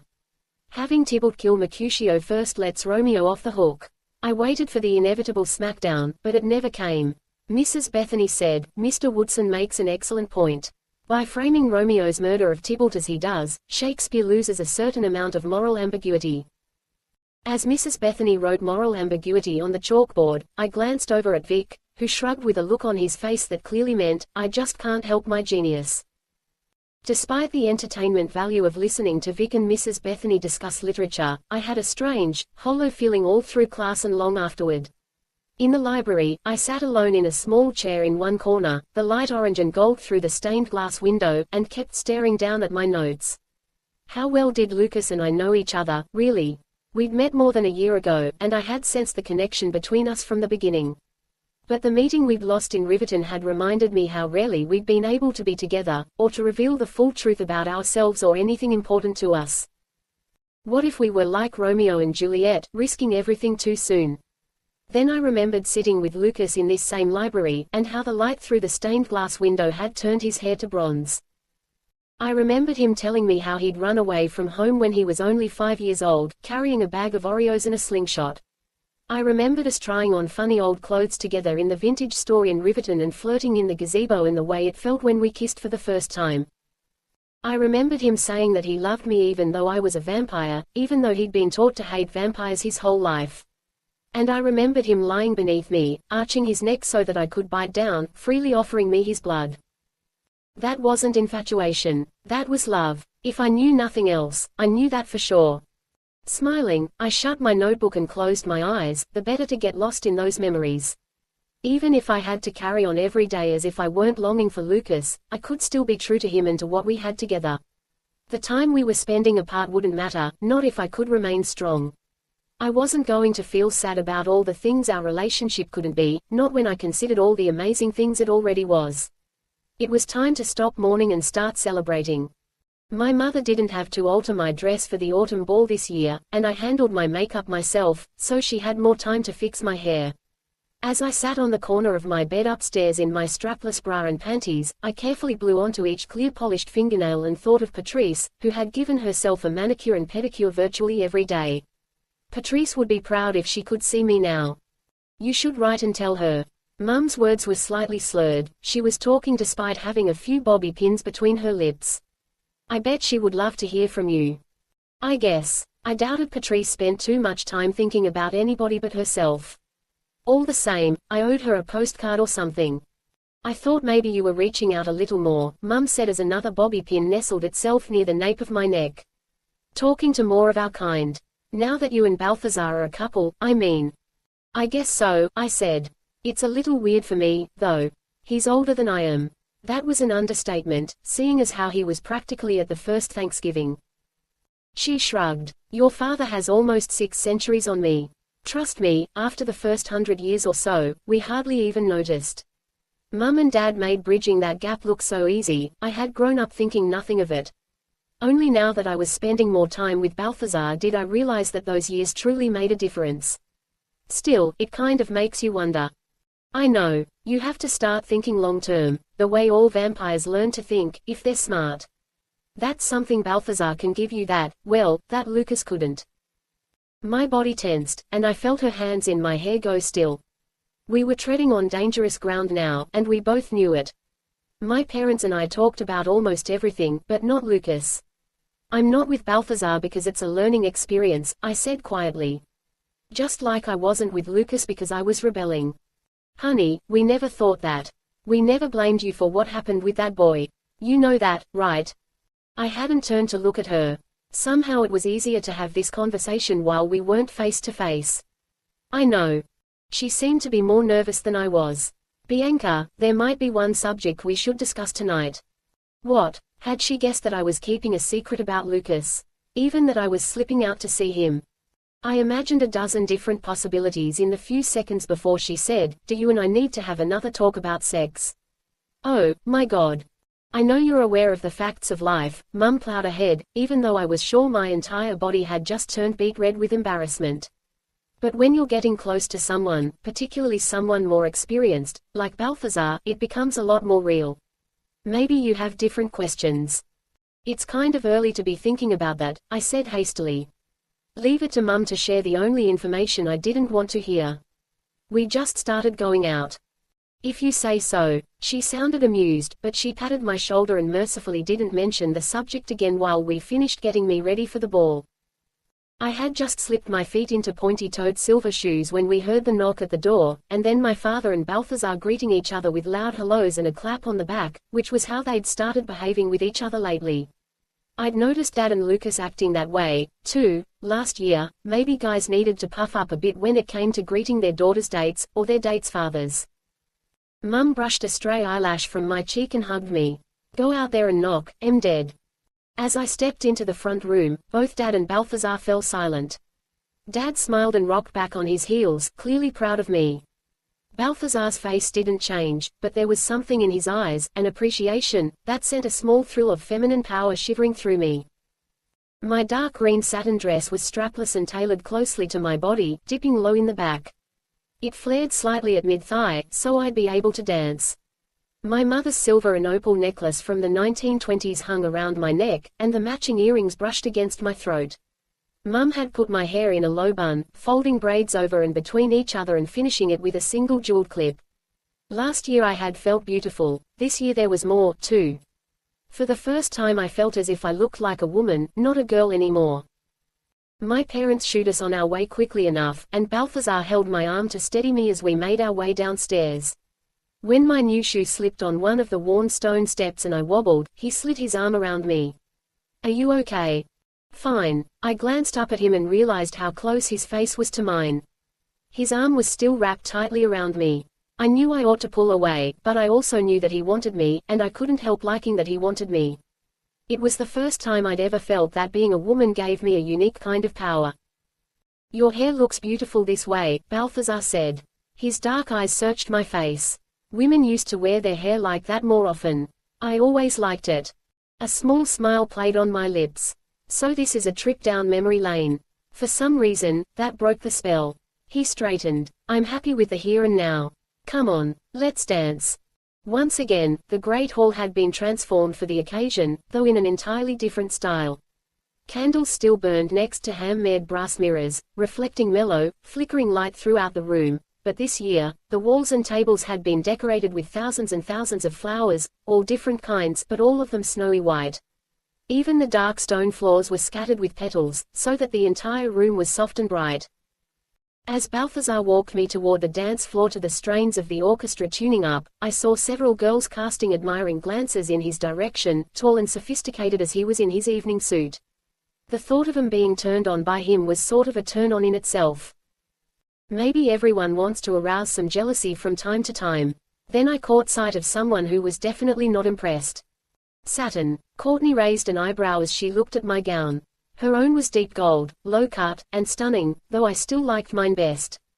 Brave of you to wear that. It wrinkles like an old garbage bag the second you sit down. I'll just have to make sure that we dance the entire night, I said brightly. That way we won't sit down at all. We swept past her as she sputtered for a retort, without success. Last year I had enjoyed the ball, but this year I loved it. My heart wasn't breaking for Lucas any longer. I was completely sure of our love for each other. Even though I would have preferred him to be my date, I also realized that he probably wouldn't enjoy this as much as I did. No, I could let go completely and live in the exhilaration of Balthazar whirling me through the steps of all the old-fashioned dances. Violins and pianos and harps played all around us, and the girls' brilliantly colored dresses shifted from pattern to pattern, formation to formation. It was a little like being inside a kaleidoscope that kept spinning every second. Your waltzing has improved, Balthazar said about halfway through the evening. His broad hand splayed against my bare back. Did you practice? In my room, I gave it a try. And put up with Raquel laughing at me the whole time. It was worth it. He leaned closer to me, so that his lips were nearly brushing my ear, and whispered, "Now." I glanced around the edges of the room. Most of the chaperones were missing, no doubt patrolling the grounds where most couples would sneak off to be together. "Now." We shifted to the edge of the dance floor and then walked away, laughing together as if we were just taking a quick break. As we started up the stairs of the North Tower, a couple of guys in tuxes shifted past us. They stared at me for a very long time, it seemed. Once they were gone, I said, "Do you think they suspect anything?" "Because of the way that they were looking at you. I think they were envying me." Balthazar sighed. Little did they know. Come on. Nobody else was around as we reached the level of the guys' dorms and kept going. Inwardly I cursed the clicking of my high-heeled shoes against the stone stairs, telltale evidence of a girl on the move, but all the same, we made it to the door of the records room. I hesitated, then knocked. Lucas and I couldn't be the only ones who'd figured out this was a good place to be alone, and the last thing I wanted to do was walk in on a couple in a clinch. When no one answered, Balthazar said, "We're clear." We hurried inside the records room. Someone had definitely been up there since the time I'd seen the vision, Mrs. Bethany, probably, investigating. Boxes and trunks had been shifted around in every direction, and for the first time in my memory, the room had been cleaned from top to bottom. The windows were so clear that they were invisible, and it looked as though the gargoyle outside the window might hop in at any second. Cobwebs had been expelled from every corner. "So what are we looking for?" Balthazar said. "Anything that explains why humans are attending Evernite Academy now. Lucas needs to know. If we can tell him when we're explaining about charity and the rest, it will go better. Besides, don't you want to know? I've always thought Mrs. Bethany did it for the money. People will do a lot of things for money. If she wanted money, she could have started admitting human students years ago. Like you said, Mrs. Bethany hates to change the rules. Why did she change this one? Besides, if it was only about making cash for Evernite Academy, she wouldn't offer scholarships to human students, but she does. Raquel's on scholarship, and she's not the only one." Balthazar nodded, acknowledging that I had a good point, but he didn't look any more thrilled to be there. "The last time you were up here, you awakened a wraith. If you want to go back downstairs. I'm not leaving you here alone," he said so firmly that I felt embarrassed for even joking that he might have been afraid. "I think I've seen wraiths 3 times now. 3 different places, the Great Hall, the stairwell, and here. I don't think it had anything to do with this specific room." Balthazar was obviously not convinced, but he said only, "So, what are we looking for? Any connections between vampire students from long ago and human students today?" "That doesn't narrow it down much, Bianca." That was an understatement. Despite Mrs. Bethany's cleaning job, the room was still stacked with crate after crate of documents dating back more than 200 years. "I guess we'd better begin." We opened lids and started sifting through yellowing old pages. Dust puffed up from the fragile, yellowing documents, and I had to keep brushing my dress clean. We couldn't go downstairs all dirty. Balthazar called out one series of names while I silently read another: Tobias Earnshaw, Agatha Browning, Dhiram Patel, Lee Shouting, Tabitha Isaacs, Noor Al-Ayav, Jonathan Donahue, Sky Kahurangi, Sumiko Takahara. The names we found came from different countries and centuries. All they had in common was that they didn't tell us anything. Evernite Academy was a fairly small school, so between Balthazar and me, we knew the names of pretty much all the human students. None of them connected in any obvious way to the vampires we found in the records room. "So much for that idea," I groaned, brushing filmy dust from my hands. "We didn't prove your theory, but we didn't disprove it either. The trouble is, there's just too much paper. We can't look through this usefully without knowing more about what we're looking for." Balthazar pulled a pocket watch from his jacket and frowned. "We need to get back soon. They'll notice that we were gone, but if we come back, they'll assume." Right. Thinking of what people would assume made me bashful, and I couldn't quite look Balthazar in the eye. "We'll keep looking into this. I promise." "Thanks." We made the trip downstairs without being seen, and Balthazar sounded relieved. "Good. I don't want to give you a scandalous reputation. Vampires can be scandalized. You should know better than anyone." He took my hand as we headed back to the dance floor. "Come on, let's start a scandal. This time, when we started dancing, it wasn't just for fun." Balthazar held me closer than he had before, closer than anyone but Lucas had ever held me, so that our bodies were pressed together tightly. We weren't part of the whirling procession of dancers all around us. We moved more slowly, as if pretending that there was nobody else in the world, and that we were all alone. In truth, I was more aware than ever that we were being watched. I could sense the chaperone's amusement, others' interest, and Courtney's glowering jealousy. It's all a game, I told myself. It doesn't mean anything to either of us. It's okay to enjoy a game. At one point, Balthazar's hand brushed against another girl's gown, and he winced. What the? We fell out of the dance, moving to the side of the room. I took his hand in mine and saw a small red droplet on his index finger. She must have pinned her dress. Balthazar shook his hand, then stopped. Slowly he brought his finger close to my lips, offering me his blood. The vampires around us would recognize that as flirting. Drinking each other's blood was intimate for vampires. The one who drank could sense the other's most secret desires and emotions. Had Balthazar offered his blood to me only to complete the illusion that we were together, or did he mean it? Either way, I couldn't exactly say no. My lips closed around his fingertip, and I brushed against the pad of his finger with my tongue.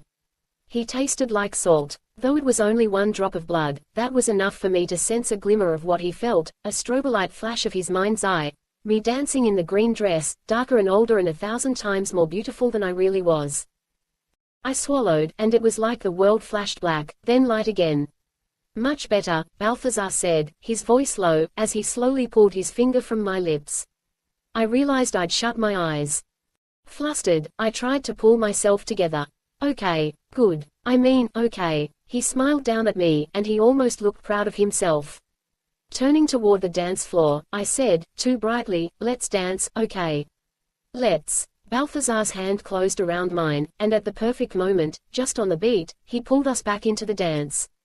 The swirl of people all around us caught me up, as if I could feel the tempo of the music in my own pulse. The taste of blood had made me dizzy with excitement. Never again, I thought. Lucas wouldn't like it. At all.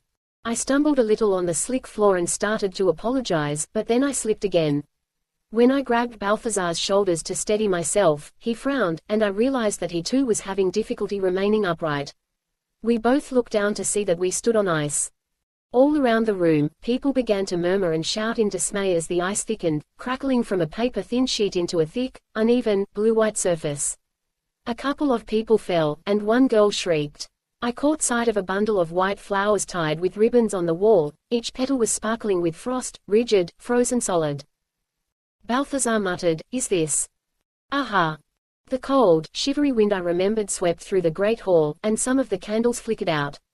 The orchestra broke off playing, instrument by instrument, moving from melody to cacophony to silence. Some of the chaperones had begun pulling people toward the doors, but as scared as everyone was, nobody wanted to look away. Bluish ice covered the walls and frosted every single window. Icicles as thick as stalactites hung from the ceiling rafters and descended lower every second. They were 2 feet long, 5 feet long, then 10, and thicker around than I was, all within moments. I could feel flecks of cold against my skin, but it wasn't soft and snowy the way they'd been before. Instead, they were needle pricks like sleet. What did we do? I clung to Balthazar's jacket. Did we wake up a wraith? Wraith. Courtney had apparently overheard the last word we wanted anybody to overhear. This is a wraith. People started to panic. Everyone rushed at once for the exits, but people were skidding on the ice, yelling and shouting, falling over one another, and creating a mob. Balthazar grabbed me around the waist and slung his other arm over my head to protect me from the fray. The cold breeze whipped through the room, extinguishing the rest of the candles. Every second, it became darker. Every second, I became more afraid. They'll know what to do, I thought, though now I was trembling all over. Surely Mrs. Bethany or my parents or somebody knows how to handle this because, oh my God, somebody needs to handle this and make this stop. In the frost across the one plain window of the great hall, a few lines suddenly melted clear, and those lines formed a scrawled word, ours. Then the ice cracked everywhere, walls, ceiling, floor. As we staggered sideways, thrown off balance by the jolt beneath our feet, I heard a terrible groaning above. I looked up and saw the stalactites tremble, and then they fell, 10-foot-long knives of ice stabbing downward toward all of us. Everyone screamed. Balthazar threw me to the floor and covered my body with his own. As I gasped from the shock of the cold against my skin and Balthazar's solid weight, I saw one of the stalactites slam down only a foot away.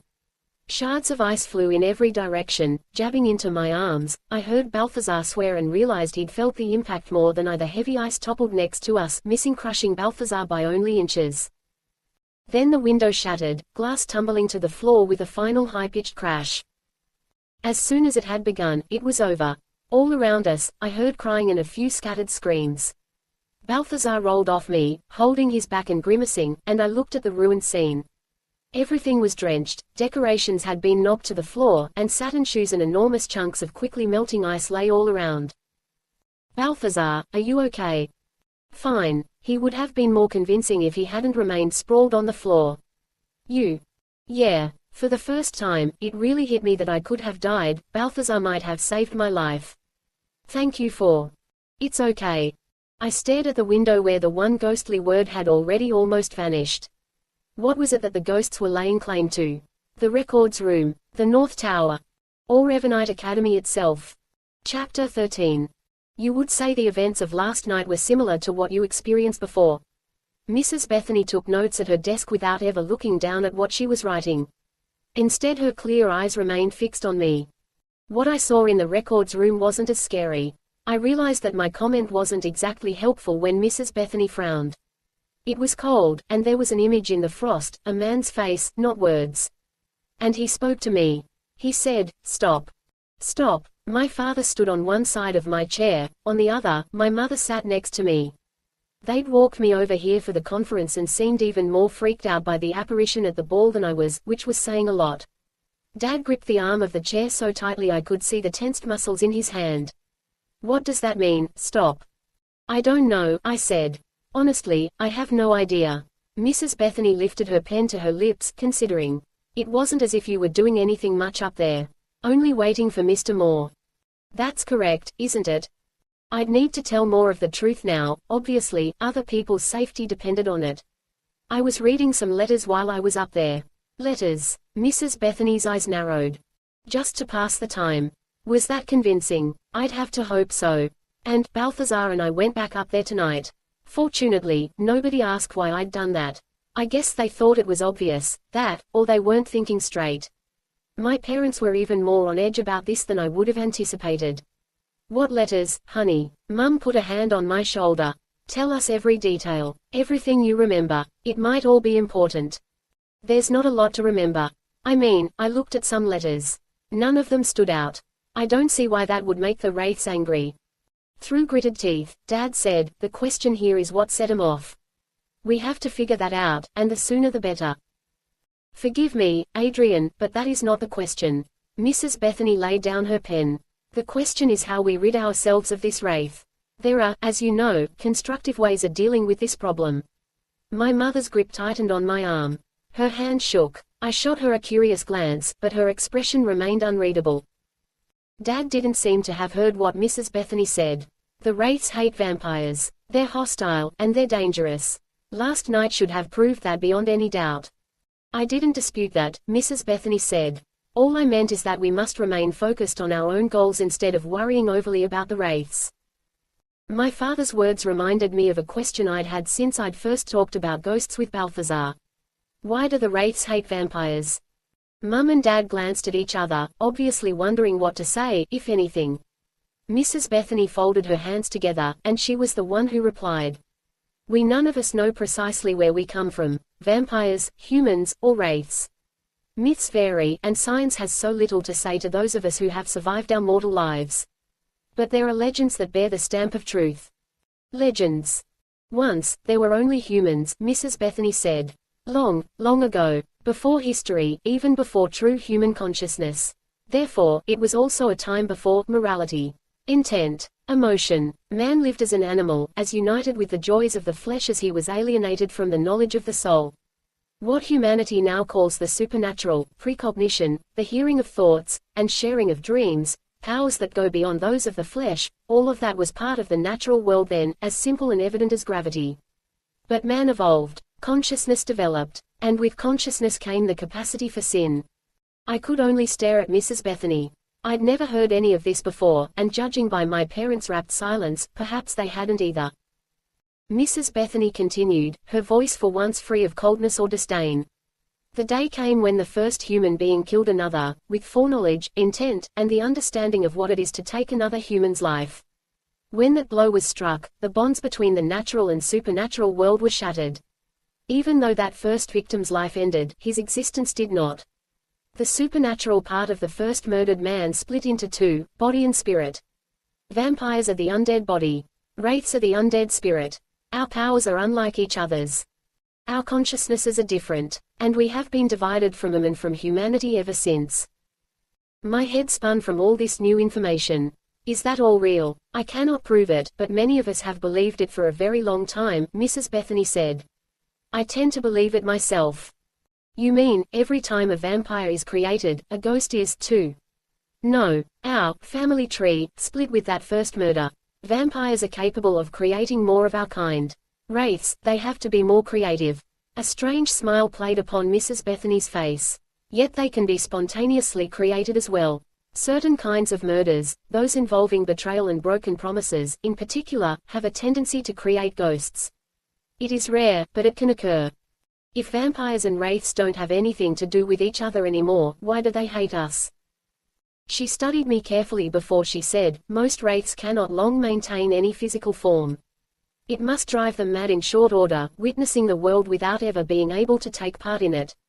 Think how you would feel, Miss Olivier, if you were trapped and powerless in that way, and then you saw other undead creatures still able to feel, act, and enjoy their time on Earth. Think how much closer we are to the experience of life. Does it seem more clear to you now? Yeah, I guess it does. If you witness anything else, of course, report it at once. Adrian, Celia, thank you for bringing her over so promptly. That's it. My mother shook her head. There's nothing else we can do to protect, to keep the students safe. The students should simply take care not to spend too much time alone. Mrs. Bethany raised an eyebrow. Particularly in isolated rooms far from the teachers in the hopes that their paramours will soon arrive. Next time I'll bring Balthazar with me, I promised. That made Mrs. Bethany scowl, but I could tell my parents were amused. We walked back across the grounds from Mrs. Bethany's carriage house toward the school. It was a cloudy day, unseasonably cold, and I wished I'd brought a heavier coat. Dad put one arm around me as we went. You're not worried? No. Are you guys? No, Mum said. When she saw my expression, she sighed. Okay, yes, but not for any good reason. Just because we're your parents and we love you. What did Mrs. Bethany mean by constructive ways to get rid of ghosts? I asked. Let's hope the damn thing is gone already, Dad said, which wasn't exactly an answer.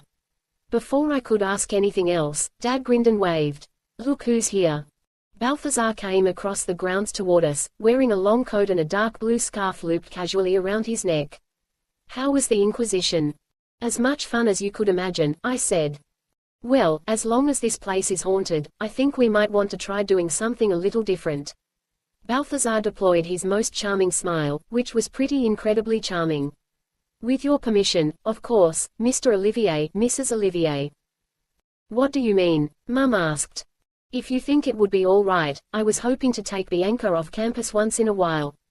Starting this weekend, maybe. We could go into Riverton or wherever, and she could show me a little bit about 21st century life. I could tell her more about where I've been, what I've seen. Balthazar said it like this was a brand new idea, not like we'd been plotting this for weeks. I know she's young to go on dates off campus, but as long as this wraith is here, I'd feel safer somewhere else. I bet Bianca would, too. Definitely, I said. Absolutely. My parents didn't suspect a thing, in fact, they looked thrilled. A little too thrilled, really. I mean, I knew they liked Balthazar. Who wouldn't? But they seemed overeager to match us up. Still, as long as it was working for us, I wouldn't argue. Dad spoke to Balthazar first. You'll have her home by a decent hour. Of course. And you'll let us know what you're doing and where you'll be, Mum said. She bounced a little on her heels. At all times, Balthazar promised. I'll ask Mrs. Bethany's permission as well. I can handle that, Mum said. She's more likely to say yes if we do the asking. This is a big responsibility, Dad said to me. Are you sure you're ready? I was only thinking of the fact that soon I'd be with Lucas again. I'm very, very ready. They grinned, so happy and trusting that I felt bad about lying to them, but I knew what I had to do, and I wouldn't back down now. In the immediate aftermath of the autumn ball, people were seriously freaked out. Raquel started packing to run away from school 3 separate times, and each time it took me more than half an hour to calm her down. We slept with the lights on for a week, and we weren't the only ones in the dorms who did. More teachers took hall monitor duty at night. Once I even saw Mrs. Bethany herself striding purposefully down the hall, candle in hand, so watchful she seemed almost eager. Nobody would go near the Great Hall to study, hang out, or anything else. The tarp covering the one shattered window while the new panes were on order wasn't the best, and it let in drafts of winter-chilled air, but that wasn't the reason why people gave it a wide berth.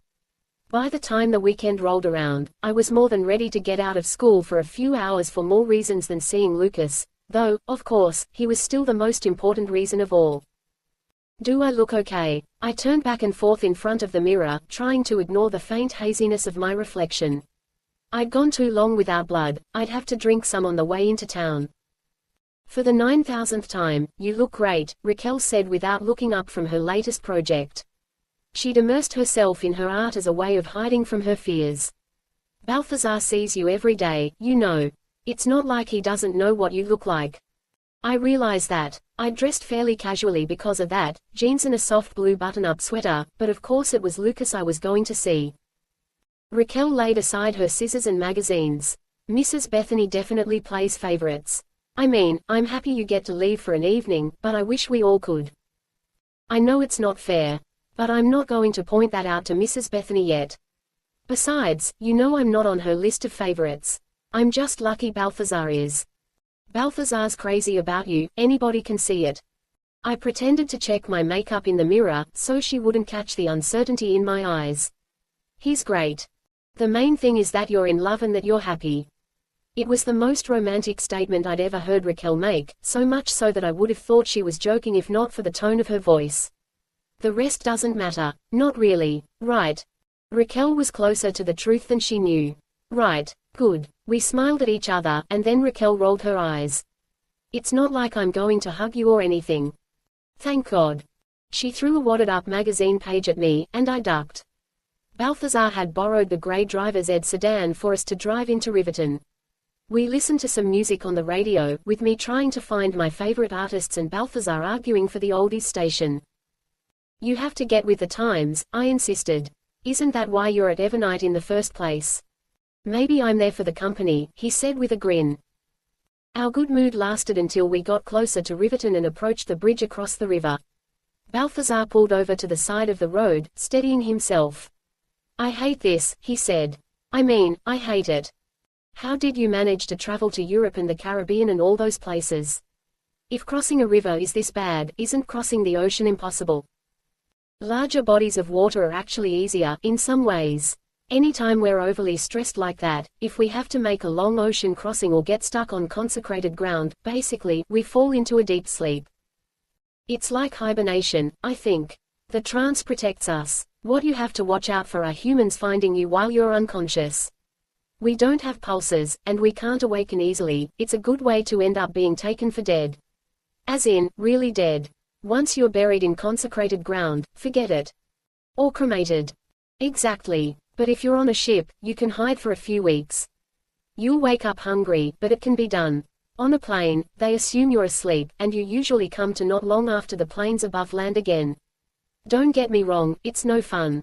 But at least that way you sleep through the worst of it. There's nothing but the shock wave. I thought about all the stupid vampire movies I'd seen on late-night TV, with black-caped Romanian counts making the sea voyage to England as they lay sleeping in coffins. Now I realized that those legends were based in truth. The safest way to ensure that you got where you were going was to ship yourself as a dead body. Who knew that even horror shows could tell me something real? The river shimmered slightly in the moonlight, and I felt a chill of dread. Can't we get it over with? It wasn't too bad on the last school weekend, because we took it fast.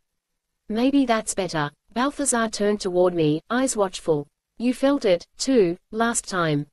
Oh, yeah. You're starting to feel more of what we feel. You're becoming more of a vampire.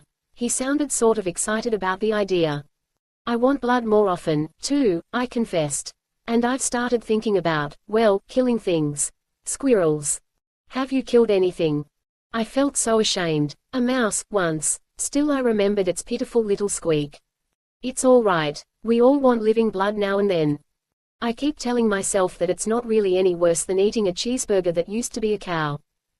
It's not. Balthazar paused before he asked, have you told Lucas this?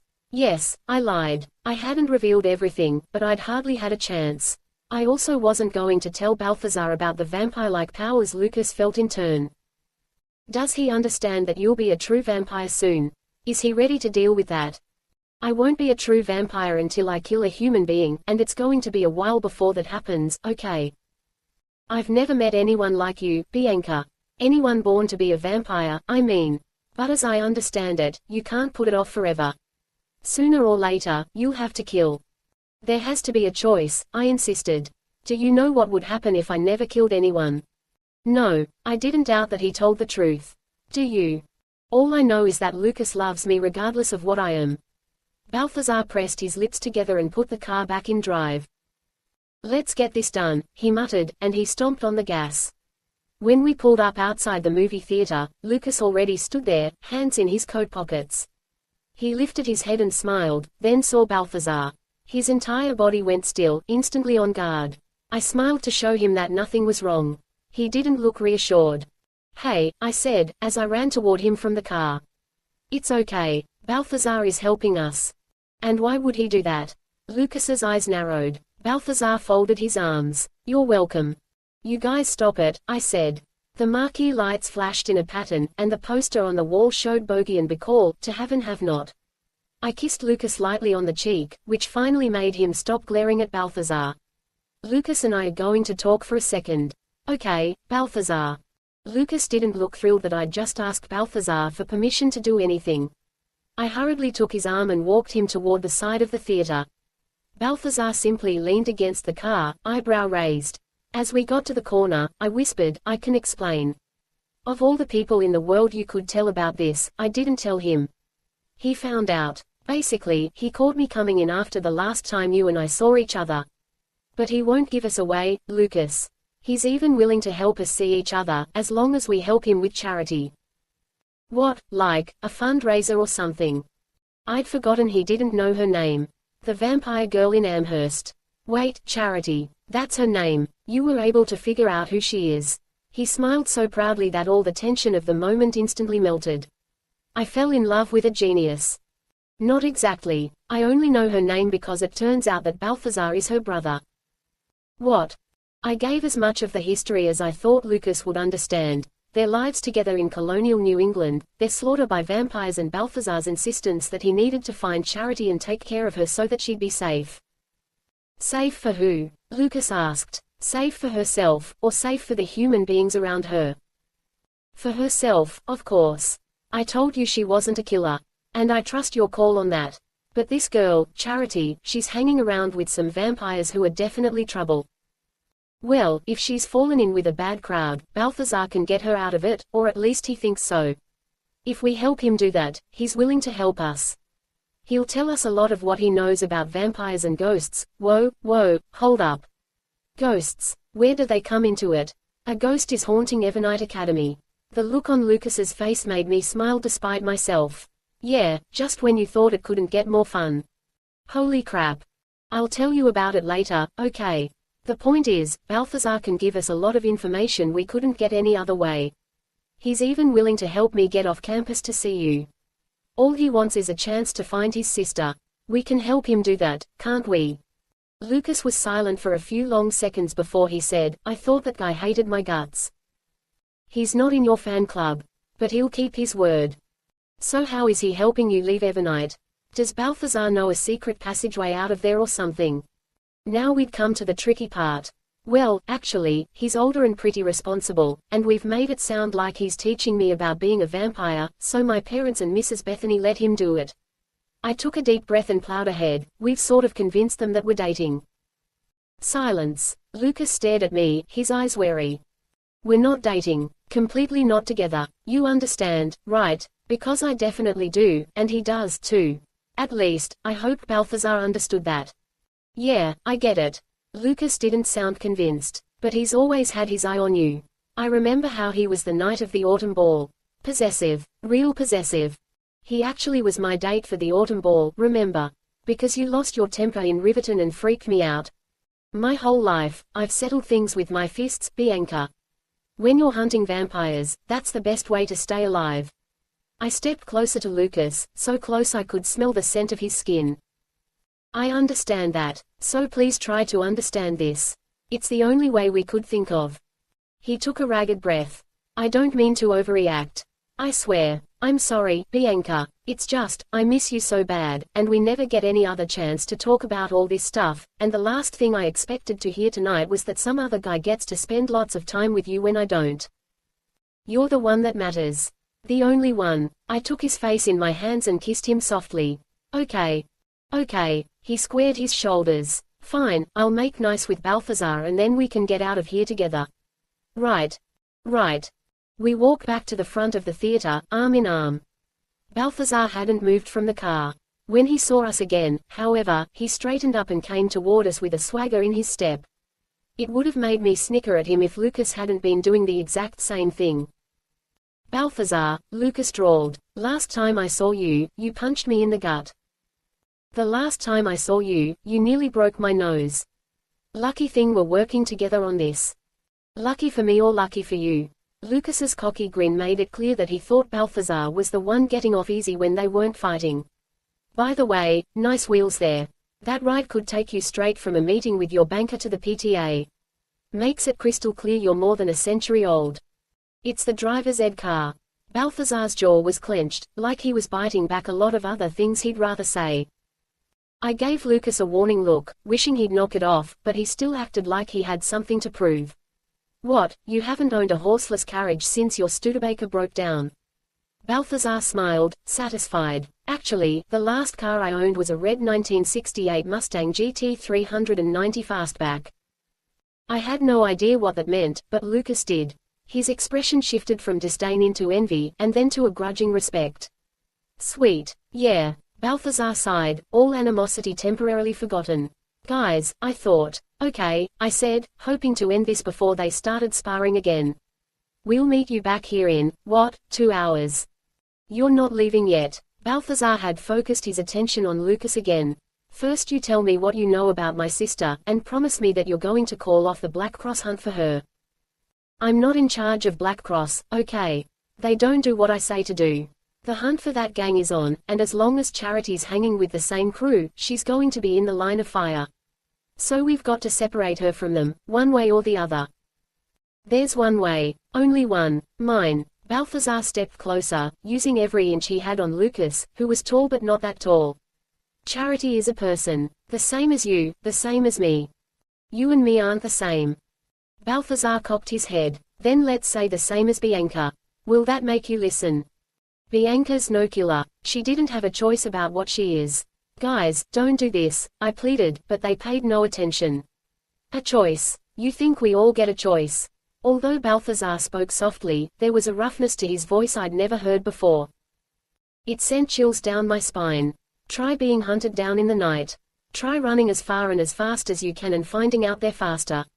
Try coming to in a stable, with your parents' dead bodies on the ground in front of you, your hands roped above your head and a dozen hungry vampires arguing with each other about who gets you next.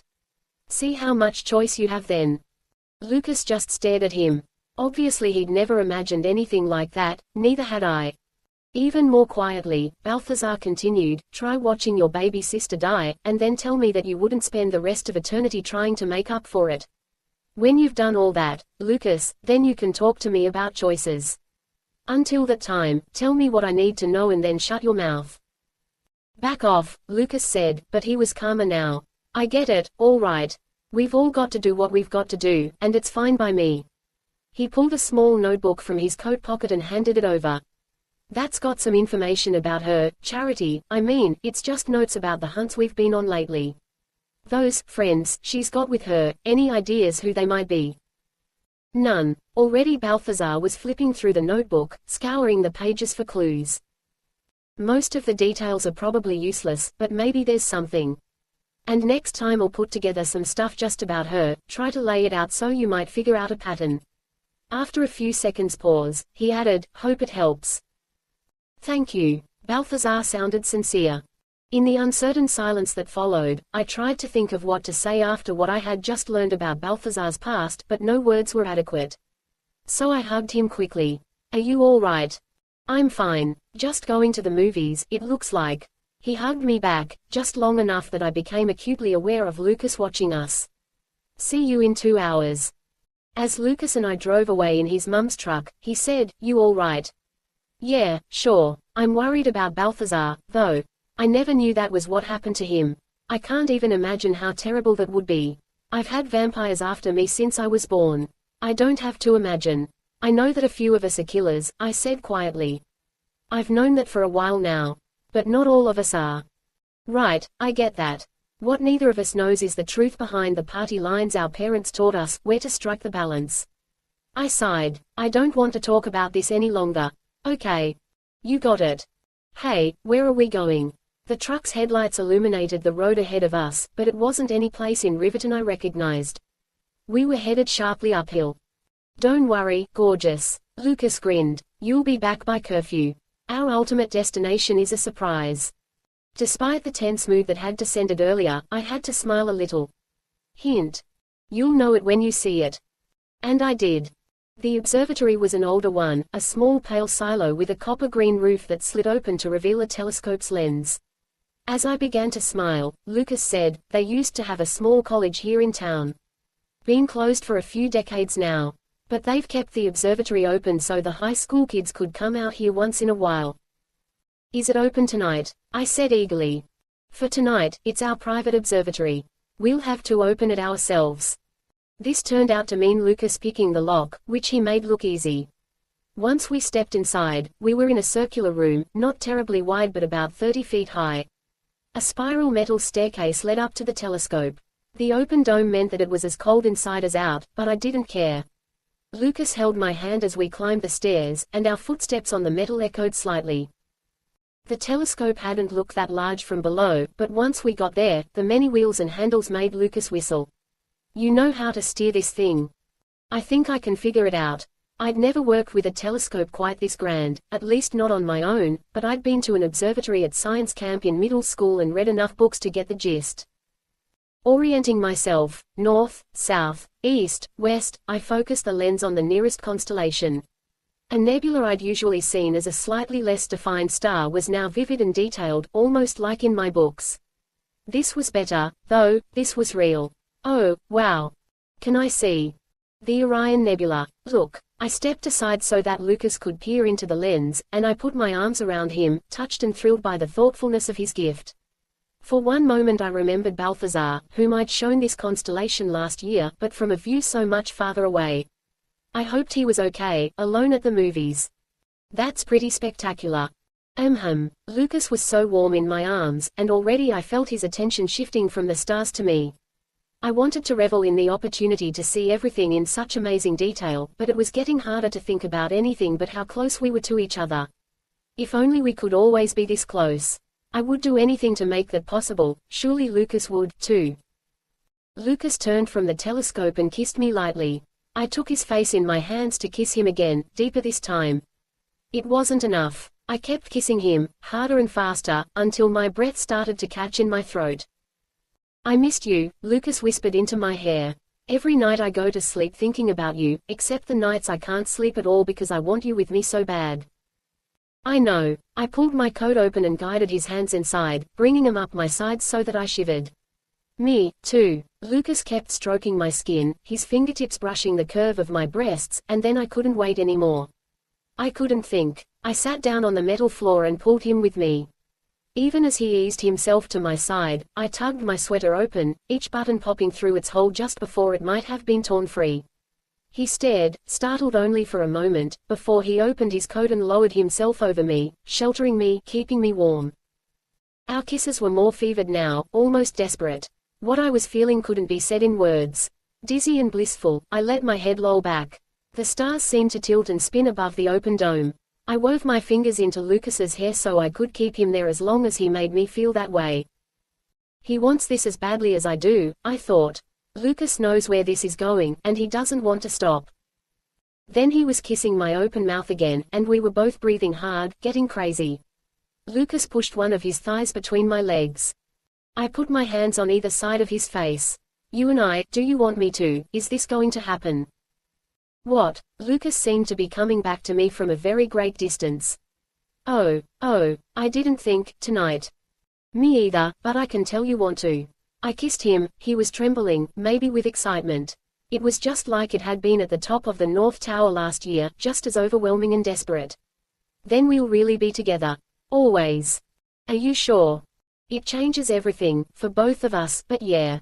I am. Are you? He gave me that sexy, lazy grin that always made me warm all over. Absolutely. When we kissed again, there was a new intensity to it. Purpose. Need. Then he whispered against my cheek, do you have, protection? Protection. I didn't. Well, I didn't bring any condoms. Because I am just that stupid. Lucas thumped his head once against my shoulder. I didn't think that we'd get to this. I should have known better. Every time I touch you. Wait, you thought I was talking about sex? Lucas stared at me. I realized immediately that of course he'd been talking about sex. He was lying on top of me, and I was half undressed. It wasn't like I hadn't been thinking about that, too, maybe even later tonight, but I had been talking about tying us together forever. Bianca, did you mean, you were talking about drinking my blood? Yeah. But not just drinking my blood. His face was drawn and pale. Right. I thought you wanted me to make you a vampire.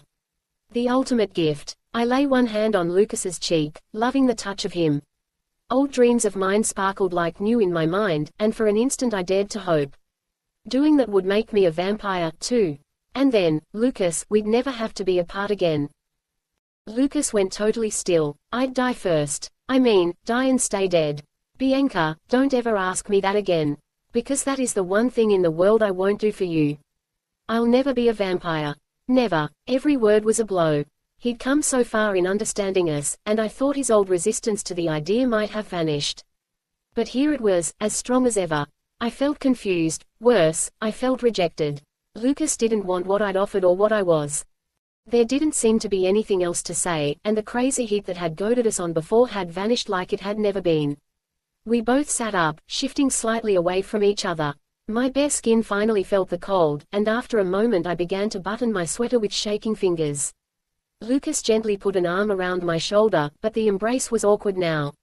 I'd never thought it could feel weird to be held by him, but it did. Chapter 14. You okay? Lucas said for about the 20th time, as he drove me back into Riverton.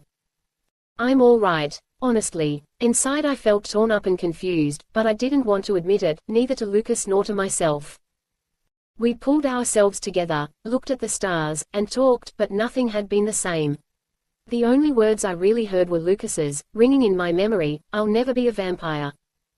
He'd said it before. I'd believed him, but this time it had really hit me. No matter what happened, no matter how much we loved each other, there would always be a boundary between me and Lucas. I'd endured our separation this year because I'd believed it wouldn't be permanent. How could it be, when we loved each other so much? But now I found myself wondering if this was all we could ever have. Furtive meetings and smuggled letters, a few moments of passion stolen amid weeks and weeks of loneliness. And someday he would grow old, even die, and leave me here alone forever. Lucas pulled up in front of the movie theater just as patrons started coming out.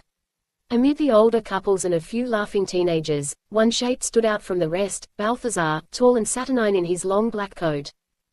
I should go. I turned back toward Lucas. Where will we meet up next time? January, I think. There's this one town, Albion, Charity goes there a lot. At least, that's what the reports say. Guess that's where Balthazar would be willing to take you. He'll do that, definitely. Second Saturday in January, 8 p.m. He nodded. Where? Center of town. Trust me, it's a small town, we can't miss each other. He cupped my cheek in his hand. I love you. I nodded, too choked up to speak. Lucas drew me closer and kissed my forehead. Hey, no crying now. I won't. I breathed in his scent.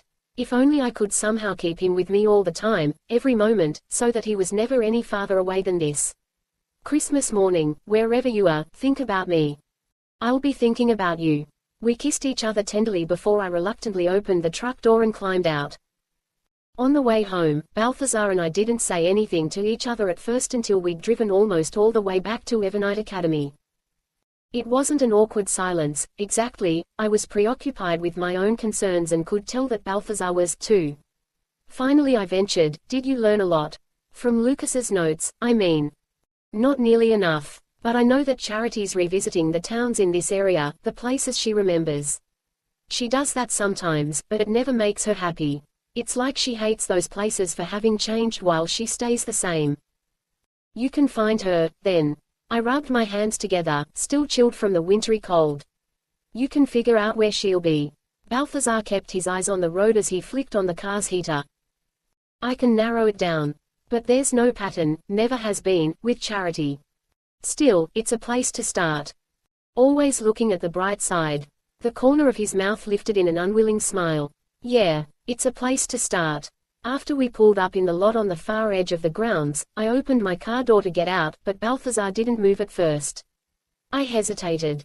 "Thanks," I said, "for tonight. It meant a lot." Balthazar lifted his hand to my face. He didn't touch me, but his fingertips were close to my mouth. "Your lips are swollen." Now that he mentioned it, my mouth did feel puffy and sore. I realized it was from the hungry kisses Lucas and I had shared. "Oh, does it look, is it too?" "It's fine," Balthazar said lightly. His eyes were shadowed. "Anyone who noticed would assume you'd been kissing me." Fortunately, I didn't have much time to brood over the separation between me and Lucas. Finals week approached, and the humdrum tasks of papers and exams demanded their due. In some ways, burying myself in schoolwork was a comfort. My dark mood lingered, no matter how many essays I wrote for Mrs. Bethany or how many calculus practice exams I took. Nobody really noticed though, because the entire school remained on edge. Though the window in the Great Hall had been repaired, again with clear glass instead of stained, it remained deserted, even on rainy days when the online alternative was a cramped dorm room. Rumors spread, becoming more absurd by the day. "I heard that the haunting is part of a voodoo curse," Courtney proclaimed one day from her shower. I was washing my hair a couple of stalls down. "Voodoo is totally and completely real, and some loser dropout from last semester decided to curse this place by ruining the best party of the year for all the cool people." I would have liked to tell Courtney just how stupid she was being, but I didn't really have a better explanation yet. As finals week began and the tensions increased, I realized one curious element of the school's fears about the ghost, something I wouldn't have expected. The vampires were the ones who were most afraid. The human kids were on edge, too, but they mostly seemed to take it in stride. That didn't make sense to me. Okay, vampires might be more likely to understand that the wraiths were real and appreciate the potential danger. But I hadn't heard any of the human students scoffing at the idea of ghosts, not that anybody could doubt something supernatural was going on after what happened at the autumn ball. "Isn't it sort of weird," I ventured one day while Vic and I were studying together in the library, "how more people aren't freaking out about exams?" "Trust me, I'm freaking." "No, not exams. About the thing. You know, the ghost." Vic didn't even look up from his anatomy textbook. "Yeah, the ghost. You're really casual about living in a haunted house." "I've always lived in a haunted house." Vic shrugged. "I got over the creepy part a long time ago." Wait, what? It had never occurred to me that Vic might know more about wraiths than any vampire at Evernight. "Your house is haunted by a ghost." "Yeah, the cold spot in the attic. Classic spectral activity, lowered temperature, weird sounds, and the way you just feel somebody watching you even though nobody else is there. Everybody in my family always knew about it. I had a sleepover every Halloween that was, if I say so myself, the coolest party of the year. Every year." As I gaped at him, Vic started to laugh. "Lots of people here have seen the same thing. The ghost in your house. The ghosts in their houses. Or their schools, or you know that new girl Clementine.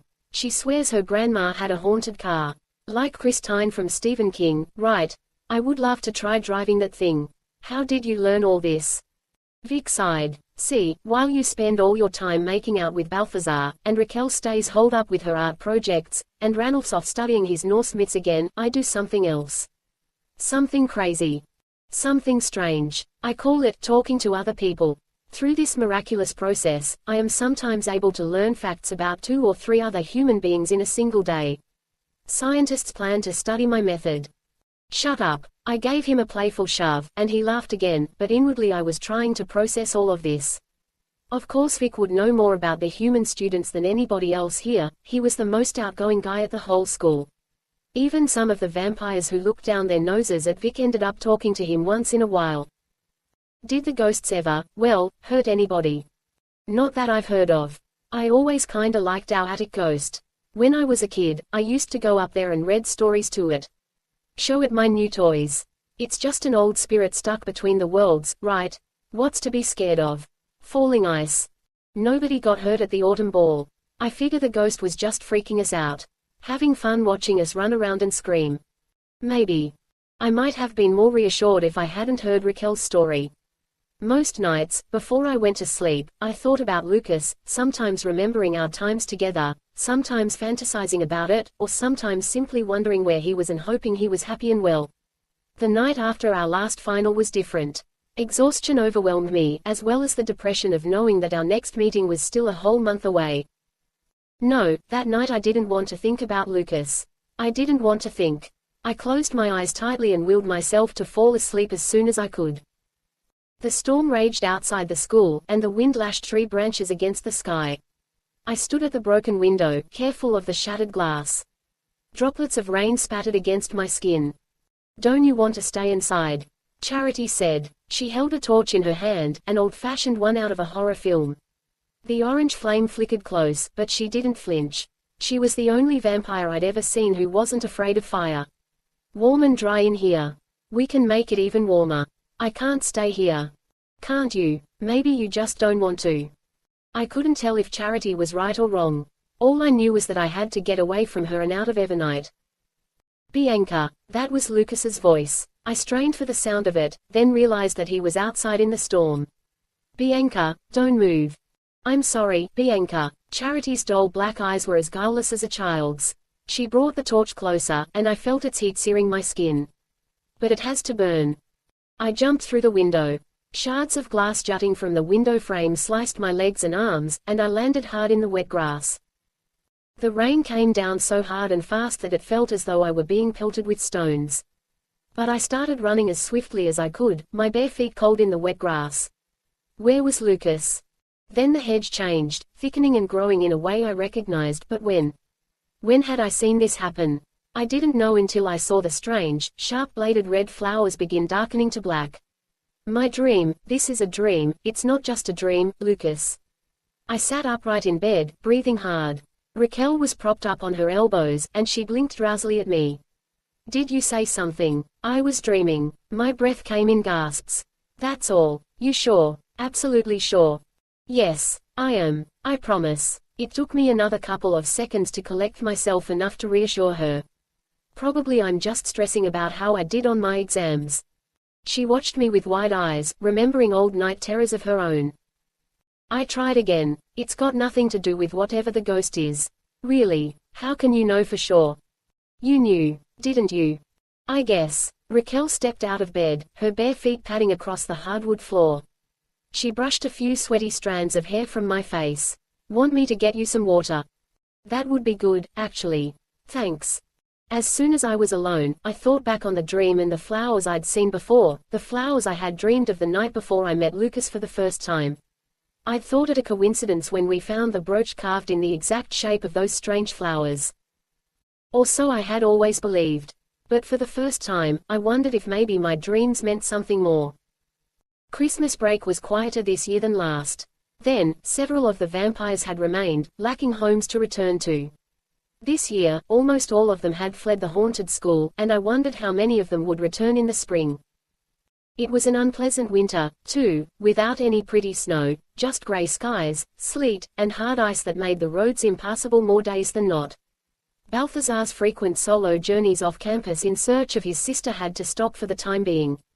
I could tell he resented not having left Evernight more when it was still possible, so I tried my best to brighten his mood. On Christmas Eve, we hung out in the modern technology room as I helped him get a jump start on January's assignment. "You've got to go faster than that," I said. "It takes time to figure out what the arrows mean," Balthazar protested, moving stiffly through the steps on the beginner level a Dance Dance Revolution. You have to internalize that so your body knows what to do the second your eye sees the arrow. Your brain can't even come into it. I sat cross-legged on the floor next to the game mat, watching him in dismay. You're a good dancer, Balthazar. How come you're so bad at this? This isn't dancing. These days, it's merely rhythmic twitching. Well, you'd better get used to it, because the game doesn't have a foxtrot setting. Balthazar glared at me, but there was some humor behind it. He let me play, too, and took my victory in stride. Afterward, we went upstairs to my parents' apartment, where I was spending the winter break. When my mother opened the door, the warm scent of cinnamon and apples wafted out to welcome us. About time you made it. She squeezed Balthazar's shoulder, then gave me a kiss on the cheek. We've been waiting for you too. Look at that tree. Balthazar grinned at the 7-foot-tall fir my parents had set up in the corner. Strewn with tinsel and decorated with the clumsy pipe cleaner and cardboard ornaments I'd made over the years, the tree looked appropriately festive, but to me it didn't seem any different from any other Christmas. Balthazar was more impressed. It's been a long time since I opened presents under a tree. Since you were alive? I asked. We didn't have Christmas trees then, he said, as Mum helped him out of his jacket. That was a German tradition that didn't spread worldwide until, 200 years after I died. It's a good custom, though. I think it'll last a long time. Me, too. Dad stood in the door of the kitchen, and the apron wrapped around his waist was promisingly smeared with chocolate. I'm just relieved nobody decorates them with candles anymore. Real candles. Like, with fire. I couldn't believe it. Mum mock shuddered. Real flame, near real trees that were drying out fast. You wouldn't believe how dangerous Christmas used to be. We settled in for a cozy night. The chocolate on my father's apron proved to be icing for a cake he'd made as a treat for me. We drank hot cider from mugs and blood from glasses, a Christmas ritual. For the first time in my life, the juxtaposition struck me as strange, but with Mum, Dad, and Balthazar having such a great time, I couldn't dwell on that too much. Christmas music played on Dad's stereo, popping with that peculiarly enjoyable static-only vinyl records have. All my blues were forgotten for a while. Later in the evening, Balthazar got on his knees to inspect the packages under the tree. He'd already promised to bring my gift tomorrow. I'd bought him a sweater, not exactly the most awe-inspiring present ever, I know, but he needed some more up-to-date clothing, and besides, the warm oaky brown of the wool had reminded me of him in some way that was hard to define. But when Balthazar picked up the first package with his name on it, I frowned. It wasn't mine. Wait a second, he said. There are a few for me down here. Several. Bianca, you didn't spend this much money, did you? I shook my head. We plead guilty, Dad said. He hugged my beaming mother around the shoulder. You're practically part of the family, Balthazar. We wanted you to be as much a part of the celebrations tomorrow as anyone. Thanks. Balthazar looked really touched, not because he was going to rack up on the gifts Christmas morning but because they'd taken him in. Maybe I should have felt the same way, once I saw what it meant to him, but I didn't. Instead, I thought once again how Mum and Dad liked Balthazar almost too much. As good a person as he was, that wasn't what my parents were responding to. No, they liked him because he was my vampire boyfriend, i.e., the person who was going to make their daughter into the perfect vampire they'd always planned for me to be. I'd always planned on fulfilling their hopes.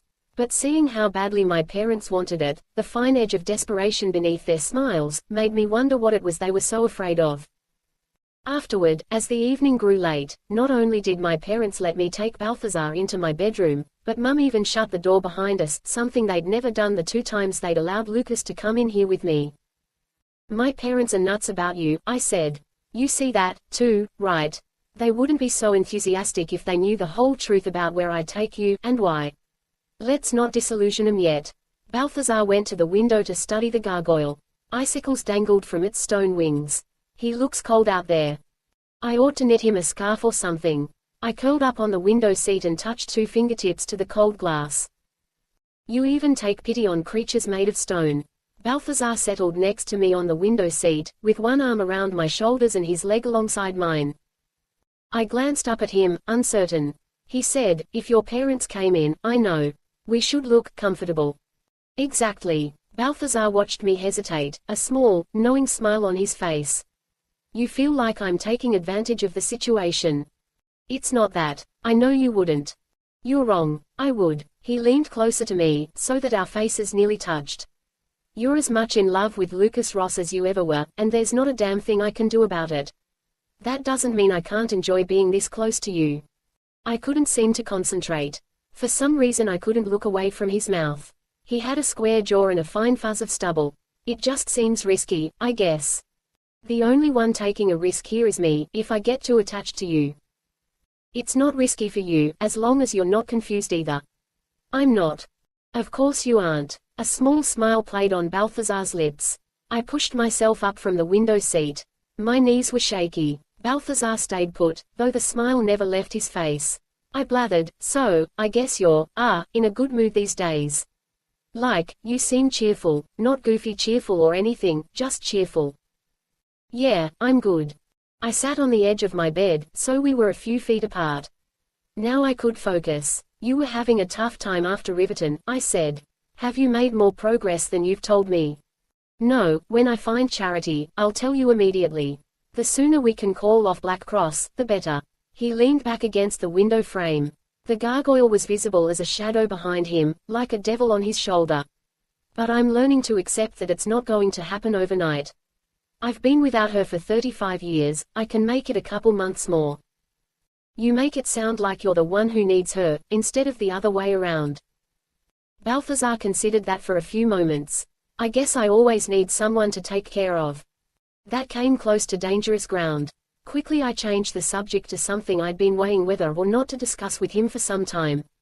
If I share a confidence that somebody else has told me, something really personal, really private, because I honestly think you might know something helpful, will you promise to keep the secret?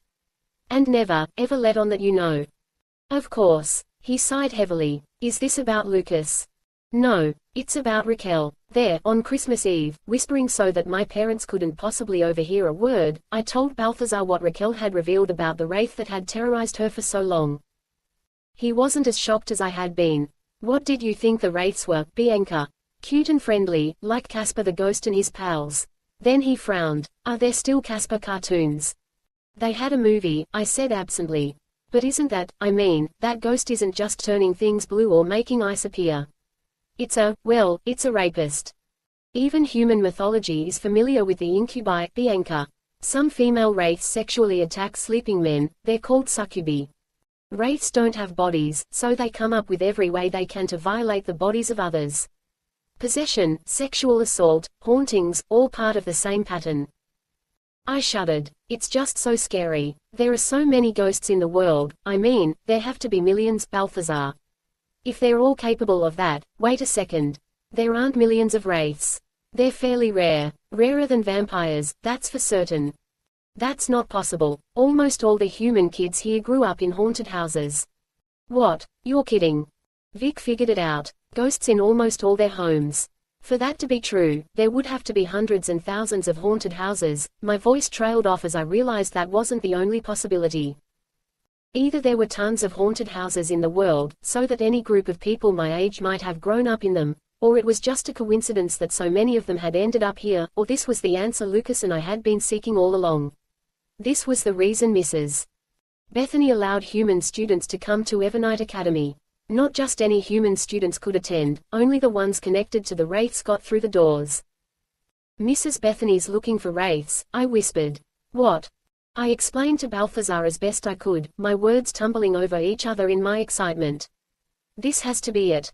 Once the students come here, she has a link to the homes and families that lasts for years. If she needed to get into any of these students' houses, she could probably do it. I agree that this can't be random, Balthazar said. Slowly, he started to grin. This isn't a coincidence. But why would Mrs. Bethany be looking for wraiths? They hate us, we hate them. Normally they give us a wide berth and we return the favor. Not these days. Something's changed. The old truce isn't in place anymore. I shivered and tucked my legs against my chest, hugging myself on the foot of my bed. They're after us. Wraiths are targeting either this school or vampires generally. Mrs. Bethany must have known this was coming, so she let the humans in too, to track the ghosts down or get access to them, maybe. He drummed his fingers on the windowsill. You're onto something. Think about it, Bianca. For centuries no ghost dares to enter Evernight, and then tons show up as soon as human students appear.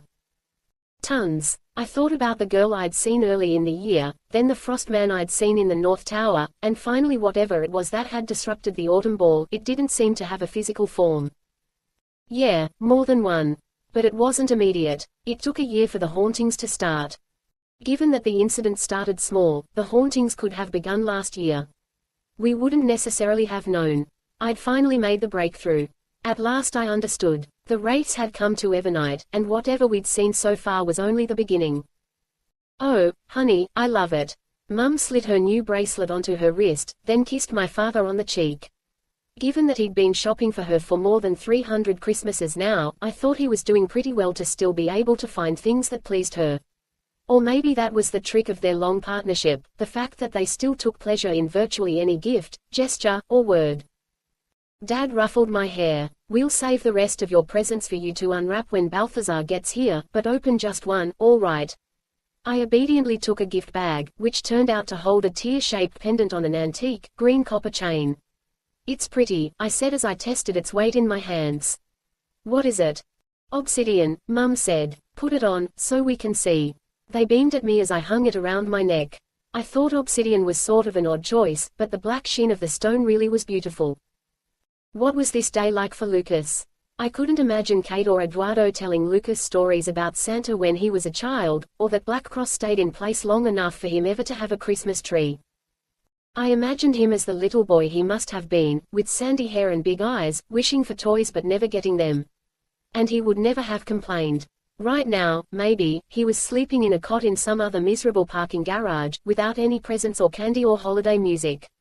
The picture in my mind looked bleak, and I remembered again what he'd once told me about not having any kind of normal life. The image of Lucas's lonely Christmas morning made me feel hollow inside. Until our unhappy disagreement at the observatory, I hadn't realized how much I was counting on someday changing the fact that Lucas and I were in different worlds. He needed to be free from Black Cross someday, somehow. I'd hoped he would join me as a vampire, a possibility he had just rejected forever. If that wasn't in our future, how could Lucas ever be free? And how could we ever be together? Chapter 15. I felt relieved when classes started again. I'd settled into a melancholy mood that only became worse with time and silence to brood. At least when the hallways filled with students and assignments began piling up, I had enough to do. I could stop thinking about my problems for a while. Apparently most of the Evernight students had spent a great deal of time thinking about their problems, specifically the problem of attending a haunted school. Several of the vampire students hadn't returned, those who had muttered darkly about posting sentries in the halls and sleeping only in shifts while a roommate remained awake. I even heard someone speculating about what it would take to perform an exorcism. Yeah, I thought, I'm sure a priest with his crucifix and Bible would be really welcome here. Human students remained relatively calm about the prospect of a ghost. Even Raquel could deal. It's not the same ghost, she reasoned as she unpacked her trunk, which was mostly crammed with foodstuffs, canned soup, boxes of crackers, and jars of peanut butter. If it were going to, well, if I were in trouble, I'd know by now. I'd rather deal with this thing than whatever is in my parents' house. How do you stand it, living there? This Christmas, I spent the break with my older sister and her husband. Their place is fine. My parents think I'm acting out, but they also think Frida is a good influence. I thought about all the stuff my parents would let me do as long as I was with Balthazar. Hanging around with a good influence helps you get away with murder, doesn't it? We cracked up laughing and then split a candy bar. Soon it became clear that at least one vampire had spent her holiday vacation worrying about something besides the wraiths, and that I now had a brand new problem. I've made it almost 30 years without having to change a flat tire, Courtney huffed as she pumped the car jack. If you're young, hot, and blonde, trust me, you can work around it. There's always some stupid guy happy to help out. Of course, I can see that you might need to know how to do it yourself. Will you just hand me the lug wrench already? We're not going to get finished any faster if you keep complaining. Snappish. Courtney's full lips curved upward into a sneaky sort of smile. What's the matter, Bianca? Are you, I don't know, having some relationship trouble? Things between me and Balthazar are as good as they've always been. Technically that was true. As I knelt on the cold pavement, my wool gloves getting stained with grease, I tried to pay attention to the task at hand. I think you think you're telling me the truth, Courtney said. I think you don't even know where Balthazar's going without you. What are you talking about? Maybe possibly right around New Year's Eve, I happened to see Balthazar in Amherst. Without you. What were you doing in Amherst? I happen to be familiar with the town, okay. I go there sometimes. So does Balthazar, but apparently to see someone besides his girlfriend. I'd be suspicious if I were you. He would have been there looking in vain for charity. My face fell, and Courtney smirked. She couldn't have guessed why I was actually upset, but it didn't matter.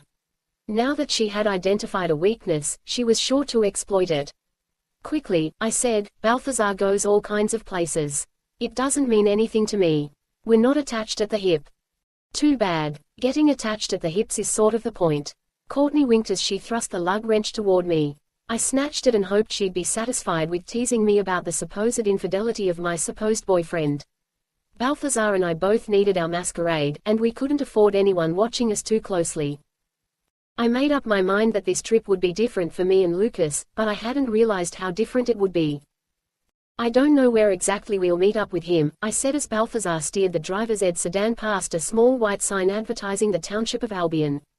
He said we'd know it when we saw it, whatever that means. Don't worry. Lucas is right. Trust me, there aren't many places he could go. Soon I realized what he meant. Albion was even tinier than the small town I'd grown up in, only a handful of streets clustered together, marked with a single stoplight in the center. The houses looked old, and except for a grocery, a gas station, and the post office, there didn't seem to be anything like a store around. Pretty slow, huh? It was nicer 150 years ago, when we stayed here. We meant Balthazar and Charity. I watched his face carefully, but he betrayed no emotion. Balthazar parked the car on a street close to Albion's one stoplight. A fine snow had fallen earlier that day, and our boots crunched as we walked toward the town center. Hungrily I searched in the darkness for some glimpse of Lucas. I badly needed to see him again, to hold him close, and talk for a long time so that we could reconnect. The intimacy between us suffered while we were apart, and that was what I wanted to rebuild. Just as we stepped to the corner, I heard, "There you are." I turned around, beaming. Lucas. Lucas jogged toward us, in a heavy parka and knitted hat that made him almost unrecognizable. He opened his arms for me, and I ran right into them. His nose was cold against my cheek. "Hey, Angel," he murmured. "You always see me first. You sneak up behind me every time. And you love it." I do." I kissed him on the cheek, then on the mouth. "But someday I'm going to surprise you." "Good luck trying." Lucas hugged me even more tightly. Despite the layers of clothes between us, the embrace was enough to make me warm inside. "I have a secret to tell you." My anticipation made my heart leap. I so hoped he'd be happy about this news. "I know why Mrs. Bethany invited human students to Evernight." "Really? Why?" I told Lucas about the deduction Balthazar and I had made about Mrs. Bethany's attempt to track ghosts, expecting him to share my satisfaction. Instead, his smile slowly dimmed. Confused, I said, "Come on, Lucas. This is huge. This is what you've been trying to find out for almost 2 years. Can't you use this to show up Eduardo? Or do you think I'm wrong?" "No, I'd bet cash money you're right. When I applied to Evernight Academy, we used old Professor Ravenwood's address in Providence, and she always did talk about the ghost in the basement. She was getting pretty senile before she died, though, so I didn't put much stock in it. Guess I owe her an apology at her graveside." "Then this is it. You can go back to Black Cross and tell 'em what we've learned. You'll complete your mission. That'll get Eduardo off your back, right?" Lucas sighed. "I wish. The thing is, Eduardo's not going to like it. Some Black Cross cells deal with ghosts pretty regularly, but we almost never do. So another group of hunters would probably take over the investigation. But you still got the answer, and now you know no humans are at risk. You don't know Eduardo. The guy doesn't care how well defended the school is, or how it's the one place vampires never attack humans. He hates it. He wants to wipe it off the map." This looked like his excuse. Now he's just going to have to turn it over to someone else. "That means, you won't have as many reasons to come back to this area. It's going to be even harder for us to be together." All my efforts had only made things worse. I hung my head. Lucas took my face in his hands. The coarse wool of his gloves felt scratchy against my cheeks. "We'll find a way. We'll always find a way. You have to believe that." The lump in my throat kept me from replying except with a nod. Lucas kissed me hard, as if that alone could tie us together. Balthazar cleared his throat. I took one step back, belatedly realizing how awkward this had to be for him. Lucas would take this as a cue to be snide, I thought, but he surprised me. Okay, moving on. Balthazar, I think your sister is here in Albion, right now. You've seen Charity. Balthazar lifted his chin, readying himself. Earlier today, west side of town. While I was driving in, I saw her walking along the road, out near the woods. Wheeled the truck around right away, but it was like she'd vanished. Balthazar nodded. I think I know where to look. Lucas squeezed my hand. I'm sorry, but you know we have to get on this. I know. I was actually sort of excited about it. If we could finally reunite Balthazar and Charity, they'd both be so happy. My time with Lucas could only be sweeter if I knew that we'd accomplished our goal and helped somebody else. We ended up taking Lucas's truck, even though it was a tight squeeze with all three of us in the front seat. I felt a little uncomfortable wedged between Lucas and Balthazar, in more ways than one. Balthazar was in the same state of mind that I recognized in Lucas, the kind of determination that demanded action, not reflection. It was strange to see this sameness in them, a hard, driven core that was simultaneously compelling and intimidating. But I could see the differences between them, too. Don't pull a weapon unless I say so, Balthazar said as we rumbled along a winding side road that led into a field. If she's in Albion, she's probably alone. Lucas's hands gripped the steering wheel like he was holding it in front of him as a shield. I'm keeping a stake on me. Sorry, man, but I'm not going in there unarmed. I saw the angry flash in Balthazar's eyes and quickly asked, should Lucas and I even be there? I mean, wouldn't you have better luck talking to her alone? Maybe. Still, I'd like her to see you, so that she knows we're friends. It might help, later on. Balthazar guided us to a small house on the outskirts of town, if you could even call it part of the town any longer. The old house looked like it would hardly be big enough for 2 rooms, and the chimney in the center of its ramshackle roof was missing several bricks at the top. Lucas turned off the headlights a couple of minutes before he stopped the truck about 100 yards away. He walked around to the truck bed and grabbed 2 stakes, one of which he held out to me. Balthazar said nothing. Though it felt incredibly strange to hold such a thing in my hand, I took it. Lucas's warnings about Charity's gang had gotten to me. This far out of town, the silence was almost complete.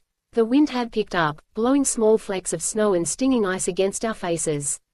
Clouds hid the moon and stars, and the night was so dark that I thought I wouldn't even have been able to see the little house if its roof hadn't been gleaming white with snow.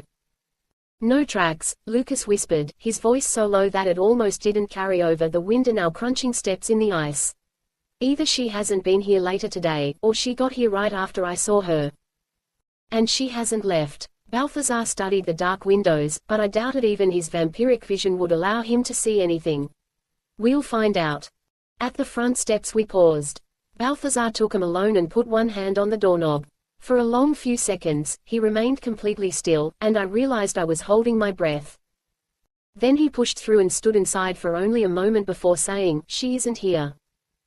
Dead end. Lucas kicked at the snow, his jaw clenched. "I didn't say that," Balthazar replied. "Look." He bent to the side, doing something I couldn't glimpse, and then a candle flickered into light. When Lucas and I walked inside, we saw that somebody had been staying in the house recently, somebody with a very bizarre sense of homemaking. A once beautiful lace coverlet, stained with dirt and blood, lay atop a mattress on the floor.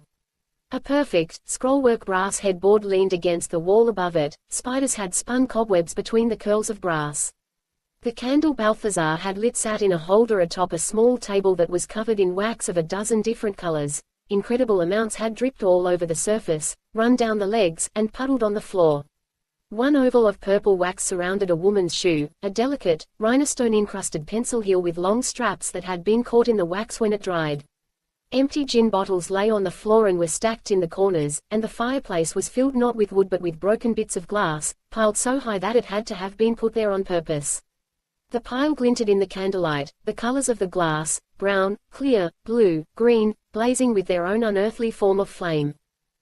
"Don't take this the wrong way, Balthazar," Lucas said, "but was your sister always nuts?" Tactful as ever, Balthazar knelt by the heap of broken glass.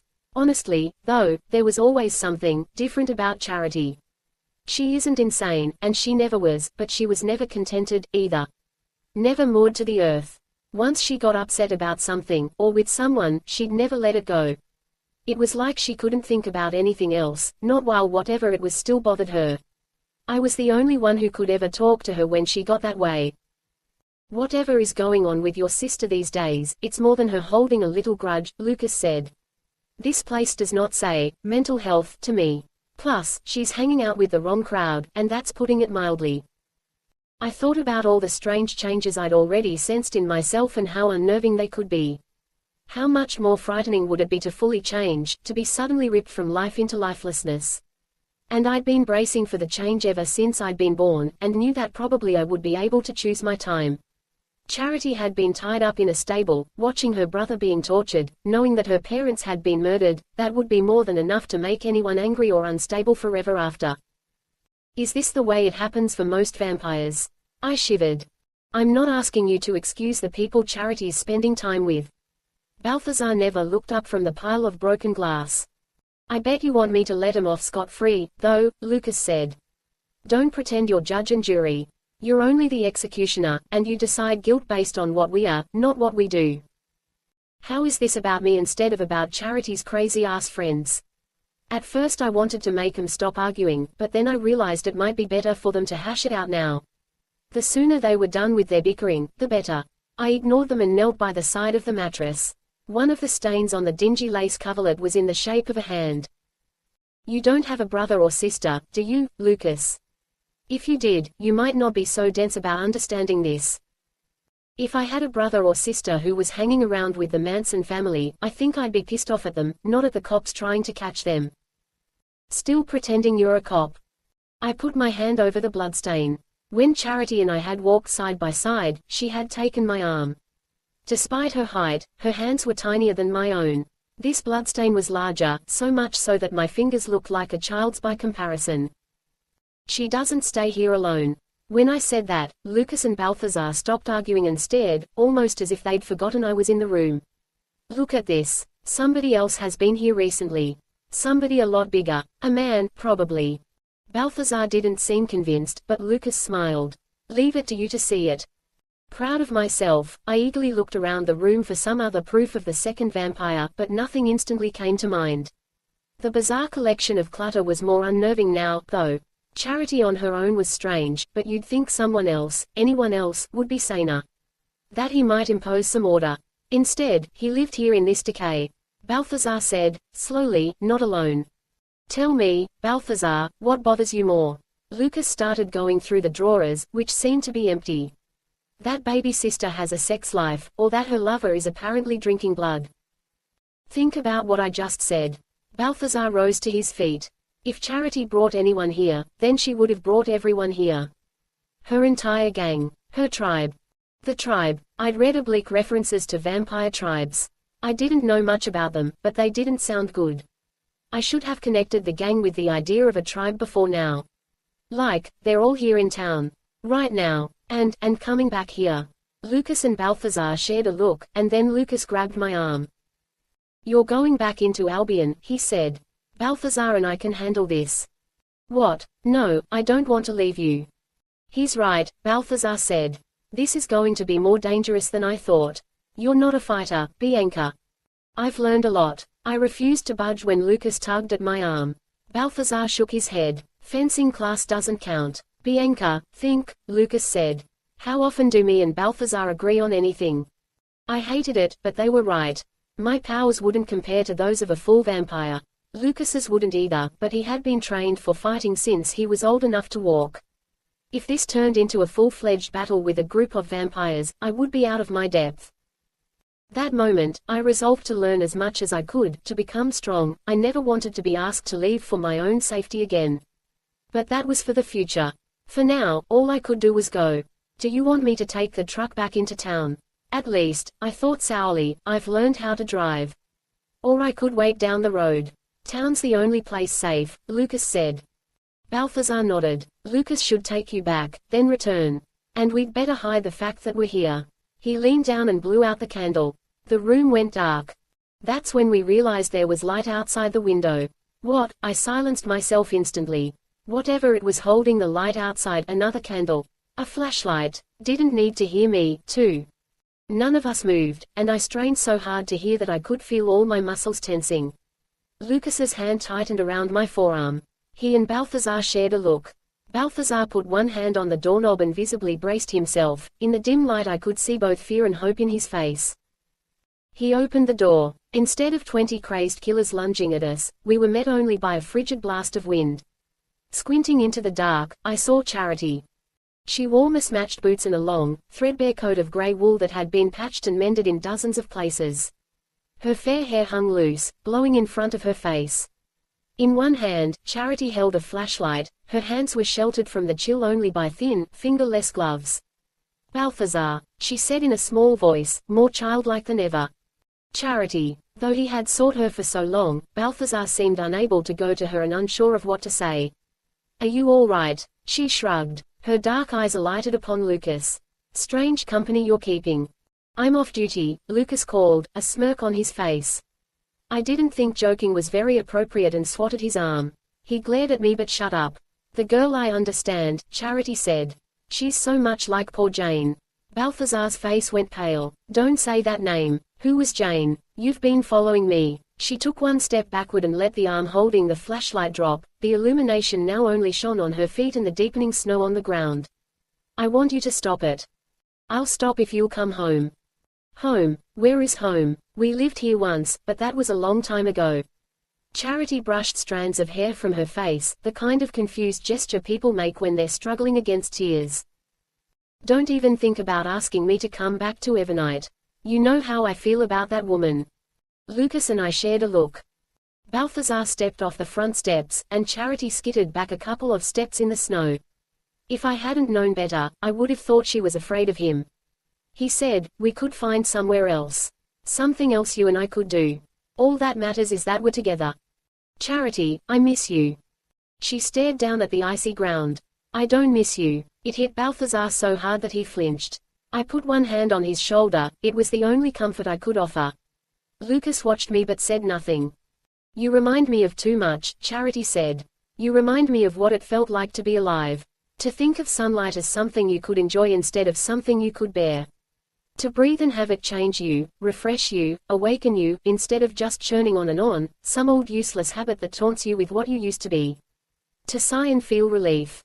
To cry and let your sadness pass, instead of having it all bottled up inside you, forever and ever, getting more and more bled until you don't know who you are any longer."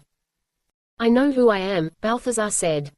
She shook her head. "No, Balthazar, you don't. At least promise me you'll leave the tribe." His voice broke with a strain of surrender, and my heart ached for him. "As long as you're hanging around with them, you're not safe from Black Cross." Charity glared at Lucas. "While you're hanging around with Black Cross, you're not safe from my tribe. So try taking some advice before you give it, Balthazar. And get out of here now." "Charity, we can't leave it like this." Fear hit me so hard I nearly reeled. She said now. Both of them glanced back at me. Lucas said, "What?" I knew before I knew, sensed it as deeply as I'd sensed anything. "They're here. Watching us. I think we'd better go."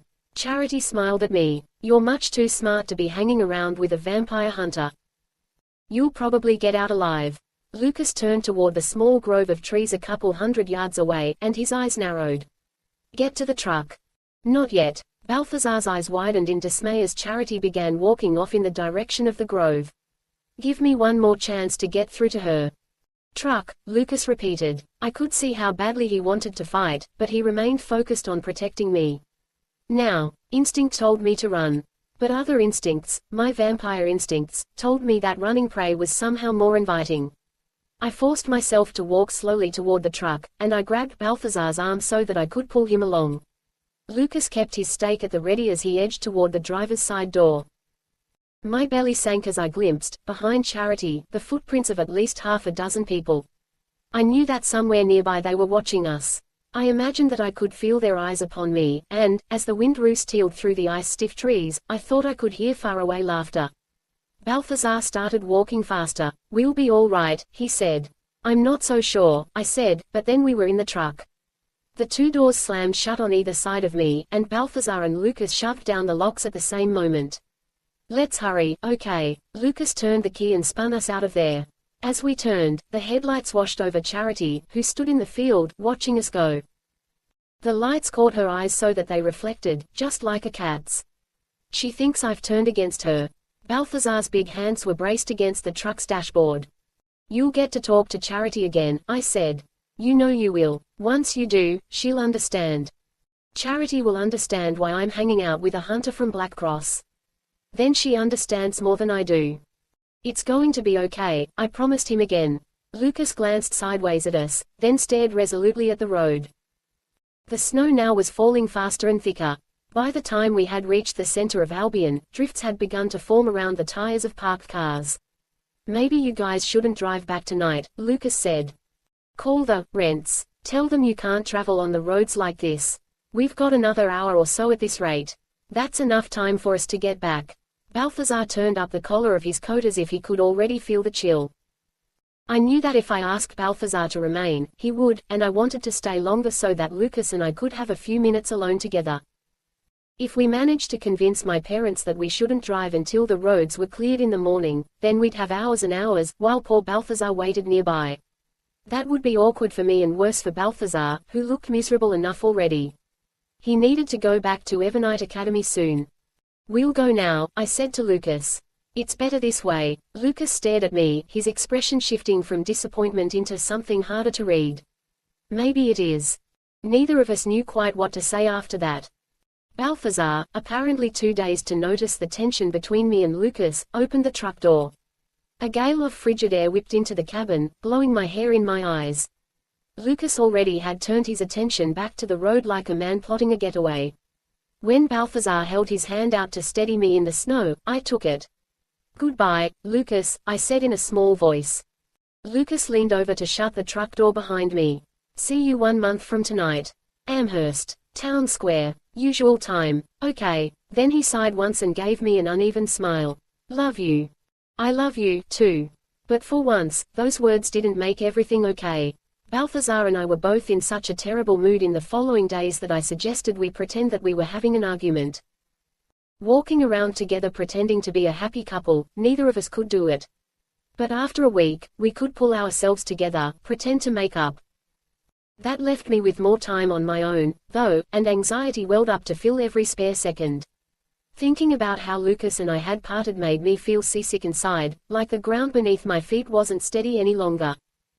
Vic noticed me brooding and tried to soothe my spirit by teaching me chess, but I was too fretful and distracted to keep the rules straight in my head, much less think about strategy.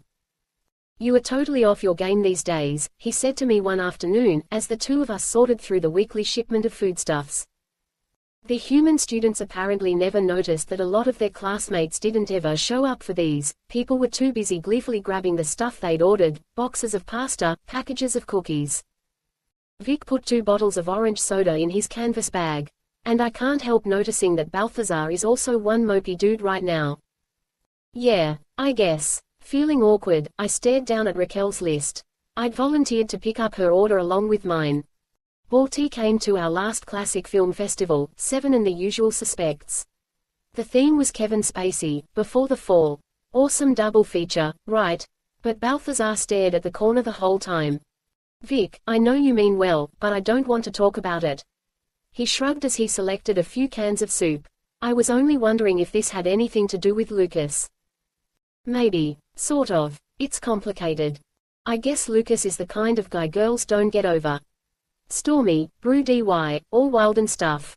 Me, I can't do that bad boy thing, Vic said. Mine is a more mellow path. Lucas, though, he's not doing a thing. He is who he is. Quietly he said, I know that. And I know you two aren't over. Tough for Balthazar, but I gotta call it like I see it. I hoped he was right, and that hope lifted my spirits. You're a lousy matchmaker, Vic. Not as lousy as you. Seriously, me and Raquel. That was more than a year ago. Once we were done laughing, we went back to our shopping and stocked up. I wasn't exactly in a good mood as I returned to my dorm room with my bags, but I felt better than I had in a long time. Raquel turned out to be in the middle of one of her larger, messier art projects. This collage covered almost half our dorm room floor and smelled strongly of fresh glue and paint.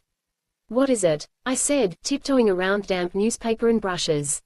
I call it Ode to Anarchy. See how the colors are in a constant state of collision. Yeah, you can't miss that. My half-hearted praise didn't put a dent in Raquel's enthusiasm.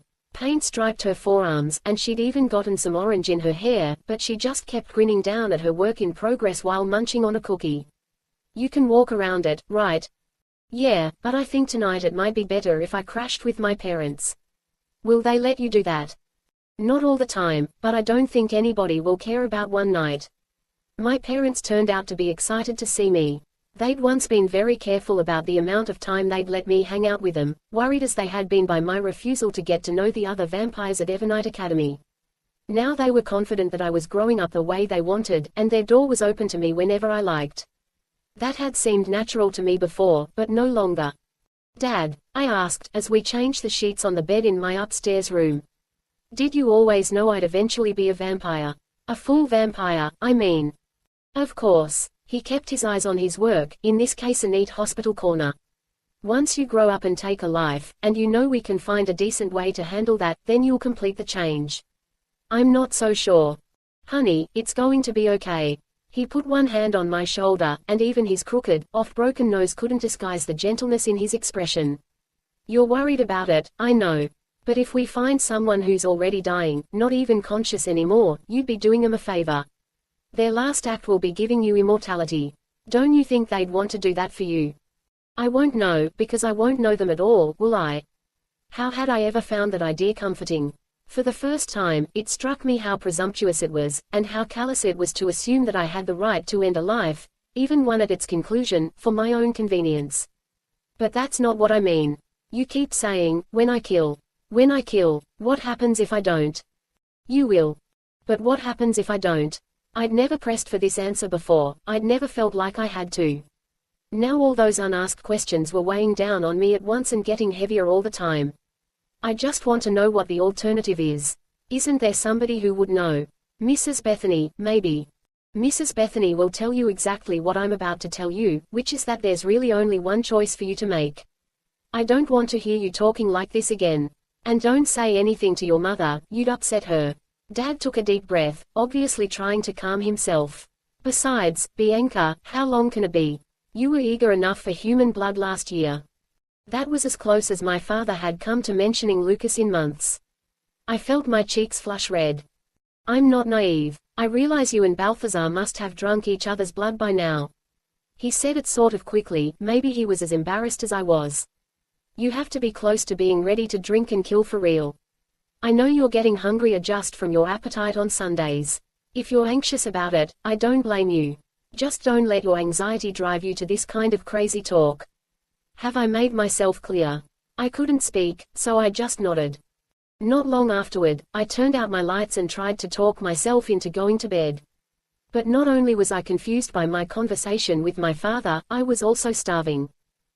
The power of suggestion at work, I thought. Dad had mentioned my appetite, and now I was hungrier than I'd been in a very long time, despite the fact that I'd drunk a full pint at dinner.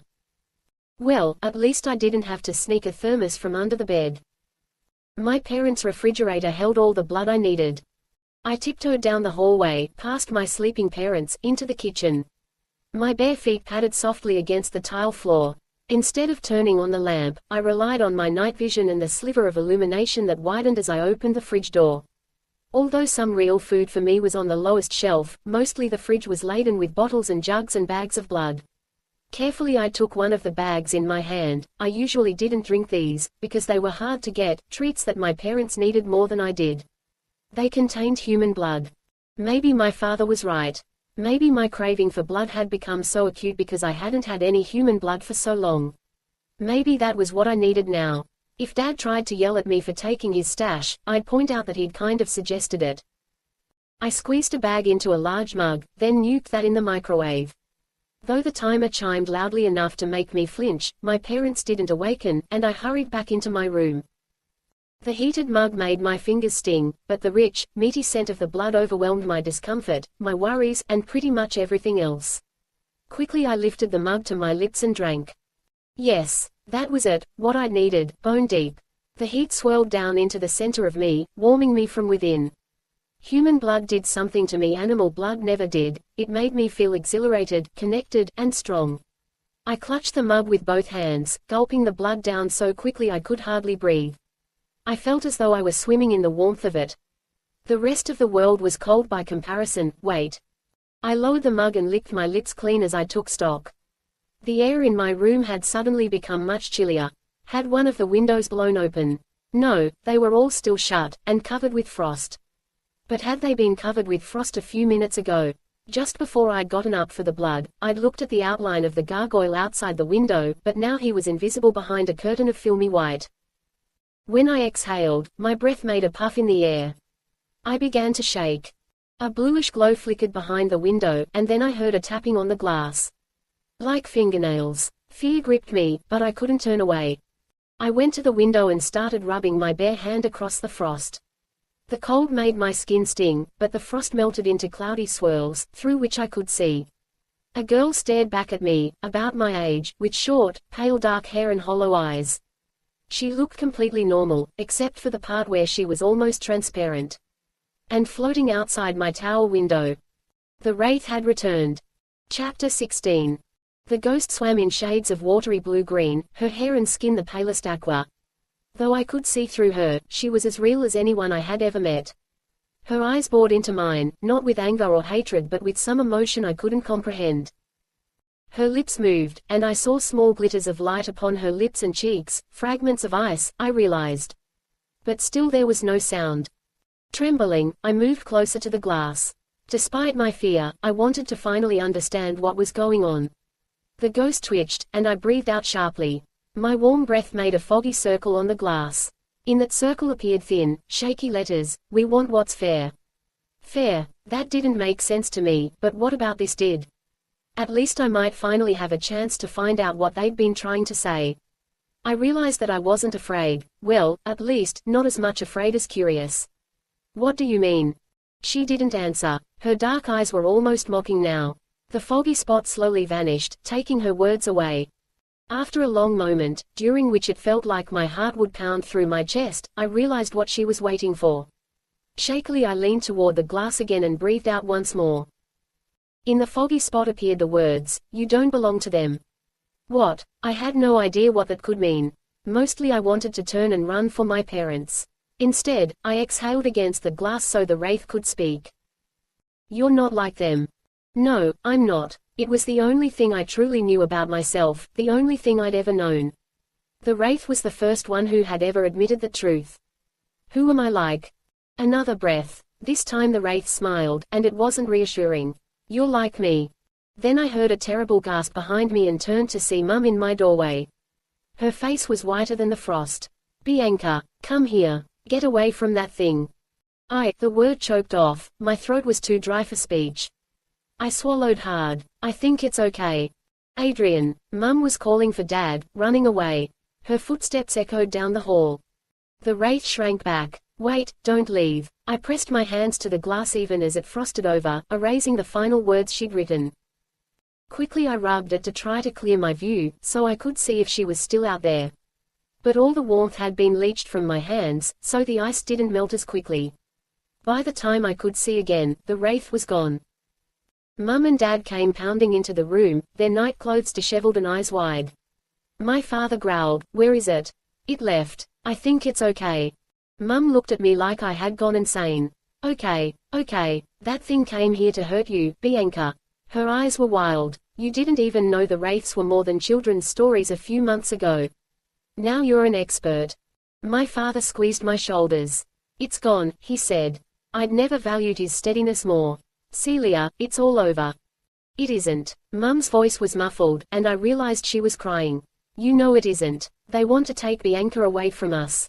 I held one shaky hand out to her. "Mum, it's not, you aren't making any sense." "What does that mean?" Then I thought of the letters carved in frost, ours. "Sweetheart," she held one hand out to me, but her eyes darted toward my father. I couldn't see his face, so I didn't know what passed between them in that moment. I only knew that my mother sighed and closed her hand around mine. "I'm sorry." The wraith frightened me. That's all. That wasn't all, and every person in the room knew it. Maybe I should have pressed him then and there, but Mum looked so shattered.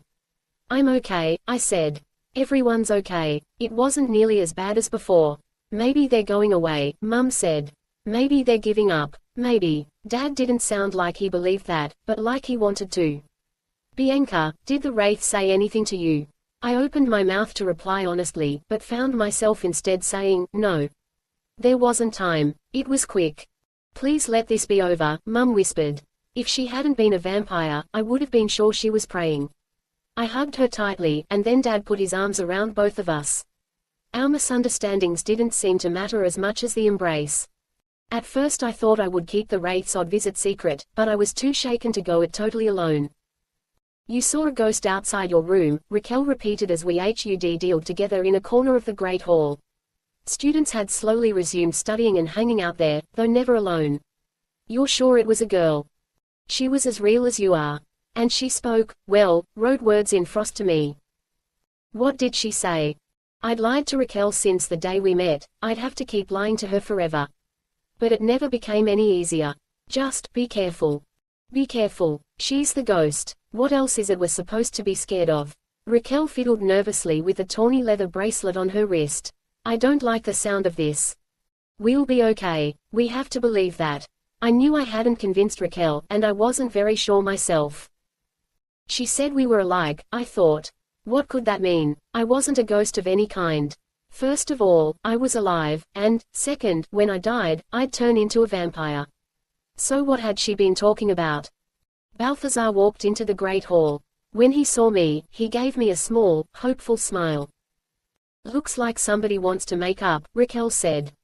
I had almost forgotten that Balthazar and I were pretending to be an arguing couple, instead of pretending to be a dating couple.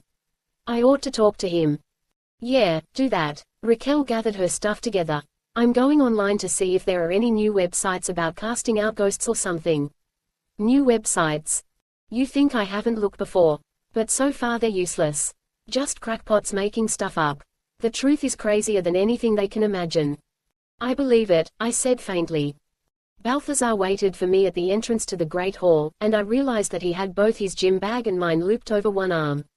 Did you bring those from the gear room? I asked. I thought we might put in a little fencing practice. We went upstairs, changed, and entered the fencing room. The class had progressed slowly, or so it seemed to me. We had only recently started using swords instead of sticks, and the fighting we did was more like knocking swords together about twice before the teacher stopped everything and explained we were doing it wrong. However, I could tell that my arm muscles had become stronger, they hurt less, anyway, and my balance was improving. When Balthazar and I faced each other alone in the fencing room, dressed in white, faces hidden behind steel masks, I realized I was relishing the opportunity to test myself. Not that I stood a chance against Balthazar, but this time I could feel the rightness of my moves, the muscles in my body responding to the motion, like they'd known how to do this all along and had been waiting for me to catch up. For a long time, there was no sound in the room but my panting, the padding of our feet on the mat, and the chirping of steel on steel. After Balthazar disarmed me for the third time, though, we each paused. Partly because I was tired, but mostly because I could tell Balthazar was ready to talk. I wiped my sweaty face on a towel. You seem better, I said. Not at fencing, that, too, maybe, but I meant, generally. Charity may hate me right now. Balthazar's words were measured, as though he'd repeated them to himself very often. He sat on one of the benches that lined the room and peeled off his mask. That just makes it more important for me to find her again. It could take me a long time to get through to her, but I can do it. Are you sure? Yes. Have you thought about what it means if we're wrong? Remembering her sweet, innocent face made me feel absurd for even suggesting this, but I wanted to be totally sure. If Charity's tribe is killing people, and she's hanging out with them. I'm sure Charity is safe. I know you're sure, too, really. But Black Cross's idea of being sure is killing her along with her tribe, Balthazar said. That death counts as much as any other. Maybe Lucas doesn't believe that, but I know you do. I didn't know what shook me more, Balthazar's absolute faith in his sister or my uncertainty about what I believed. I sat beside him, half noticing that in the mirror across the room, my reflection was sharp and clear, while his was hazy. He must not have eaten in a day or two. Balthazar, you haven't seen her in more than 35 years. She's taken up with an entirely new gang of vampires, apparently dangerous ones. How can you be so sure she hasn't changed? His eyes were sad. We don't change, Bianca. That's the tragedy of what we are. That's part of what it means to be dead. My heart thumped reassuringly fast and strong in my chest. I'm alive, I thought. I'm not like the others. I'm still alive. Chapter 17.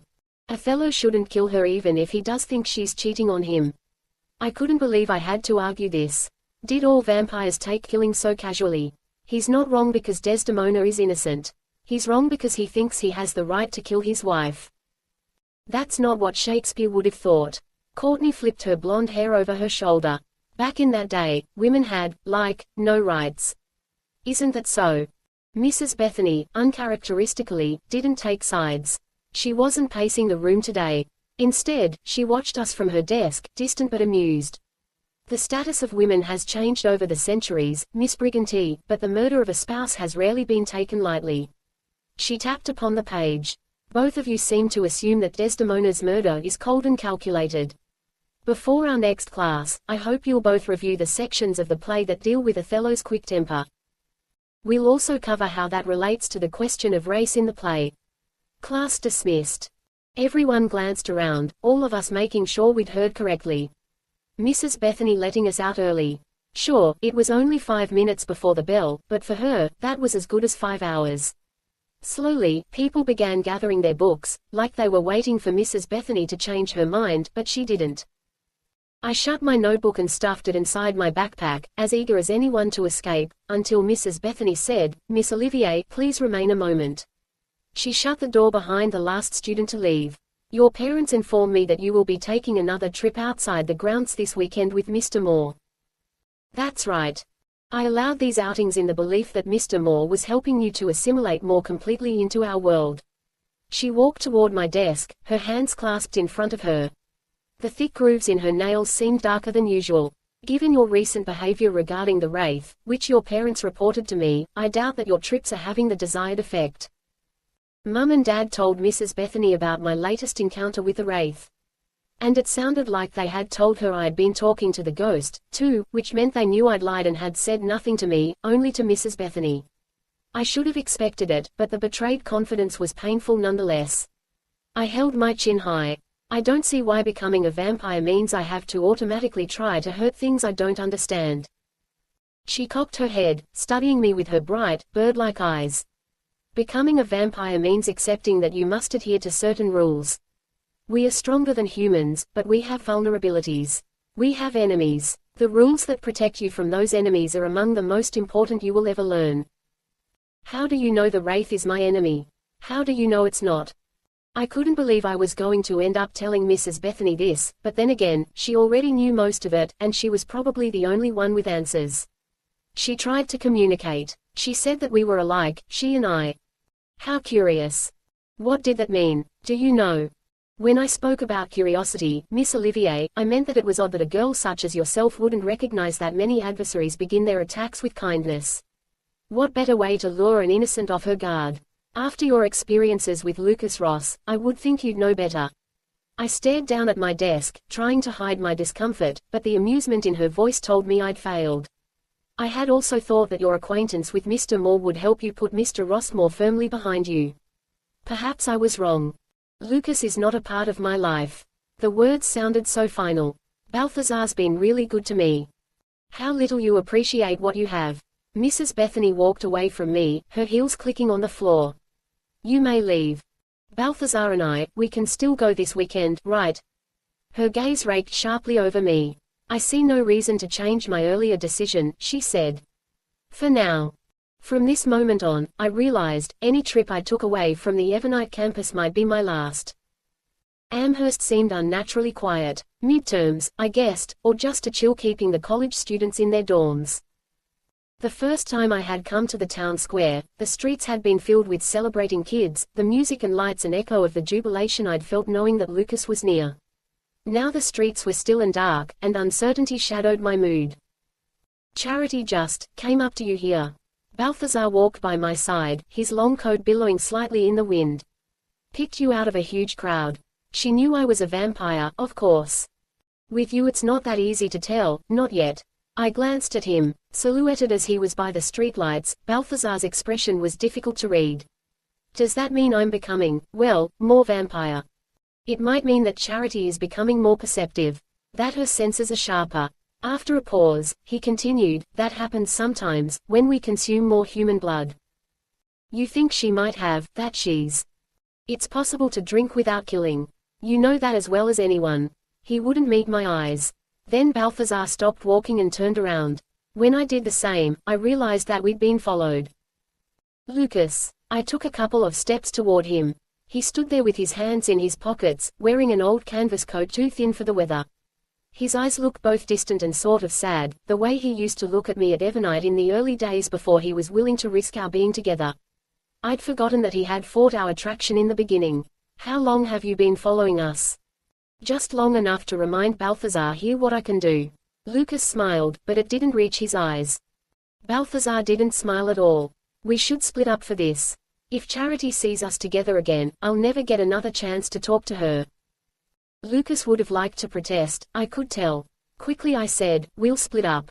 Balthazar can head toward the neighborhoods you've seen her in, I'll stick to the square, and you can keep checking the main roads out of town. I'm on my own tonight, huh? Lucas shrugged. Sure, why not? Sounds like a plan. He walked away from us without another word. We hadn't even touched. He's upset, Balthazar said quietly. Maybe you should go after him. I wanted to. Something inside me pulled toward Lucas, but I resisted.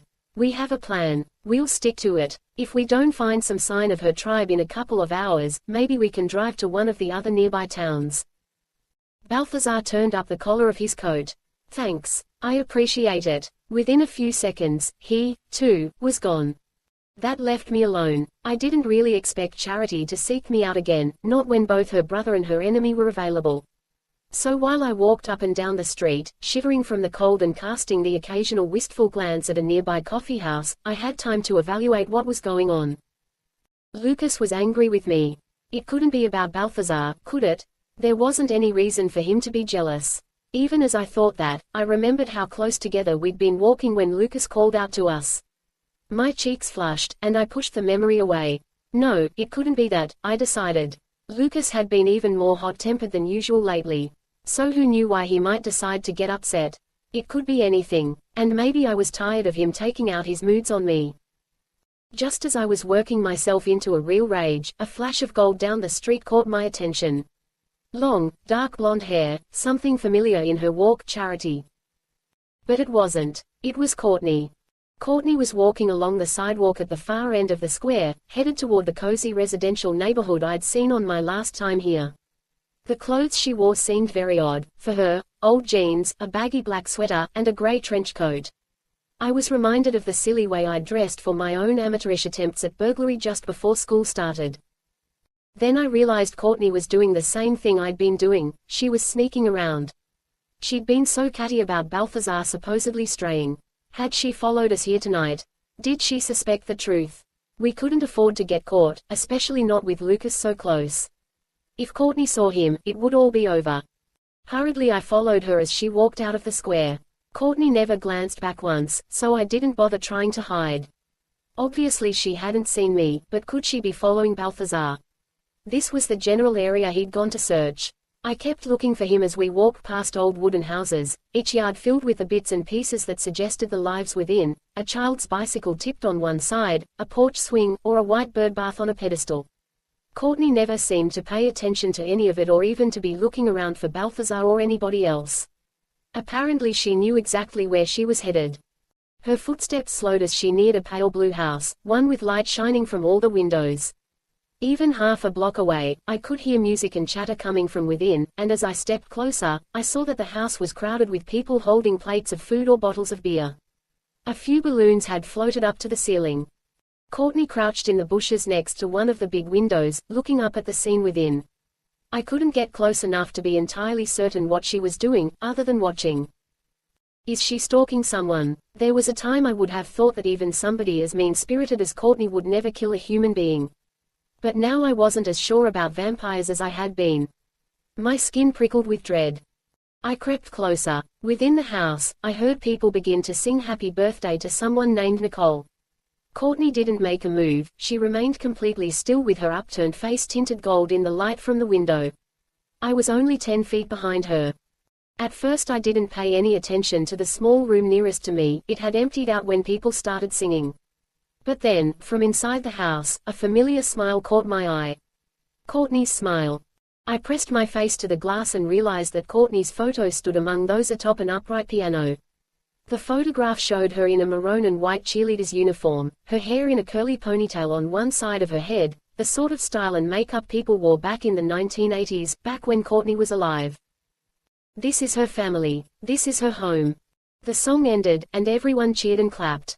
I looked back at Courtney, who brought her hands together as if she were clapping, but without making any sound. Her eyes gleamed wetly in the reflected light. People started moving back into the room next to me, and I ducked down beneath the windowsill. I caught a brief glimpse of a woman who looked to be around 40, with her blonde hair in a sensible bob and a friendly smile on her face. It was a shock to realize the woman was essentially an older version of Courtney. Her sister, perhaps. You. I flinched. Courtney had turned around, to follow the party, probably, and had discovered me. What are you doing here? You little sneak. Courtney's face was twisted in a furious grimace, despite the fact that her cheeks still shone with tears. What makes you think you have the right to follow me around? I didn't mean to, but I had been following her, and I had meant to, and there was no way for me to explain why without saying too much. How did you even get into town? You're supposed to get Mrs. Bethany's permission before leaving campus. There's a laundry truck you can hitch a ride on, which you might have noticed if you weren't so completely stupid. Grabbing my elbow, Courtney dragged me away from the house. She didn't want us to be seen, I realized. The people inside only knew that Courtney had died a quarter of a century ago, nothing more.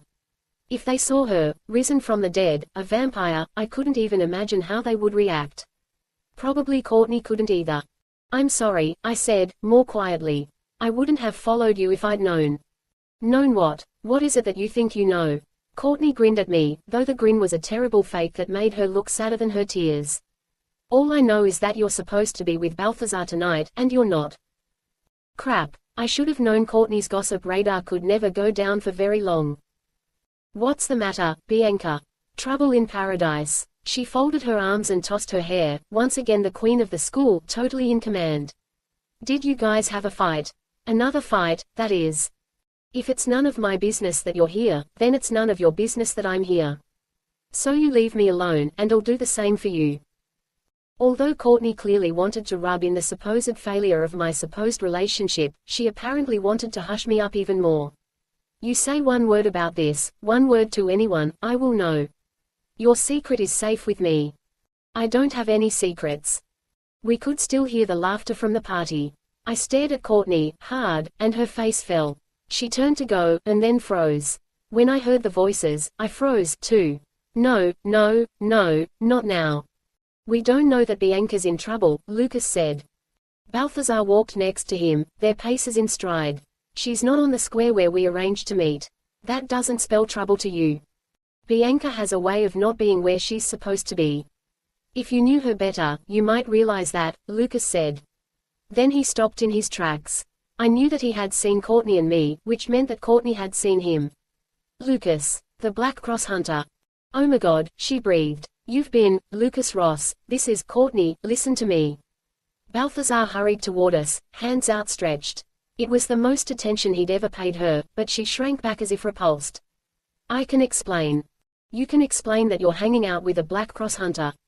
That ought to be good. Lucas's jaw was clenched. I'm not hunting tonight. Oh, wow, that's a huge relief. Not out to kill me or my friends tonight. Gosh, let's be BFFs until tomorrow when you change your mind. Courtney clutched her trench coat more tightly around herself. I get you, Lucas. You're a rabid psycho killer, so, that's your motive. I get you, too, Bianca. Still in love with your psycho ex. That's pathetic, and honestly pretty much what I should have expected from a loser like you. But Balthazar, what are you doing? What could you possibly be thinking? I can explain if you'll listen. Balthazar looked unnerved now, even frightened. I'd never seen him frightened before, not even at the autumn ball. He knew, as I knew, that Courtney would almost certainly report us to Mrs. Bethany.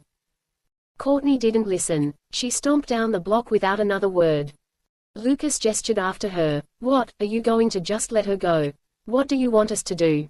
I protested. Stake her. Courtney, who apparently couldn't tell I was being sarcastic, started to run.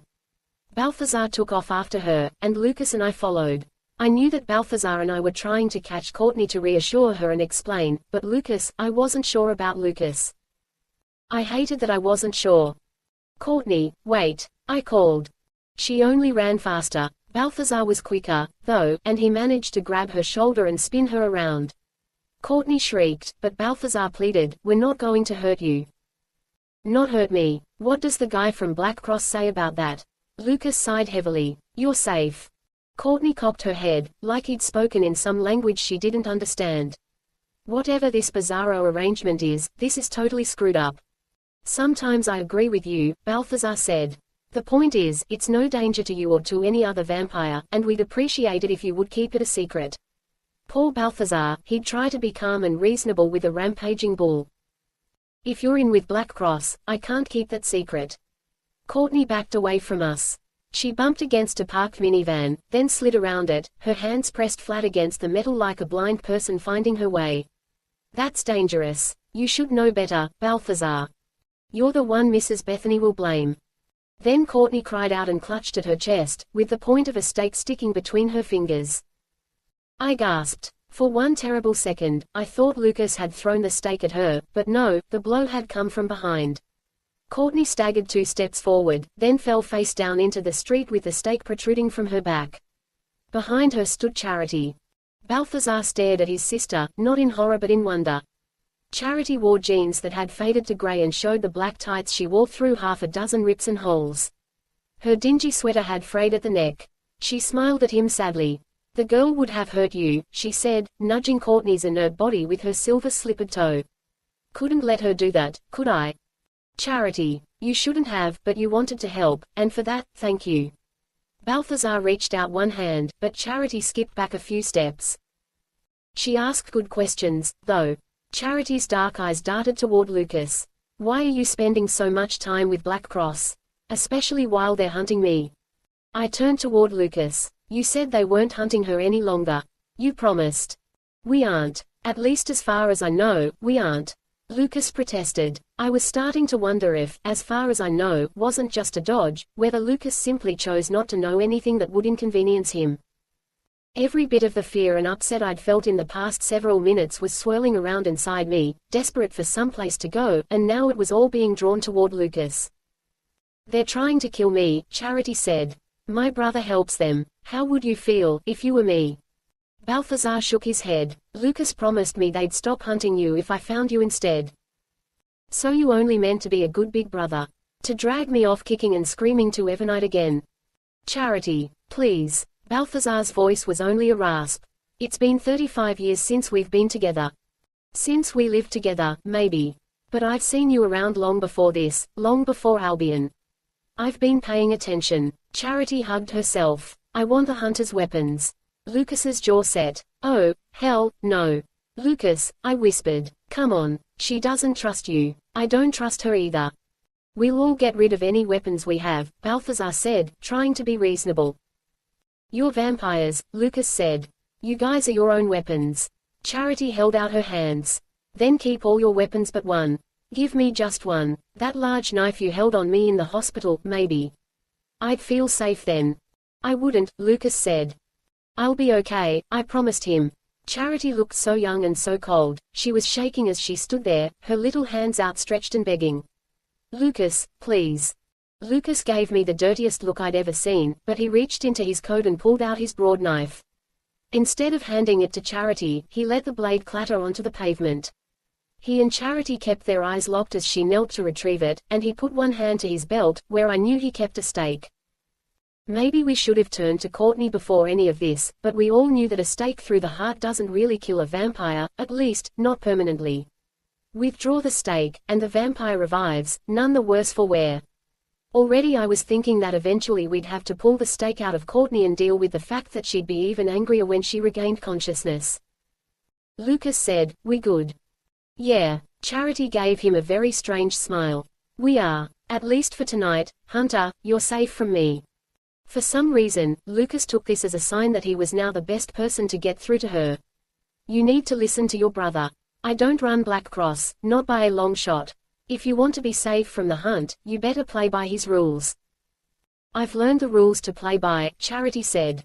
And you're the ones who ought to worry about being safe.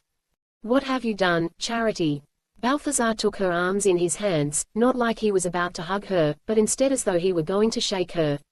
Answer me. I've made new friends. They've taught me the way. You should come with us, Balthazar. You'd be so much happier looking toward the future instead of remaining trapped in the past. What are you talking about? I demanded. Charity wrested herself free from her brother. I mean that there's only one real way to be a vampire, and it doesn't involve longing for things you don't have or spending time with people you knew when you were alive or ironing your Evernight Academy uniform every morning. It means wanting what you've got. Taking what you can take. Embracing what you have become. Killing, Lucas said. You mean, the only real way to be a vampire is by killing? Charity smiled at him as she knelt beside Courtney's limp body. You'd know all about killing, wouldn't you? Lucas shook his head. What I do isn't the same thing. Really? Let's see what your weapons are good for. Charity gave Lucas's broad knife a twirl, then brought it down with unbelievable force across Courtney's neck, beheading her. Beheading kills a vampire forever. Courtney's body stiffened. Her skin instantly turned gray and dried, shriveling around her bones as her flesh withered. Her detached head lolled from side to side. The corner of Courtney's face that I could see wasn't a face anymore, just something papery and earth-colored stretched over a skull. When vampires die, their bodies decay to the point they would have reached since that first death. The oldest ones turn to dust. Courtney had been dead only 25 years, so there was still a lot left of her. Too much. I gasped. Balthazar turned his head away. Charity smiled up at Lucas. That's one taken care of for you, Hunter. Now your secret is safe, Balthazar. Never say I don't love you. Immediately she turned from us and ran, vanishing almost instantly into the underbrush. Balthazar took 2 halting steps after her before he stopped. Charity killed Courtney. Charity killed. I watched her do it. I'd thought she was so helpless, so frightened, so weak. Could I have been completely wrong? I remembered Lucas's distrust of Charity, and my insistence upon protecting her, and shame welled up in me as strongly as horror. How much of this was my fault? For a few moments, none of us could speak. Finally, I said, what are we going to do?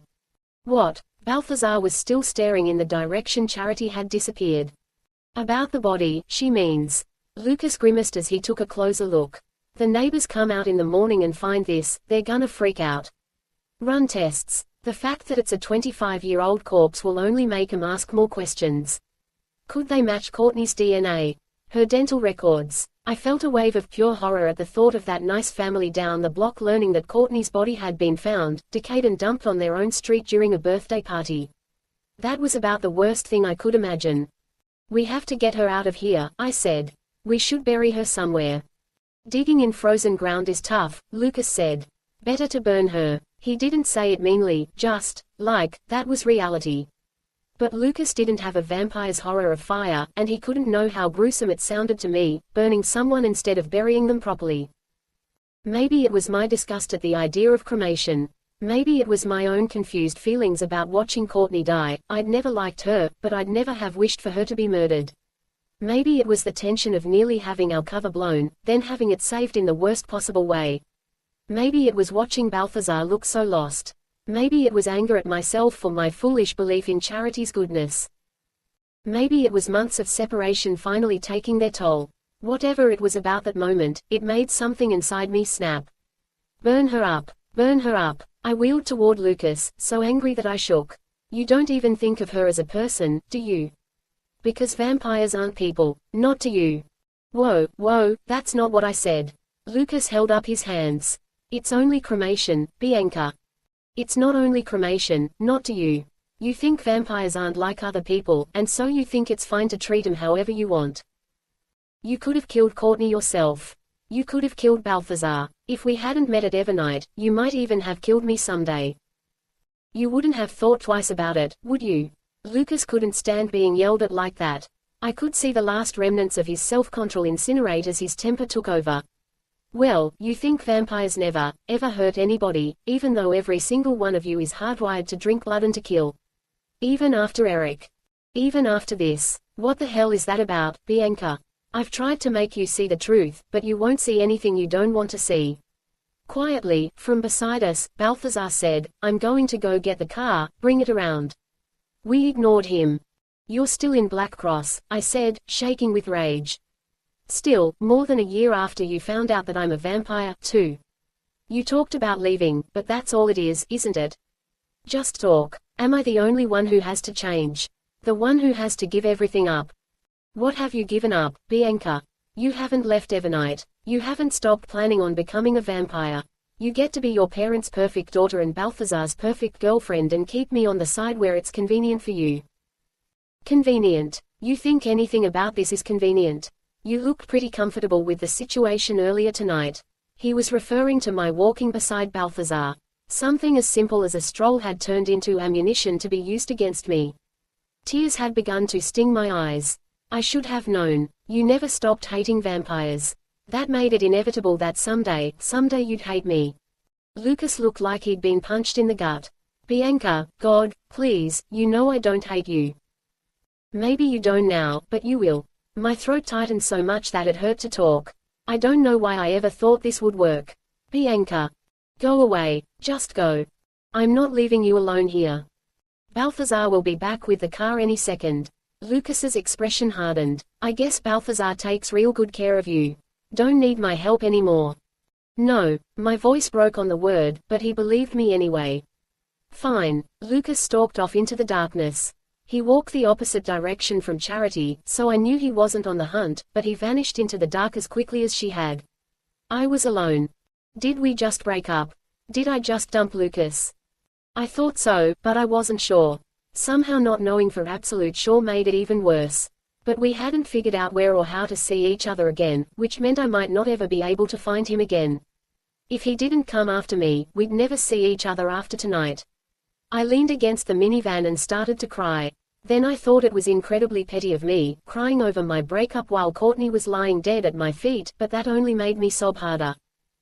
It seemed like eternity before Balthazar pulled up in the car, though really it couldn't have been even 10 minutes.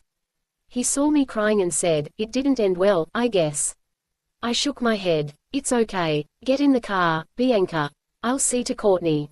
Balthazar rolled up Courtney's body in an old blanket that must have been in the trunk, which was where he put her. I didn't watch. I sat in the passenger seat and bawled. By the time he was done cleaning up the area and locking the trunk, the worst of my sobbing had passed. Tears still rolled down my cheeks, but I felt numb inside.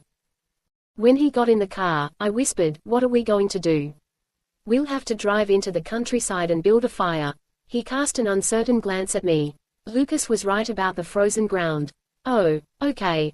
Balthazar started the car. I looked behind us at the house where Courtney's family was still celebrating a birthday party.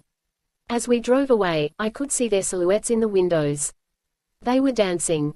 Chapter 18. "Thank God we're finally seeing signs of spring," Raquel said, opening our window to let in the breeze. "If I'd woken up one more morning and seen icicles, I swear I would have stabbed somebody with one." "Can you not talk about stabbing people, please?" I was curled on my bed, in the same pajamas I'd worn all weekend, flipping through one of Raquel's back issues of Wired. It wasn't very good reading. By this point she'd cannibalized virtually all the pictures for her art projects, but then, I wasn't really concentrating. Raquel pushed the magazine down so we were face to face. "Remember earlier this year?" she said, more quietly than before. "When I was the one hiding in this room, and you were the one who snapped me out of it. Well, take that and reverse it. I don't need to be snapped out of anything. Bianca, get real. For the last month, you've been like some kind of zombie." "Vampire, not zombie," I thought. That made me smile just a little. "I just need some time to get my head together." "Okay. A couple of days, sure. A couple of weeks, even. But this has been going on for almost a month. Even your head should be together by now." Raquel stood up and yanked my blanket off the bed. "Get up, shower, you smell like funk." "I only skipped one day," I grumbled. "I don't care how long it took the funk to get here. I only know there's funk in my room, and it's got to go." I didn't actually think I smelled bad. Raquel was just desperate to get me to move. So I moved, obediently taking my shower and returning to find Raquel remaking my bed, even though she hardly ever made her own. She'd hidden the magazines. I made some tuna salad, she said as she snapped one of the sheets. For lunch, we can have a picnic out on the grounds. Maybe ask Balthazar, Vic, and Ranulph. What do you say? You want to have a picnic? She shrugged. I said, you are really not acting like yourself. Neither are you, Raquel pointed out. Until we get things back to normal, I'm stuck being the perky one. I kind of hate being the perky one. So can you snap out of it already and come to the picnic? Okay, I'd have to eat sometime. Though blood was becoming a bigger part of my diet all the time, I still needed food. So, are you ever going to tell me what's bugging you? Probably not. How could I tell her that I was upset over losing Lucas? As far as she knew, I'd lost Lucas almost a year ago, not last month. Raquel, it's not that I don't trust you. I don't want to say any of it out loud. Like, I don't even want to hear myself speaking the words. It's okay, she said. Let's just get you outside. The five of us had our picnic lunch, Balthazar and Ranulph both chewing very carefully on the grounds. One of Vic's tie-dyed blankets served as our tablecloth, and we mostly made small talk about midterms and school gossip. Balthazar sat close by, our arms sometimes touching, and his presence reassured me. Only once did the conversation swerve into dangerous territory. As Vic shook more potato chips onto his plate, he said, "Hey, nobody ever heard anything else about Courtney." They said she went back home, Balthazar said quickly. He was sticking to the official Evernite cover story for any missing vampire students, which was usually the truth, though not this time. A few kids leave every year. It happens. It's just totally weird, Raquel said. Last year Eric, this year Courtney. I mean, I get why somebody would ditch Hell High, particularly with the whole ghost situation, but the school administration really doesn't seem to care much. And how come it's the most popular kids who take off? The rest of us managed to stick it out. Courtney was not happy, Ranulph said. She was lonely. I could tell. Though I'd never thought about that before, I realized that Ranulph was right. I knew I couldn't let anybody see me getting emotional about Courtney, so I leaned my head against Balthazar's shoulder. He patted my back. For her part, Raquel looked skeptical. I don't see why the gorgeous popular girl would be any lonelier than the rest of us. Everyone is lonely, Ranulph said, but he smiled. We have to remember that life is to be lived one day at a time. You cannot worry about past or future. Happiness is in the now. Raquel laughed. Vic has totally brainwashed you. Now that I thought about it, Ranulph did seem a whole lot more laid back these days, and, yes, those were black chucks on his feet. Instead of looking like a Christian martyr who had wandered out of some illuminated medieval text, Ranulph now dressed and moved almost exactly like a regular kid. He still talked strangely, but not so much that anybody would really notice. Most important, for the first time, he seemed to be happy. A year of rooming with Vic had done him more good than a decade of instruction at Evernite Academy ever could have. You should listen to the man, Balti, Vic said, nudging Balthazar's shoe with his own. Carpe that diem. I try. Balthazar tried to sound enthusiastic but didn't do a very good job. He hadn't been much happier this month than I had. He'd taken the confrontation with Charity hard, as had I. I felt like a fool for trusting her because she looked so innocent and helpless. How much worse did that have to be for Balthazar? Not only had she chosen her tribe over him, she had become one of them, violent, ruthless, and cruel. With a single stroke of a knife, Charity had ended Courtney's existence, not to mention my relationship with Lucas. Maybe Raquel saw something melancholy in my eyes, because she quickly said, "It's a really clear sky. We ought to do some stargazing tonight." Right, everybody. Not tonight, I said. I promised to help Balthazar with a school project. Okay, Raquel said. But we're going to do it soon. I remembered how bored she was by astronomy and wanted to hug her for trying so hard. The school project was actually playing video games, pure fun for me, but a difficult subject for Balthazar in modern technology. You should be better at this, I said, as my warrior neatly stabbed Balthazar's on the screen for the dozenth time. You've fought in some wars, right? Plenty of them. Balthazar scowled down at the controls. It doesn't make any sense to me, thinking of battle as a game. Then think of it as fencing, I suggested. You know, moves you practice to get right. A role you play. That actually makes sense. He grinned and leaned back against the modern technology room sofa, and I felt very proud of myself. Then his smile changed, somehow becoming both softer and more intense. Bianca, why are we still doing this? Doing what? Hanging out all the time. Fibbing to our friends. His dark eyes met mine. Claiming that we're together. Well, because I realized I'd never even asked myself that question. I stared down at the floor, searching for words. You're still looking for Charity. That means you need an excuse to get off campus. I don't need an excuse to leave campus. I can come and go pretty much as I please. Ow, whatever it is we're doing, I don't need it for that. I guess we can stop if you want to. I don't especially want to, Balthazar said. His voice was low. I'm going to get some blood, okay. I got shakily to my feet and went to the corner of the room that held the 21st century kitchenette. Several vampires stored a bit of blood in there for snacks between classes, as this was the only classroom no humans used, and I felt like I could use some blood to strengthen me about now.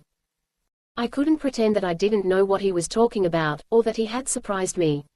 Lucas and we weren't together anymore, and it seemed impossible that we ever could be again. Balthazar had given me time to handle the loss, and now he wanted to know if things could be different between us. Always I'd told myself that Balthazar was just a friend. I knew that I didn't love him like I still loved Lucas. I didn't know if I could ever love that completely again. But I also knew that I'd come to rely on Balthazar this year. To trust him. At this point, he was probably one of my closest friends. And I'd never even pretended that I didn't find him attractive. That would have been impossible. No, I'd never felt anything for Balthazar that came close to the rush of passion that Lucas awakened in me every time. But if I gave Balthazar a chance, I remembered Lucas kissing me beneath the stars at the observatory, the longing for him so sharp it hurt. The memory overcame me at the same moment I reached in the cabinet for a glass and, in my distraction, I dropped it. The glass shattered with a crash, and something sharp jarred into my hand. OWWW, I whined, pulling a shard from my blue-dyed finger. Balthazar was at my side in an instant. Ouch. But it doesn't look too nasty. He quickly collected the broken pieces of the glass and dropped them in the trash. No, I just need a bandage. Then I thought, wait. We stood close together, near enough that our bodies almost touched. Instead of turning on the faucet and holding my finger beneath the running water, I hesitantly held my hand up so that I nearly touched Balthazar's face. I'd caught him off guard. It seemed to take him a second to realize what I was doing. Then Balthazar wrapped his hand around my wrist and took my finger in his mouth, tasting my blood. He closed his eyes. The brush of his tongue against my skin made something inside me turn over, and my breath caught in my throat. After only a second, Balthazar pulled my hand from his lips. The cut was only a pink line now. Okay, he said. Yeah, I felt incredibly exposed. My blood had given Balthazar a glimpse into my mind. He would have just felt some of the emotions I was now feeling. I wondered if they were less confusing to him than they were to me. What did you see? Balthazar still held my hand in both of his broad fingers enclosing my wrist. Just some curiosity, that's all. I didn't taste nearly enough blood to really know you. His voice was strangely rough. When you finally share blood with someone, you'll understand the difference. I remembered how I'd only gotten a hint of Balthazar's emotions when I licked his finger the night of the autumn ball. There was more to it, so much more that I could hardly guess, the true mysteries of being a vampire. This is what it means to be a vampire. There had been moments I'd questioned whether I had to ultimately become a vampire, even if it was what I wanted. Now that I'd lost Lucas, I didn't ever want to consider those questions again. I was sick of not knowing exactly what I was, how to behave, what to think. If I could make myself understand what it meant to be a vampire, maybe all those questions would just go away. I looked up at Balthazar and whispered, "Drink from me." He didn't move, but I felt the change in him, a kind of tension that electrified the air between us. You mean, now? Nobody else is coming in here tonight. We're alone. We can do whatever we want. That's not what I meant. The eagerness in Balthazar's eyes made me feel weak, sort of scared but in a good way, like the moment before the roller coaster drops. He brushed 2 fingers against my cheek. Bianca, are you sure? I already told you. Yes. But then my boldness seemed to desert me, because I didn't have any idea how to go about this. Do you, should I pull the neck of my shirt down my shoulder and just let him bite? Would he bite my hand instead? I didn't know and felt stupid. You'll want to lie down. Sometimes it makes you dizzy. Balthazar squeezed my hand. Couch. Okay, I said, tossing my hair like it was no big deal. Which was stupid, because it was a huge deal, and Balthazar and I both knew it, but I couldn't seem to help myself. My legs felt wobbly as we went, hand in hand, toward the sofa. Balthazar rummaged around in one of the cabinets and grabbed a couple of dark towels. The computer's screen had gone into holding mode, so it was darker in the room now, but I didn't turn on any lights. It was easier, I thought, having some shadows between us. You might want to. I don't want to ruin your shirt, Balthazar said, his voice hard and tight. He was already unbuttoning his cuffs. Oh, all right. Fortunately I had a camisole on beneath my lacy blouse. I turned away from Balthazar as I unfastened it and lay it neatly on a nearby chair. Even though the camisole and skirt were more modest than anything I'd have worn to the beach, I felt incredibly undressed. When I turned around, Balthazar's shirt was off. I'd never seen his body before, and just looking at him, broad chest, sculpted shoulders, muscled waist, made me want to touch. In my nervousness I imagined that he was almost twice as wide as I was, that he could cover me completely. I didn't touch him, I didn't do anything. Balthazar laid the towels on the couch. Here, lie back. I did, adjusting my neck so that the towels would catch any blood, but I felt like I was moving in slow motion. Then Balthazar lay next to me, his body alongside mine. My heart was beating so hard I thought it could burst. Balthazar brushed one hand through my hair and smiled gently. He sounded more like himself as he said, "Are you nervous?" "Kind of," I admitted. "Don't be. I'll take good care of you, I promise. The longer we wait, the more nervous I get." "Shush." Balthazar kissed my forehead, then nuzzled his way down to the curve of my neck. The first brush of his mouth against my skin made me tense up all over. He stroked my arm and stayed there. I realized he was waiting for me to relax and get used to him being so close. I'd never be used to this. The ceiling overhead seemed lower, like everything was closing in all around me. I knew that this wouldn't turn me into a vampire, only drinking a human's blood until the human died could do that, but all the same I knew I was crossing a line. I forced my muscles to relax. Balthazar breathed in sharply and bit down.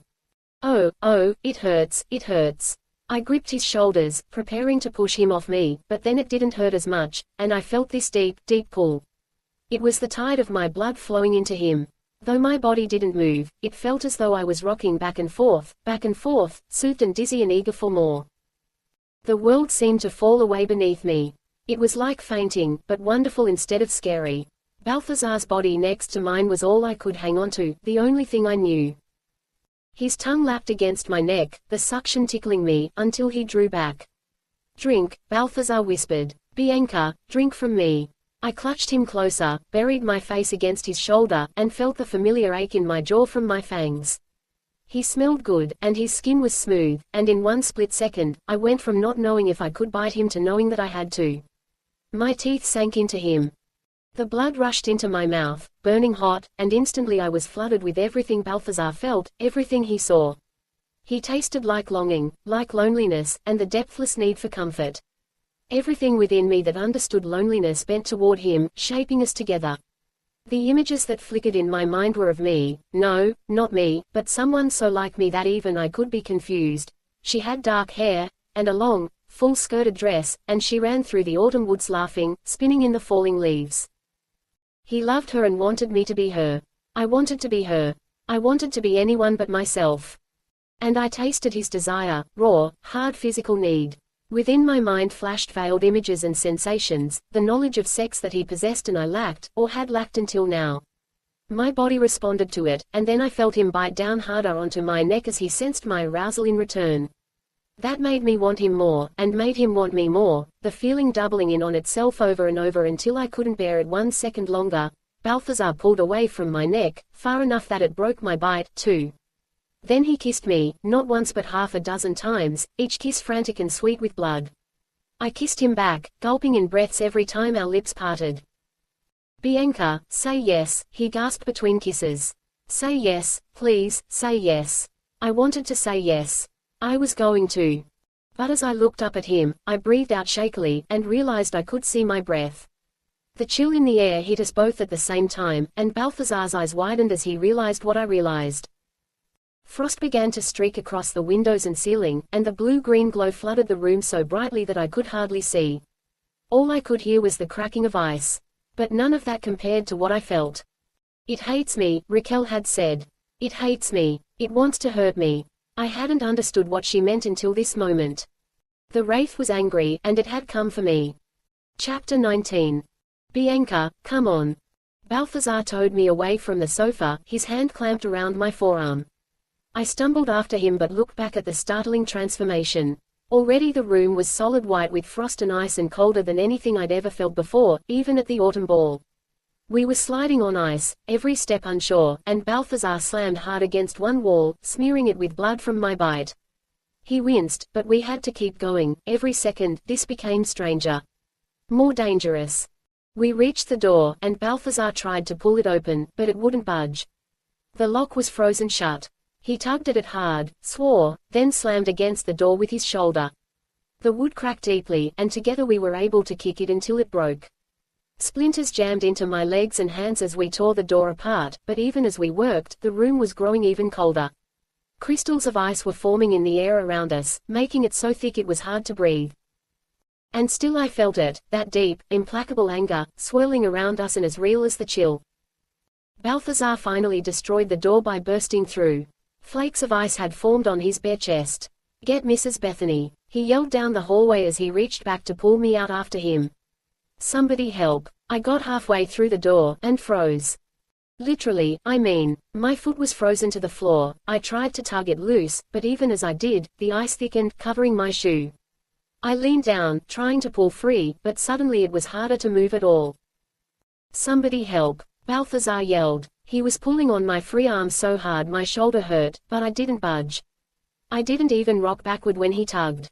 I was completely still, completely trapped. Inside I felt as though I was screaming, but I couldn't have made a sound.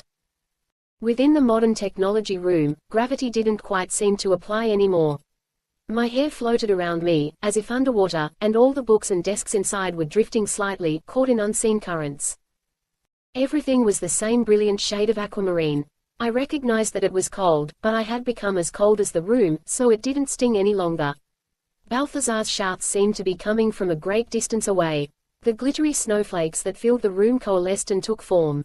To my shock, I recognized the face of the girl who'd appeared in my bedroom. Instead of being a flesh and blood person, she was only an image made of snow. "You have to stay." It was my own voice, inside my own mind, saying words that weren't mine. This had to be what going insane felt like, but I knew I wasn't talking to myself. It was her, the wraith, somehow speaking through me. "You're in danger. From you." I could still think my own thoughts, at least. "Let me go." Her unearthly aquamarine eyes widened. "You'll freeze to death soon. It's the only way to save you." They were going to kill me in order to save me. Had the ghosts gone crazy? Was that how they thought all the time? I couldn't bargain with them, couldn't make them see sense. I was trapped here, with her in my mind. Snow swirled around us, forming blue-green hands that touched my cheeks. Her entire body coalesced and became tangible, her fingernails scraped lightly against my skin. I couldn't flinch. Her thoughts stabbed into my mind again. This is what was promised. Promise. What promise? Instantly the room changed, screeching with the sound of shearing ice, as terrible as metal being torn in two. The girl screamed, a high, silvery sound that seemed to pierce the air. Colors shifted, aquamarine suddenly deepening to indigo, as the girl clawed at her belly, from which an iron spike protruded. It had been thrown into her like a hunting knife. In an instant, the girl dissolved into sleet and vanished. The spike clattered to the floor. "Bianca." Balthazar towed me back through the door as ice cracked beneath my feet. Sound and sensation returned, and I realized that the hallway was now filled with people, including students, teachers, and my horrified parents. Mrs. Bethany stood next to me, her hand still cocked from where she had thrown the spike, and watched in grim satisfaction as everything icy inside the room began to melt. Mum hurried to me and embraced me tightly. Only after I felt how warm she was did I realize how cold I'd become, and I started to shake. "You knew, it was iron kills them, because iron is in blood. I see you've learned more about the topic than you'd previously suggested. Hopefully, tonight, you've also learned better than to trust the wraiths," Mrs. Bethany said, straightening the starched lace cuffs of her blouse. She turned her sharp gaze onto my father. "Adrian, enough pretense. The girl cannot stay here much longer." "What's going on?" called a voice from the hallway. I saw Raquel peering through the crowd, obviously panicked. She had to see that I was half frozen and that bloodstains mottled my throat and arm. I wanted to shout something reassuring to her, even if it was a lie, but my teeth were chattering too hard for me to speak. Mrs. Bethany clapped her hands together. That is quite enough. Everyone to your rooms. The students obeyed, though I heard murmurings and whispers about the ghost and again. You're okay? Balthazar asked. She's fine, Dad said, his words clipped. For the first time, I realized that Balthazar and I were still half undressed. Even though my parents had been incredibly permissive with the two of us, and had no doubt assumed we'd gone farther than this long ago, my father clearly didn't like having the evidence right in his face. Balthazar, thanks for your help, but you can go. You'll all need to leave, Mrs. Bethany said, casting an appraising eye at the modern technology lab, which was now soaked with melting ice. Celia, Adrian, we'll discuss this tomorrow. She then stalked away without another word. Sweetheart, are you sure you're all right? Dad said. I'm fine, I mumbled. I just want to go to my room. Okay. Balthazar gave me a crooked smile. The skin of his chest was red and chapped from the cold, and I realized it had hurt him to keep hanging on to me. You can get out of class tomorrow, I bet. A wraith attack ought to be good for that much. I want to go to class. I'll be fine. I just want to sleep. Finally they believed me and let me leave. When I opened the door of my dorm room, Raquel was pacing the floor. She opened her mouth to start asking me questions, but apparently one look at my face was enough to silence her. Instead of speaking, she went to my dresser, pulled out my sweats, and tossed them onto the bed. My sweatshirt and judo pants were cozy, but I still felt chilled to the bone. Raquel crawled into my bed with me and hugged me from behind. Sleep, she said. Just sleep. But Raquel was the one who fell asleep first. I lay awake late into the night, thinking over everything that had happened, not just this evening, not even just this year, but in some ways my whole life. And I saw it all differently than before. For the first time, I thought I saw the awful truth. In classes the next day, everyone kept casting glances at me and whispering, but nobody dared ask outright what was going on. I ignored the attention. The petty grievances of Evernite Academy had never bothered me less. In driver's ed, Mr. Yi hesitated before allowing me my turn, but he did allow it. For the first time, I parallel parked without any trouble. Nice job, Balthazar said, as we strolled away after class. Those were the first words either of us had spoken to each other since the night before. Thanks. Even a second's silence between us lengthened and became tense. The awkwardness would only get worse if we didn't deal. I think we have to talk. Yeah, we do. Students had crowded onto virtually every inch of the grounds to enjoy the spring weather. Even the vampires who shied away from sunlight stretched out in the shade beneath trees with new, pale green leaves. To get some privacy, Balthazar and I had to retreat to the library. It was all but deserted. We walked to the far corner and sat together on the broad wooden sill of one of the stained glass windows. Balthazar said, "You're going to tell me that last night shouldn't have happened." No, I'm glad it happened. For too long, I've been telling myself that I could spend all this time with you and flirt with you and not have it mean anything. It does mean something. You mean something to me. But I'm not in love with you. I'd expected those words to hurt him. Instead, he smiled ruefully. I've been trying to make this something it's not. To make you someone you're not. I remembered the image I had glimpsed of a dark-haired girl from centuries ago, laughing in the autumn woods and gazing at Balthazar with depthless adoration. Charity mentioned somebody named Jane, and I thought I saw. Leave it in the past. That's all it is any longer. The past. Last night, if we had, I don't think I'd be sorry. The thrill of being so close to him was still too fresh in my mind to deny. It can't happen again, though. No, Balthazar sighed. You never settle for less than what you really want, Bianca. You'll never be with anybody you don't truly love. I wished I could love him. Everything in my whole life would be easier if I did. He'd protect me and shelter me forever. But I was beginning to realize that being sheltered came at a price. When I changed out of my school uniform that evening, I put on my oldest jeans and a favorite t-shirt. They were so familiar that they were like a part of me, like armor, in a way I couldn't define.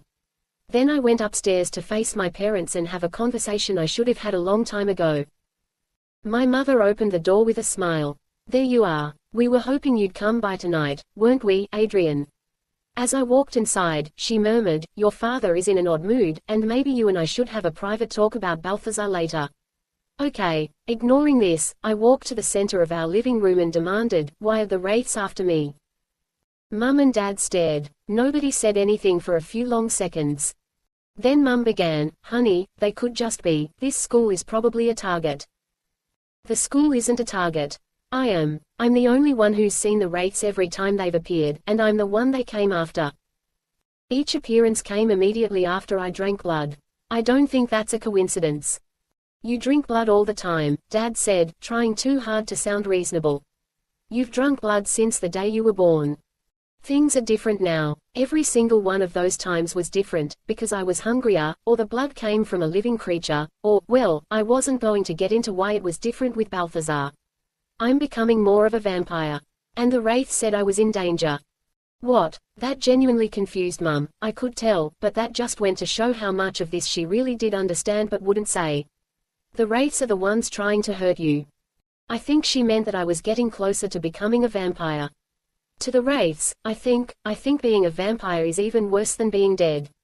I folded my arms. Then she said that I couldn't break the promise. That whatever the wraiths were doing was what had been promised. What promise is she talking about? My parents both went completely still. They glanced at each other, guilty and almost horror-struck, and I felt a queasy kind of dread. Even though I knew I absolutely had to hear this answer, I wanted to run away. The truth, I sensed, was going to hurt. "You've always known," I said. "Haven't you, that the wraiths were coming after me? But you never told me why." Dad said, "We knew. And no, we didn't tell you." It was as if something snapped in too deep inside me. My parents, the people I'd loved the most in the world, the ones I'd always told all my secrets to, the ones I'd wanted to hide with far away from the rest of the world. They had lied, and I couldn't imagine why. It couldn't possibly matter why. "Honey," Mum took a couple of steps forward, then stopped when she got a good look at my face. "We didn't want to scare you. Tell me why." My voice shook. "Tell me right now." She wrung her hands. "You know we thought that we could never have you." "Please, not the miracle baby" speech again. "We thought we could never have you," Dad repeated. "Vampires can't have children." In my frustration, I could have thrown something at him. "Except 2 or 3 times in a whole century. I know, I get it, okay." Mum's face was grave. "Vampires can never have children on their own, Bianca. We don't have life to give. Only half-life. The life of the body." What is that supposed to mean? Something horrible occurred to me, and I thought I might throw up. "Am I not really yours?" Dad shook his head. "Honey, you're ours. You're absolutely ours. But to have you, we needed help." My first, confused thought was about fertility clinics. I didn't think they took vampire patients. But then I realized the last words my mother had spoken, half-life. The life of the body. Mrs. Bethany had talked about this before, when she initially spoke to me about the wraiths. The vampires represented the body. The wraiths represented the spirit. Slowly, I said, "You struck a bargain with the wraiths. They made it possible for you to give birth to me." They actually looked relieved that I'd said it, though relief was about 1,000 light-years away from what I was feeling. Mum said, "We found them. We asked for their help. We didn't know what they'd ask. Most vampires don't know about this, and we'd only heard whispers, rumors." Dad cut in. "The spirits took possession of us, I guess. Only for an instant."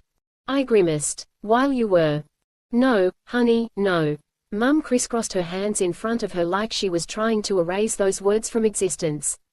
"It wasn't like that. I don't know what they did, but sure enough, within a few months you were on the way.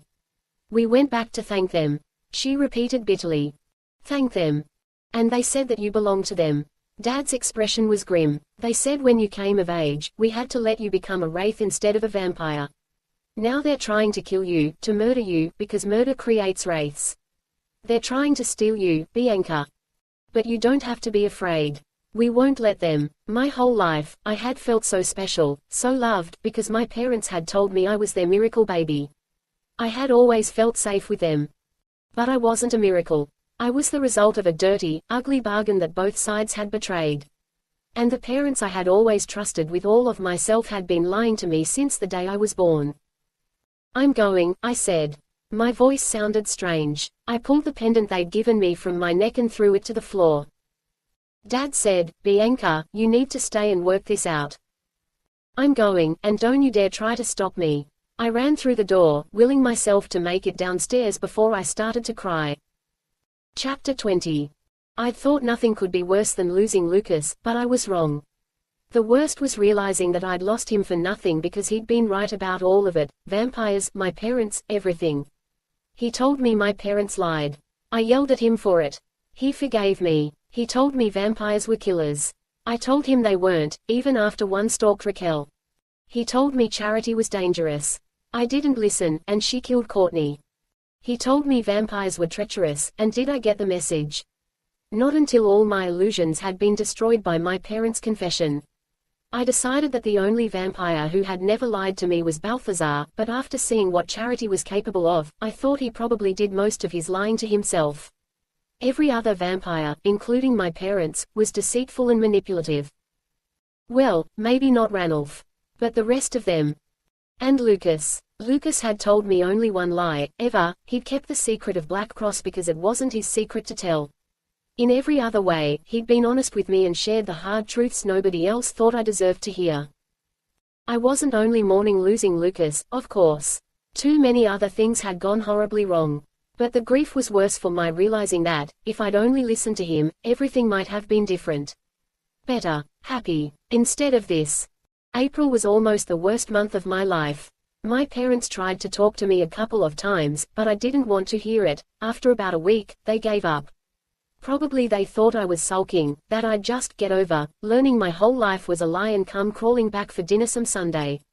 I knew I'd never do that again. They'd figure it out soon enough. The second Sunday I skipped, Raquel said, "Not going upstairs." Nope. Last week I thought, maybe you guys were just taking a week off. I'm not going up there. I thought your parents were better than mine, she said quietly. How often had my parents discouraged me from hanging out with Raquel, just because she was a human? She had given them more credit than they'd given her. I could have hugged her, but she would have hated it. Maybe I'd rather hang out with you. I've got homework. So we'll do homework. That was fine with me. Even researching boring psychology papers was preferable to facing my parents again. Balthazar and I were officially broken up, so far as the student body knew.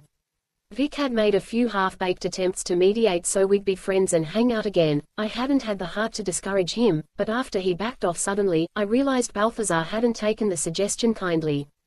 Balthazar wasn't angry with me, exactly, but he was kinda angry at the world in general, and he wanted to be alone for a while. It was probably good for us to spend some time apart. I understood that, but I'd spent more time with him this last year than anyone else, even Raquel. I hadn't realized how much I'd grown to rely on him cheering me up after a rough day, or simply giving me a smile when I walked out of class, until he wasn't there anymore. I still had Vic and Raquel, but if Mrs. Bethany had her way, I wouldn't even have them much longer. Your regrettable refusal to discuss this with your parents compels me to deal with you personally, Mrs. Bethany said, watering the line of violets along her windowsill. I sat in one of the uncomfortable, high-backed chairs in her carriage house. You realize by now that you are a specific target of the wraiths. Yes. Do you know why that's so? She seemed almost cheerful at the thought of my illusions having been dashed. I gritted my teeth. Yes. The fact that you are a target, in turn, endangers the other students. We have managed to hold the wraiths at bay with the stones so far, but there are limits to what we can accomplish. The wraiths are more determined than I thought they would be.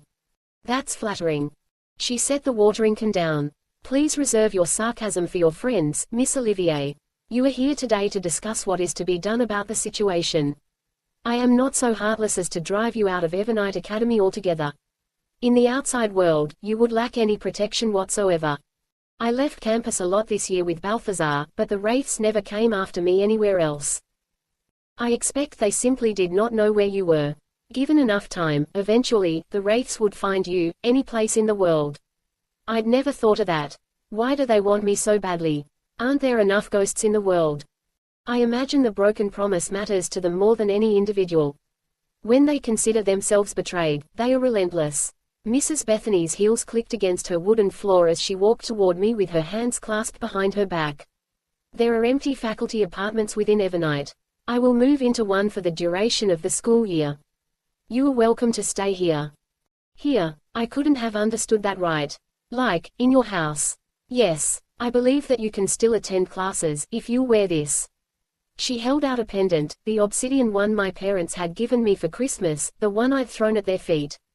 It's protection for you, though you must not have realized it. Its protection is not fail-safe, however, which is why you are safer remaining in my home at night. Wait, I don't understand. If I'm in danger at the school, why am I safe here? You may have noticed the copper roof, she said. As you have apparently learned, wraiths are especially vulnerable to the metals and minerals found in human blood, such as iron and copper. My residence cannot be haunted. No wraith can enter. Then why don't you do that to the school, so it would be totally secure? It was an automatic question. I expected her to have a good answer. Copper is expensive, maybe. Instead, she cocked her head, on her guard. There are reasons, she said, like that was an answer. But I realized the answer almost instantly. Maybe it was because I was in the same room where I'd committed my first burglary in an effort to understand why Mrs. Bethany had admitted human students to Evernight. I remembered figuring it out with Balthazar. The humans were connected to the ghosts. I'd thought that she wanted to learn more about the vampire's enemies somehow. Since then, I'd seen her attack a wraith, devastating it almost instantly. I'd seen that she knew how to shut them down cold, yet hadn't done it. Mrs. Bethany wanted something else. You're hunting the wraiths, I said. You need them to come into Evernight so you can catch them. Strangely, her eyes lit up, like she was almost excited someone had caught on. But she said only, your theories are irrelevant, Miss Olivier. The wraiths are a danger to you and to others of our kind. You will be best protected here. You're not going to tell me why you're hunting them. She hadn't denied it either, I noticed. Do you accept my offer or not? Do I really have a choice? No, not really. I'd have liked to tell Mrs. Bethany where she could stick her offer. But she was right about my being a danger to the other students. For their safety, as well as my own, I'd have to move to the enemy camp. Mrs. Bethany's carriage house was actually sort of pretty once you got used to it, but staying there unnerved me. No matter how many times I opened the windows or sprayed a bit of my perfume in the air, the house always smelled of lavender, reminding me of its true owner. I noticed that every desk drawer and closet had been thoroughly cleaned out before I moved in. She hadn't left me any more chances to snoop. My human friends didn't understand why Mrs. Bethany's place was safer than Evernight Academy, but after I'd given them an edited account of the wraith's most recent attack, they didn't question that something had to be done. Raquel helped me pack my clothes, and Vic helped me haul them to the carriage house while she toted the telescope. I didn't bring everything, no point in even pretending I could ever get comfortable there. Yet I managed to sneak in the carved jet brooch Lucas had given me last year. I thought of it as my own stone with its own power, my talisman, my shield against the gloom of the place. Late at night, I'd lie in Mrs. Bethany's massive canopy bed and imagine that the shadows in the corner of the room were starting to move, or that the air was colder than it ought to be, or any other number of crazy things. Then I'd reach for the brooch on the bedside table and clasp it in my hand, willing all my fear and loneliness to go away. It didn't matter that I'd lost him. Remembering Lucas would always give me strength. As April drew to a close, the school became very quiet. Even more of the students had fled in the wake of the most recent event with the wraith, probably only 2/3 of the student body remained. The vampires had been far more likely to depart, meaning that humans made up almost half the students at the school. The mood was friendlier overall, and because so many of the humans considered ghosts no big deal, the atmosphere became almost relaxed. I might have enjoyed it, if I hadn't been an exile. The next to last night in April offered one small treat, though, a blue moon. It's not like a blue moon is some incredible astronomical event. All it means is that it's the second full moon in a single month. But I always sort of like to make a celebration of them, to be sure and look up at the sky and remember that nights like that didn't come along very often. I waited until late at night before I slipped outside in my jeans and t-shirt. I wanted to be alone. The sky was too overcast for real stargazing, but the moon shone brightly, tinting the clouds nearest it pale with light. Quickly I walked across the grounds to the gazebo, so I could sit down and watch the moon through the cast iron lattices. I had other memories of the gazebo, memories of Lucas. This was the first place we'd ever kissed. You still love a blue moon. I whirled around to see Lucas standing on the grounds behind me.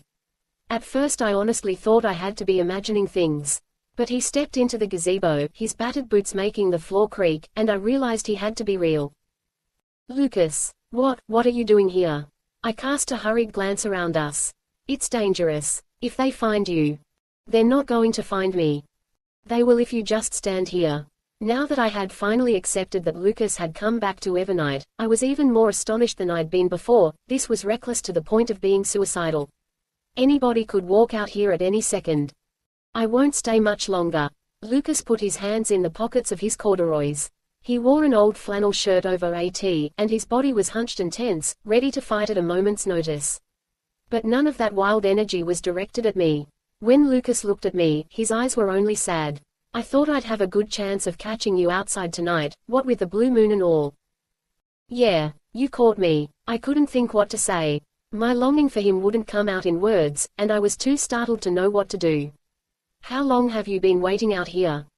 Since sundown. It was almost midnight. He'd been on the Evernight grounds for hours, and anyone could have seen him. If somebody had reported Lucas to Mrs. Bethany, by now he could have been a prisoner, even dead. He was as reckless as ever, but this time I couldn't be angry. Why did you come? Because I couldn't leave things between us like that. I was ugly to you, I whispered. Lucas, I'm so sorry. You were angry, and you had a right to be angry. We ended up cremating Courtney after all. Okay, you didn't have a right to be angry about that. The hint of a smile played upon his face, but only briefly. His hair had grown out, scruffy again. I thought he'd lost some weight. Wasn't he taking care of himself anymore? You said I didn't accept you being a vampire, Bianca. I guess, maybe you were right. Even though I had realized that for myself, it stung to hear him say it. You said once you loved me no matter what I was. I do, Lucas said, taking a ragged breath. But when I said that, it was as if, what I felt for you, it was in spite of you being a vampire. Inside, it was like I was forgiving you just for being what you are. That's probably the crappiest thing I ever did to anybody, not figuring out what a jackass I was being. If I'd figured it out faster, I could have been to you, what I should have been to you. What I wanted to be. Lucas. Let me finish, all right. You know I suck at the emotional stuff. So his foot scuffed the gazebo floor. Whatever it is that makes you the person you are, that's what I love. All of it, including you being a vampire. You shouldn't ever have had to defend that, I should have accepted it a long time ago. If I had, maybe I wouldn't have lost you. That's on me, and I know it. He was staring down at his boots. I thought if he'd been looking at my face in that instant, Lucas could never have fooled himself that he'd lost me. More quietly, he continued, I saw the thing with Balthazar coming. It made me pretty crazy. But, you know, for anybody, he's a decent guy, and I guess he never asked you to pretend you weren't the person you really are. So maybe you made the right call. I just wanted to say, Bianca, if you're happy, I'm glad.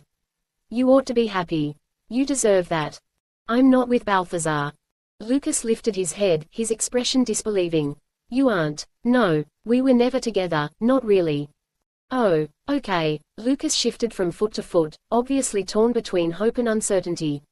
Listen, I know I screwed up, but if I could, I jumped from my seat and flung my arms around him. Lucas hugged me tightly as I buried my face in the curve of his neck. At first neither of us said anything, I don't think we could speak. It felt so incredibly good to hold him again, to feel him next to me, when I thought I'd lost him forever. Hadn't I told him to believe that we'd always find each other again? I should have listened to my own advice. I love you so much, I finally whispered. I love you, too. I swear to God, I'll never screw up like this again. But you were right about everything. Lucas's hands combed through my hair. Hardly. Lucas, I mean it. You knew my parents were lying. You knew what vampires really were. If I'd only listened to you, none of this would have happened. Whoa, Lucas took my hands and pulled me down onto the gazebo bench. The blue moon shone down on us through the ivy leaves. What are you talking about? I spilled out the whole story, the truth about how I was born, about how the wraiths were coming after me, about how I was apparently a pawn in a battle between wraiths and vampires in which both sides were evil. I didn't even skip over what nearly happened with Balthazar and me, because I was sick of secrets. That part made Lucas press his lips together into a thin line, but he listened without a word. When I was finished, my head leaning against his broad shoulder and his arms around me, he said only, we have to get you out of here. Are you asking me to run away with you again? Yeah, this time forever. The wraiths will still be coming after me. There are people in Black Cross who know more about wraiths. We should be able to get you help, even if you don't come with me, but I wish you would. I'll come with you. I knew I could do it. There was no future for me anywhere in the vampire world. I just wish I knew what I'll become. What do you mean? I'm not going to become a full vampire. Not ever. I turned my face up to his. But if I'm not going to be a vampire, what becomes of someone like me? Lucas gave me an uneven smile. I don't know, but I'm guessing it's whatever you want to be. We kissed each other tenderly, then simply gazed at each other for a few moments. There were times during the past year when we'd hardly been able to keep our hands off each other, but this night was different, quieter. I think we both knew how important this moment would be. Finally I said, the last Friday in May. Is that the last day of exams? Yeah, that means it's also the day tons of cars will be pulling up to take students back home. I can slip away easily in the crowd. My parents, they'll assume I went home with Raquel or somebody. That will buy us a few days while they call around looking for me. Despite everything, I didn't doubt they'd search. I could leave tonight, I wish I could, but they'd know right away something was wrong. If we wait for the last Friday in May, it's our best chance to get a head start. Only one more month, then. Until we're together all the time. I meant, one more month for me to figure out what we're going to do afterward, Lucas said. But I'll figure it out. I promise, Bianca, I'll take care of you. I pushed his scruffy hair back from his face. I'll take care of you, too. Far away, something snapped with a sharp pop. Lucas and I both jerked upright, but to my relief, it turned out to be nothing, a tree branch, probably. Still, the moment had reminded us both how dangerous it was for Lucas to be here. You have to go, I said. Right away. I'm going. Love you. Lucas kissed me roughly, bruising my mouth. His hands gripped my hips, and I wished I could keep him close. But when he pulled away, I let him leave. He ran into the underbrush without looking back.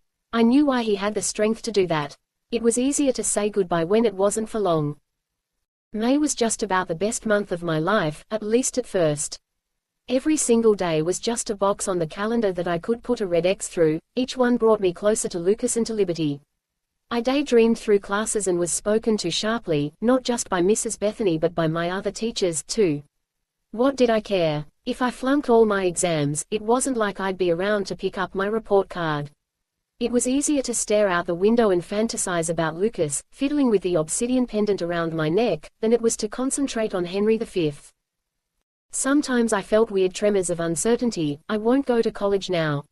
How will I keep in touch with Vic and Raquel? Will I ever see Balthazar again? How will I protect myself from the wraiths? Can I bring my telescope?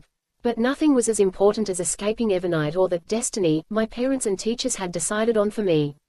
I had only one chance to be free and to be with the guy I first loved. I intended to take it. I even started packing the few clothes I had in Mrs. Bethany's carriage house. That's what I was doing one night in mid-May when a rap on the door startled me. Who could it be? I quickly stowed my half-packed bag under the bed, hurried into her living room, and called, "Come in." Mrs. Bethany entered, imposing in a long black skirt and grey, high-neck blouse. What a nuisance, she said, apparently to herself. Knocking on one's own door. Hey, Mrs. Bethany, is there something you need? If I was helpful, I reasoned, she'd get out faster. She didn't pause as she swept past me into her bedroom. I require some of my things and wanted to ensure that you hadn't failed to water the violets. They're doing great, actually. So I see. Mrs. Bethany froze and stared at the wall. What on earth is that monstrosity? Oh, you mean the art project. That's one of Raquel's collages. She calls it Those Lips Will Lie to You. It was a huge mural with all different kinds of mouths, magenta and peach and orange with lipstick, intercut with jagged black streaks and bolts.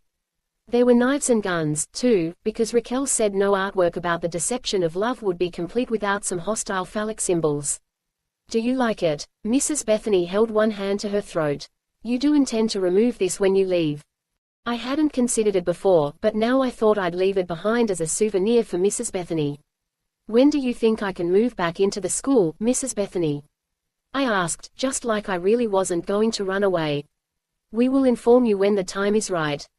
Then there was another rap at the door. I'd become very popular all of a sudden. I went to the door and opened it, saying, "Hello." The danger occurred to me even as I started pulling it open. What if it's Lucas? What if he came back and Mrs. Bethany sees him? But it wasn't Lucas. Charity stood on the step, hair pulled back into a neat chignon and a dark red cloak around her. With her youthful face and guileless eyes, she looked almost like Little Red Riding Hood, even though I knew she was really the wolf. "You aren't the one I expected to find," she said with a smile. Perversely, there was still something about her that made me feel protective. "Has there been a mutiny?" "Who is it?" Mrs. Bethany demanded as she came back into the room. Then she drew herself up to her full height. "My word, Miss Moore." I could feel the hatred in the air between them. But Charity opened up her arms like a beseeching child. She said, "I call upon the sanctuary of Evernight." Chapter 21. Within a few hours, the whole faculty shared my dismay. "Do you understand the rules of conduct at this school?" Even from my place outside the carriage house, where I crouched in the shrubs to eavesdrop, Mrs. Bethany's voice rang sharply. "You have chosen to ignore them in the past. The first rule of Evernight is that any vampire who seeks sanctuary must be given a place." Charity sounded completely unruffled. "I'll obey the rules if you will." The teachers, who were gathered around, muttered among themselves. I didn't dare peek above the windowsill to see what was going on, but it basically sounded like Charity wanted to join the school as a student and they were going to have to let her in. But they didn't like it. Mr. Yi said, "There's a certain wraith situation going on. Because of the little baby. But that will be taken care of soon enough, won't it? One way or another." Charity obviously didn't care if I lived or died. The feeling was rapidly becoming mutual. I winced as I recognized my mother's voice. "There are human students here now, and we have to protect them from harm. Your track record in that area leaves a lot to be desired." "I swear," Charity said, as sincere and sweet as a child. "I swear upon my own grave that I will not be the one to break the peace at Evernight Academy." After a moment's silence, Mrs. Bethany said, "Very well. How long do you intend to remain?" "Not long. Cross my heart, I'll be out of here before June. Then we will find you a place in the faculty apartments. You should remain there as much as possible until the end of the semester. It would be difficult to explain a new pupil arriving so close to the end of term, and the fewer questions asked, the better," Mrs. Bethany said. "We should review the new rules about blood consumption that have been instituted following the new admissions policy." "Hey!" The whisper was close to my ear, and I jumped in fright, then breathed a sigh of relief as I realized it was Balthazar. "What's going on in there? You nearly scared me to death." We stepped away from the building together. "Why did you sneak up on me like that?" "I didn't sneak up on you. I sneaked up to the carriage house, and you were already there, doing the spying for me." I smiled a little at that. Only then did I realize that we were talking to each other again, and it wasn't nearly as awkward as I'd feared. That might have been only because he was so focused on the carriage house. Balthazar's eyes remained fixed on it like he had X-ray vision and could watch his sister through the walls. "They're going to let her stay," I said. "She has to hide up in the tower, though, so nobody asks why there's a new student coming only for finals." Mrs. Bethany's ticked off about it, "But apparently you were right about the sanctuary thing." "Sanctuary." His face lit up with hope. "Sanctuary means she's running from someone. It's got to mean she's running from the tribe. She's turned away from them." "Maybe. It's got to be." He wanted to believe in her so badly. I didn't trust Charity as far as I could throw her, but I didn't say anything. For Balthazar's sake, I hoped Charity behaved herself for a while, so at least he could visit her again. "Are you going to go in and see her?" Mrs. Bethany wouldn't want me to interrupt. "I'll find Charity later tonight." Balthazar tentatively put a hand on my shoulder. "Have you been okay?" "Yeah." I couldn't share either my disappointments or my excitement about my impending escape. I could only ask, "How about you?" "Everything's going to be all right now," he said, and he grinned. "Maybe." I thought about Lucas and returned his smile, "Maybe for both of us." The next day, as we all met up in the hallway, Vic said, "Is it just me, or has time slowed to a standstill? It's like summer is getting farther away, not closer." "I know what you mean," I said. "Where is your family headed this summer?" "Looks like we're renting a villa in Tuscany," Vic replied, with the kind of carefree boredom that only somebody super could ever use to announce news like that. Next to him, Raquel's eyes became wide. "Me, if I'm in Italy, I'd rather be in Rome, right? See all the ruins, like, where the gladiators fought, stuff like that. Not just sitting in some fancy schmancy house in the middle of wine country while I'm still not legal to drink." I always heard the drinking age was lower in Europe, Raquel said. It is, but try telling that to my mum. Vic stopped as we reached the entrance to the North Tower where the boys' dorms were. I figured he would tell us goodbye, but instead he peered up the spiral stairs. Something weird is going on up there. Weird? Raquel pulled her books closer to her chest. Like, ghost weird? I don't think so. Some other kind of weird. Normally they don't really care if people sit on the stairs in the evening, you know, just to hang out without annoying your roommate, or every once in a while Balthazar has a cigarette up there and blows the smoke out the window. But last night, Ranulph and I made, like, one move toward the stairwell, and all of a sudden Professor Iwebben appeared out of thin air and read us the riot act for even thinking about going up that way. I bet it has something to do with that, Raquel said. With ghosts, I mean. That's the main reason people have acted strange this year. I knew that really they were trying to keep the students away from charity, or vice versa. I wouldn't worry about it, I said. Whatever it is, in 2 weeks we'll all be out of here. Unless that time-stretching thing keeps up. Vic grinned and flipped us a wave as he loped into the dormitory wing. As Raquel and I headed back down the main corridor toward our own tower, she said, "Here comes trouble." I glanced to my right and saw my father walking purposefully toward us. Oh, no, there was nowhere for me to run. Stay here with me. I would, but you know he's going to make me go eventually.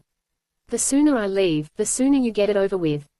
She was right. I sighed. Okay, talk to you later. Raquel headed in the direction of the room we'd once shared, which left me alone as my father walked up. I want to speak with you, he said. That makes one of us.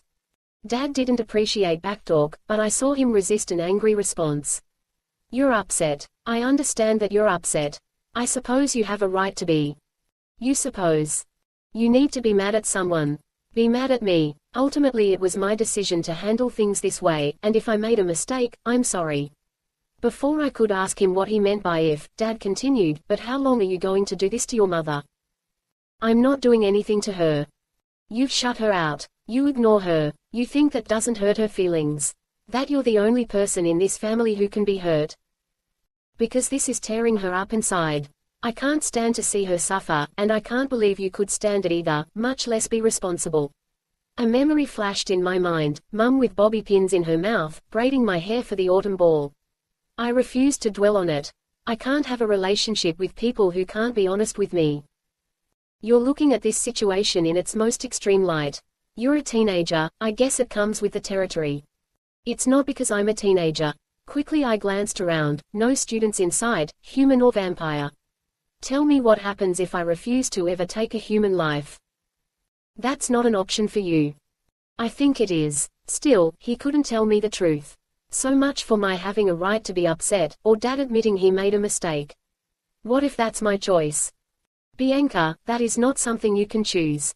Not ever. Don't let your temper get in the way of reason. We're done, I said, walking off. I wondered if he'd follow me, but he didn't. That night, I lay in Mrs. Bethany's bed.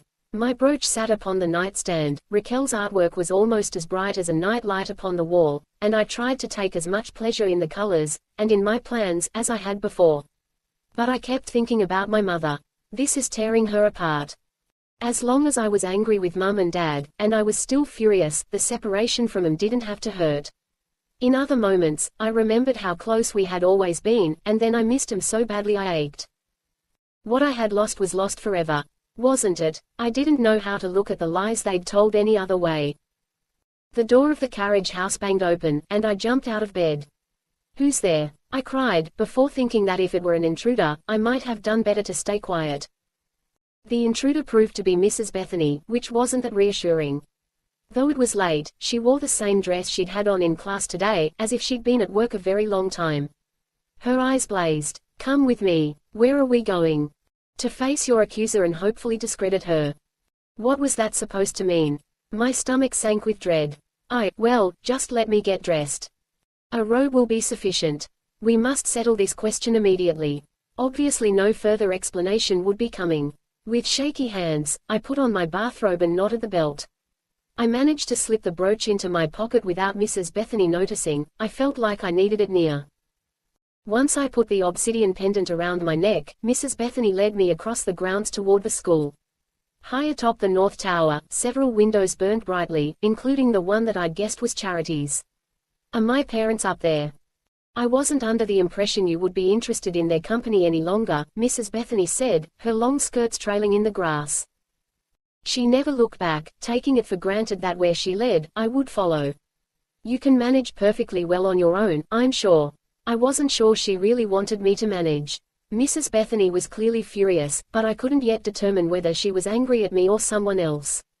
Given that we were headed for Charity's room, I suspected it was someone else. We ascended the winding stone steps in silence, as I nervously fiddled with the belt of my robe. I knew that my accuser had to be Charity, but what could she possibly accuse me of? Then I knew. Fear clamped me in its hold like a fist. I stopped in front of the door, unwilling to go inside. Mrs. Bethany, if you and I could just talk. She reached past me to open the door, then pushed me within.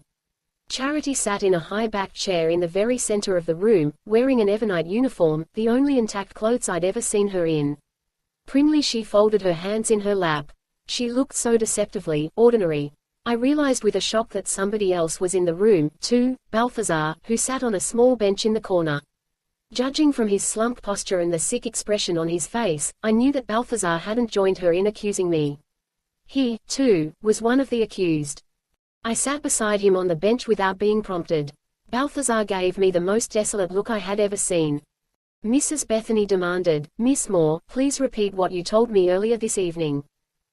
I'm so glad you and I were able to catch up, Mrs. Bethany. Charity smiled. It reminded me that we had some good times, before we really knew each other.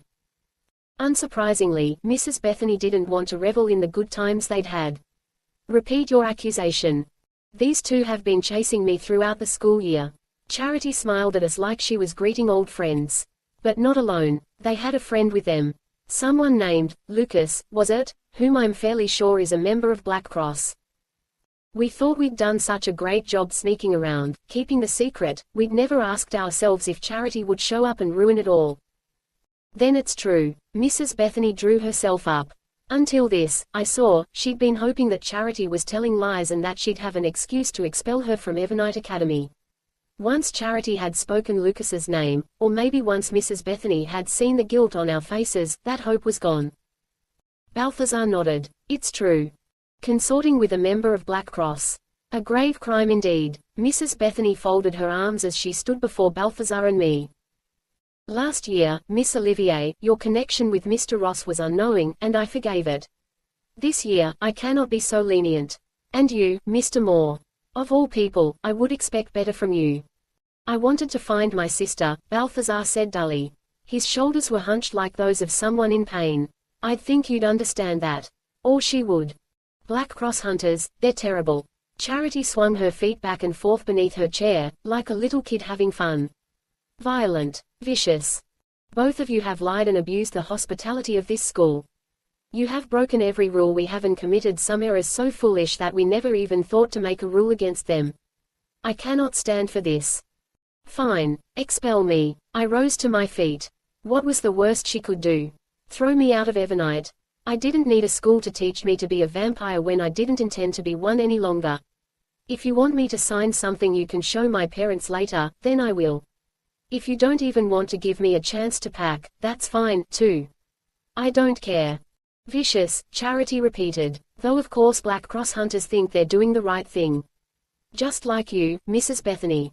Mrs. Bethany whirled around, even angrier than she had been before. She disliked me, but she hated Charity. How dare you compare me to those vermin? Everyone hunts. Charity stood up, taller than anyone in the room but her brother, and she didn't look like a child any longer. I hunt humans. Black Cross hunts vampires. You hunt ghosts. The ghosts hunt Bianca. And Bianca's been hunting me. It's a perfect chain, and you're a part of it. How did Charity know about hunting ghosts? It took me months to figure it out. Did somebody tell her? What does she know? Charity stepped closer to Mrs. Bethany. She could look down at her. I think everyone should go on hunting. My brother and his girlfriend used Black Cross to hunt me, so I think I should do the same to them. Mrs. Bethany snapped, You think you're using me? No, I'm using Black Cross. Balthazar stood. Something of his strength and purpose had returned to him in that moment. Charity, what are you talking about?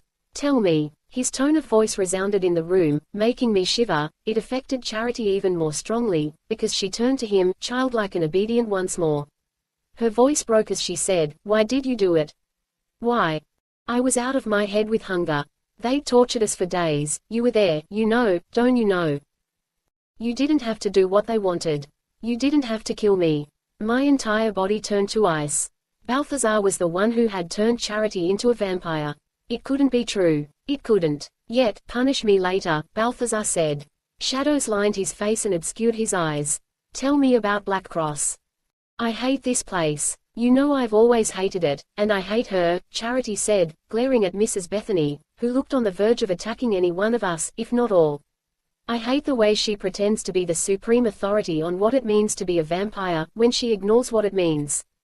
She doesn't kill humans. She doesn't understand that it's what we do. Balthazar shook his head. Don't say that. Charity never stopped staring malevolently at Mrs. Bethany. She'd undo us all, if she could. She pretends to protect vampires, but she'll be the end of our kind if she gets her way. You wretched girl. Mrs. Bethany was now so furious at Charity that she'd forgotten all about Balthazar and me. I wondered if I could run for the door, whether anybody would notice. You never could learn. I've learned more than you think. Charity glanced at the delicate wristwatch she wore. Midnight. Black Cross, Balthazar repeated. What did you mean about using Black Cross? They always leave Evernight alone, because they think all the vampires here behave so well, Charity said. She was right, Lucas had told me so. But lately they've begun to doubt that. You see, in the past 2 weeks, they've found so many bodies in the nearby woods that they're sure something terrible has been happening. Something they have to stop. Downstairs, I heard something, shouting, perhaps. Charity's face shifted into a broad smile of pure delight. I'd never seen her totally happy before. The hour has come, Balthazar said. Charity, you'd better say it. Somebody else was shouting in the stairwell, closer now, louder, and then another person screamed. All of us turned toward the doorway in horror. I had to get myself cornered to do it, Charity said. I could have been killed, but finally I made that scarred man believe me. Eduardo, Lucas's stepfather, the most hardcore member of Black Cross that there was. What did you make him believe? I said. Charity triumphantly lifted her head. That Evernight's vampires would massacre the human students tonight. So Black Cross has come to massacre you instead. Chapter 22. Mrs. Bethany flung open the door. The screams instantly doubled in volume, and every hair on my arms stood on end. Balthazar, come with me. Charity held out her hand. We can leave this place. You can stop pretending to be something you aren't. We can be together if you'll only stop pretending. Go. He turned from her. I have to do what I can here. Charity stood there a few moments longer, hand open wide, and for a moment she was the one desperate for her brother's return. He was now the one who didn't need her. You're on the wrong side, she cried. Balthazar still refused to budge. Charity shuddered, and I thought maybe she was crying. She staggered toward the window, pulled it open, and whispered, I really thought you'd come. Balthazar ran into the hallway, ignoring her. Charity threw herself from the window, which made me gasp, until I realized I was being stupid. Charity was the safest of any of us. We were many stories up, but a long fall couldn't hurt an immortal. How do we get everyone out of here? I said. Even we have to fulfill state regulations. Mrs. Bethany hurried down the hallway to pull something so routine I'd never thought about it before, an ordinary fire alarm. Instantly a siren began to shriek, deafeningly loud as it echoed off the stones. I grimaced and covered my ears. Get to the girls' dorms.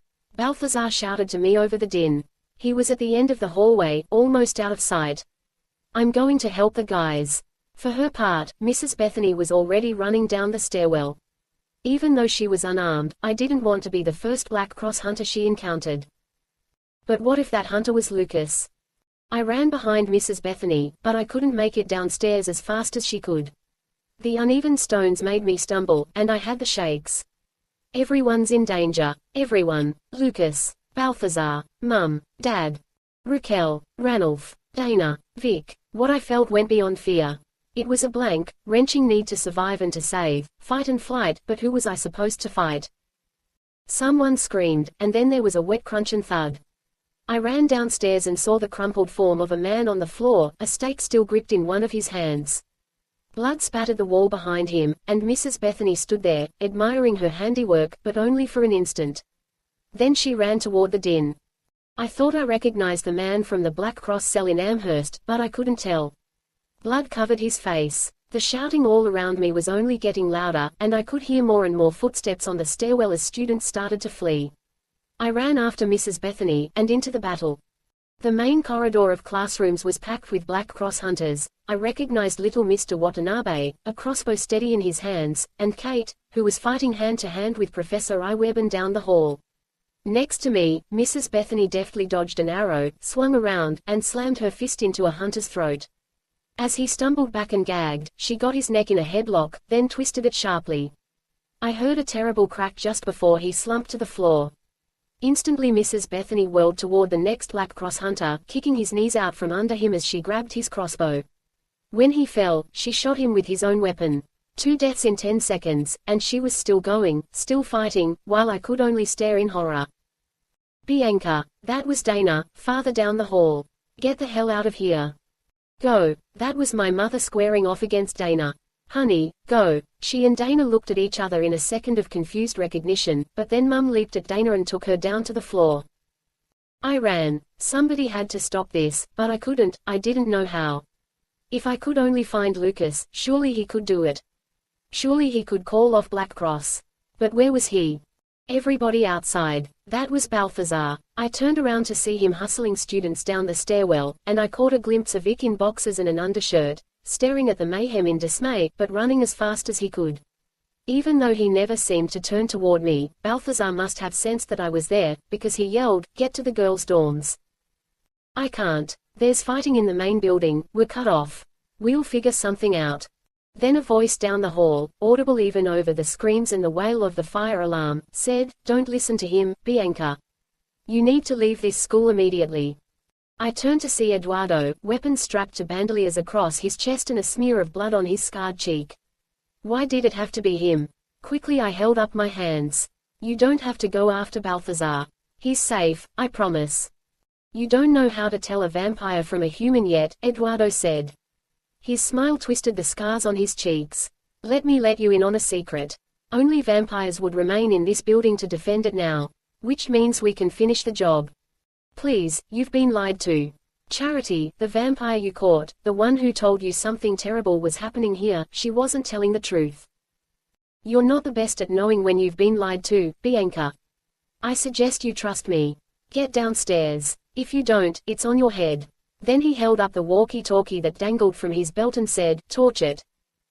Fire. One of the only ways to truly kill a vampire. The Black Cross hunters were burning Evernight. Balthazar grabbed me and towed me into the stairwell, but when he tried to pull me downstairs after him, I tugged myself free. Bianca, we have to go. He shouted. I have to get to the girls' dorms. You said you couldn't make it. Bianca. I ignored him and ran up the stairs, 2 flights, until I ran into the guys' dorms, the level that looked out over the roof of the main building. Already firelight was flickering down a couple of the hallways, but I didn't look too closely. I just jumped out onto the roof. A few other people had had the same idea. I could see students running over the many angles and gables of the enormous roof of the main building. Some were vampires, others human. Eduardo had given the order much too soon. All the people I saw were probably only trying to save themselves, and I couldn't blame them. But I was the one who understood what was going on, and that meant it was my responsibility to reach the girls' dorm and make sure everybody got out. I ran over the roof, up and down, slipping on the shingles but somehow remaining upright. My robe had come untied and rippled behind me. The heat of the nearby fire seemed to sear through the t-shirt and pajama bottoms I wore. A loud crackling behind me made me look back. Part of the roof glowed orange with flame, then gave way with a crash of timber and soot. Sparks shot up in the air, and I started to cough, but I kept running. Faster, you've got to go faster, no. I lost my balance and fell, rolling over and over toward the edge of the building. Though I scrambled to grab hold of something, there was nothing to grab, until the roof suddenly wasn't beneath me any longer and I was falling. Something made of stone smashed against my back, and I blindly clutched for it. My grip held. I dangled off the side of the building for a moment while I tried to keep from passing out from pain and shock. As soon as my vision cleared, I could see what had broken my fall, one of the gargoyles, identical to the one I'd always hated outside my window. My hands were locked around his neck. "Thank you," I whispered as I hooked one of my feet against his claws and pushed myself back up again. When I resumed running, I could feel how badly my body ached, but smoke was now thick in the air, and there was no time to hesitate. Finally I got to the south tower and clambered inside, only to realize the blaze was much worse here. My big rescue effort didn't seem that important, either. So far as I could tell, everyone was gone. Then I saw a figure moving through the smoke. "Hello," I called. "Bianca." It was Lucas. He ran to me and hugged me. My aching back protested, but I didn't care. "I've been looking for you everywhere, carriage house, here." "You have to call them off, Lucas. You have to tell them Charity lied." "Wait, the vampire Eduardo got that info from was Charity." Lucas swore. I knew some student massacre didn't sound like Mrs. Bethany's game, and I told him so, but Eduardo wouldn't listen. The bastard never listens. "Mum, Dana, everybody, they're in danger, and we have to end this." "We can't." Lucas held my face in his hands. His features were hazy through the thickening veil of smoke. "We can't end this. We can only get you out of here." I hated it, but I knew he was right. Together we ran into the stairwell, shouting for anyone else who might somehow have failed to flee, then hurried back down toward the ground floor. By now the smell of ash was thick in the air, and I had to tug the collar of my robe over my mouth to keep from choking. I imagined the print of Clint's kiss in my bedroom above us slowly curling up and blackening, fire consuming the lovers forever. Lucas held his forearm across his face. "We're almost there," he yelled. "Come on." As we ran out onto the grounds, we ran almost instantly into a fight. One of the Black Cross hunters, a woman I didn't know, was circling Mrs. Bethany. By now Mrs. Bethany's bun had shaken completely loose, her dark hair tumbled down her back, and her haughty face was smudged and dirty. Firelight outlined her high cheekbones, and despite the destruction all around us, she was smiling. For the first time, I saw her fangs. Lucas pulled me away from the fight, but we both kept looking back at them, transfixed. Somebody nearby called my name, but I couldn't recognize the voice or turn away. Mrs. Bethany shifted to one side, then the other, then sprang forward. The hunter tried to dodge her, but she was too slow. I could do nothing as Mrs. Bethany twisted the hunter's body around and then sank her fangs into the woman's neck. The scream behind me was one of pure horror. I turned to see Raquel, in a tank top and underwear, shrieking as she watched Mrs. Bethany drink the hunter's blood. There was no mistaking what was happening, especially if you understood that the supernatural actually existed, as Raquel did. Now she knew that vampires were real. "Oh, my God, oh, my God," she yelled. "Bianca, did you, Mrs. Bethany?" Then Raquel stopped short. Lucas said, "Run now, explain later." We all ran. I cast one more look behind me as we headed toward the forest. Most of Evernite still stood, seemingly as impregnable as ever, but the south tower and the roof both blazed orange. Gargoyles were silhouetted against the flame. It seemed like the end of the world. Then I heard the sirens. "What's that?" Raquel cried, still panicked. I realized the answer almost instantly. Fire engines. The fire alarm Mrs. Bethany pulled. "They're coming." "We can't have the authorities find us here," Lucas insisted. "There's a transport close by. Let's move." We did what he said, going as fast as we could into the forest, but as we ducked into the trees, I saw a shadowy figure ahead, and I gasped out loud as we all skidded to a halt. Charity blocked our way. "Leaving so soon?" She cocked her head. If her fall from the North Tower had injured her, she gave no sign. "You hate Evernite nearly as much as I do, Bianca. I thought you'd like my surprise." "People could be killed," I said. "Balthazar might not have made it out." "You doubt my brother." Her eyes were dark. "I believe in him. He's too strong for any Black Cross scum." "I believed in you," I said. "I won't make that mistake again." Raquel said, Guys. Who is this kid? Is she Balthazar's sister or something?" Charity glared at Raquel, then smiled. "You brought me a snack." Like hell. Lucas swung a fist at Charity's face, which she dodged easily, but she hadn't counted on his vampire-like speed. Almost faster than I could see, Lucas spun around, grabbing one of Charity's arms and twisting it behind her back. "Stupid boy," she hissed, trying to get out of his grip. Strong as she was, I knew she could do it in a second. Raquel tried to rush forward, but I prevented her. "I've cut you slack for Bianca's sake," Lucas said. He and Charity were struggling in the underbrush. He was managing to hold her arm back, but only barely. No more. We're through. With that he pushed her forward, full strength, into a tree. Charity smashed into it face first. At first I expected her to scream in outrage, but instead she slumped into unconsciousness. Lucas was still holding her against the tree, and, I realized, against the broken-off branch that jutted from the trunk and had acted as a stake. "You killed her," Raquel gasped. "Can't do that for real." Lucas looked chagrined. "She stole my knife. Just let her fall," I said. "I know that's going to, well, unstake her, but it'll take a few minutes before she can pursue us. In the time, we can reach the transport, right?" Lucas didn't like the plan, but he knew it was our only choice. He took off running, and as Raquel and I followed, I saw Charity slump to the forest floor. The transport turned out to be the van I'd seen before. When we jumped inside, a few people were already waiting: Kate, who was in the driver's seat, and Dana, who had a black eye and a cut lip. The sight of her made me queasy inside. Mum would have been the person who did this to Dana, but if they were fighting and Dana was still here, what happened? I whispered. "What happened to the vampire you were fighting?" Lady jumped out a window. Dana's words were thick because of her swollen lip. "You ask me, that's cheating. Mum had made it." I slumped against Lucas in relief. Vic and Balthazar were probably safe as well. But what about my father? Or the teachers I knew, or Ranulph, or so many people, the humans, too, because fire didn't discriminate when it killed. Lucas put his arm around me as he asked, "Where's Mr. Watanabe?" "They got him," Dana said. A terrible silence fell in the van. Raquel was looking from Dana to Lucas to me, clearly incredibly confused, but she must have understood this wasn't the moment for questions. Lucas put his forehead on my shoulder, and I held him tightly. "Enjoy each other," Mr. Watanabe had said. He'd had a sweet smile. I wondered if he was with Noriko now, if there was anything after death for humans that didn't involve being a vampire or a wraith. I'd never asked myself that before. Kate started the van. As we pulled away, I watched the fire-haloed silhouette of Evernight Academy shrink in the rearview mirror until it disappeared entirely. The rendezvous point turned out to be a warehouse in the middle of nowhere, one half filled with enormous crates. I had no idea what was inside them, and I thought Black Cross didn't either. It was just a place the hunters could use to regroup. Dana held an ice pack to her face, and Eduardo was at work bandaging a cut on Kate's shin. As they cleaned and repaired their weapons, most of the hunters remained silent, either from grief or exhaustion. But I could tell that they all thought they'd done what they had to do. I wanted to tell them they were wrong, that they'd been lied to, but I knew they wouldn't listen.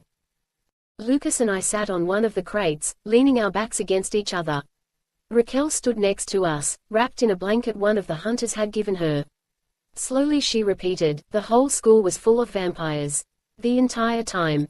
"Basically," I said. "There were human students, too, you weren't the only one. Vic, for instance." "And Ranulph," she said. I shook my head, and Raquel gaped at me. "Ranulph. But, was Balthazar, was he a vampire, too?" I nodded. Lucas said, "And all the teachers. Used to be nothing but vampires until a couple of years ago." Wait. That can't be right. Bianca, your parents are teachers." In my weariness, I think I would have blurted out the truth if Lucas hadn't put a warning hand over mine. Revealing that I was part vampire in the middle of a group of Black Cross hunters could have been the last thing I ever did. Eduardo answered the question for me. "We believe Bianca was kidnapped as an infant. Probably her real parents were murdered, so two vampires could play house." Raquel covered her mouth with her hands. "When did you find this out?" "Oh, Bianca, I'm sorry. I'm so sorry." Lucas cut in so I wouldn't have to reveal how long I'd known. "I came to Evernight last year to investigate why they were letting humans in as students." "That's why you got into all those fights," Raquel said. "God, I always thought you were this total hothead creep." "Wow," Lucas said. "I'm touched." I could hear the smile in his voice. "I'm honestly sorry I thought that about you. Obviously I'm not such a great judge of people." Raquel sat down on a nearby crate, shaking her head in bewilderment. Then her expression shifted from confusion to awareness, and she met my eyes with new comprehension. "The vampire thing explains Eric, doesn't it?" "Yeah." She slumped over. "I knew that school wasn't right." "I doubt they'll have any more human students for a good long while," Kate said. "Or any students, given the damage we did. Which means we can cross Evernight Academy off our list of concerns." Maybe they could. I couldn't. I knew I had to get back there, to find out who had lived and who had died, how my parents were, so many things. But how could I go back, now that Mrs. Bethany knew I'd been seeing Lucas all year? For all I knew, she might blame me for the part I'd played in attracting Charity's attention and bringing all this to pass. I knew better than ever how lethal Mrs. Bethany could be. No, I'd have to wait. Mrs. Bethany made it. Kate winced as Eduardo smoothed the last bandage over the cut on her leg. That means she's going to want revenge. And that means we've all got to get on the move. This cell is in lockdown, effective immediately. We'll have to be underground a long while, after this one. Raquel, if you want to go home, we can give you some money to get you started. After that, it's up to you. Go home. Raquel was on her feet again immediately. Are you crazy, Raquel? I asked. What do you mean? All this evil in the world, the ghosts and the vampires, all this crap that's been ruining our lives forever, there's a way to fight it. These people fight. She gestured toward the room, the blanket over her shoulders flowing behind her like a superhero's cape. Am I supposed to go back to Boston and sleep on my sister's couch and ignore what's in my own home? Ignore the evil out there? No way. I want to be a part of this. Eduardo shook his head. We don't take amateurs. Everyone's an amateur before they start, Kate pointed out. You said yourself we needed fresh blood. My stomach rumbled. When would I ever be able to drink blood again? Raquel looked from person to person, hope in her face. I didn't want to go home this summer anyway. It's not like you're breaking up some big happy family, trust me. I need somewhere else to go. And the things you're up against, I've been waiting my whole life for this battle. Just give me a chance. I'll prove myself to you. Dana grinned. I believe Black Cross just got itself another fighter. Most people looked satisfied, but Eduardo's face remained stern. You'll have to train hard. It's difficult, and it's dangerous. Most people in Black Cross don't live as long as Hideo Watanabe, most of them don't even make it as long as I have. You'll be giving up everything. Nothing less than total commitment is acceptable. Raquel said, I'm in. Absolutely. From this second on. Then she turned to me. Bianca. Me. Join Black Cross. I couldn't be a vampire hunter, I was a vampire. Kind of a vampire, at least, enough for virtually everybody in this room to turn on me instantaneously if they knew the truth. I glanced over at Lucas, thinking surely he would know a way out of this. Instead I saw only his dismay. Obviously he realized the problem, but just as obviously, Black Cross was about to go into lockdown, foiling whatever plans he might have had to run away with me. We were trapped. I know it's tough for you, Bianca, Kate said. You really thought they were your parents for a long time, and I can imagine what kind of lies they must have told you about Black Cross. But you see the truth now. You've showed courage. And frankly, I'm tired of Lucas running off all the time. We need him to stay put.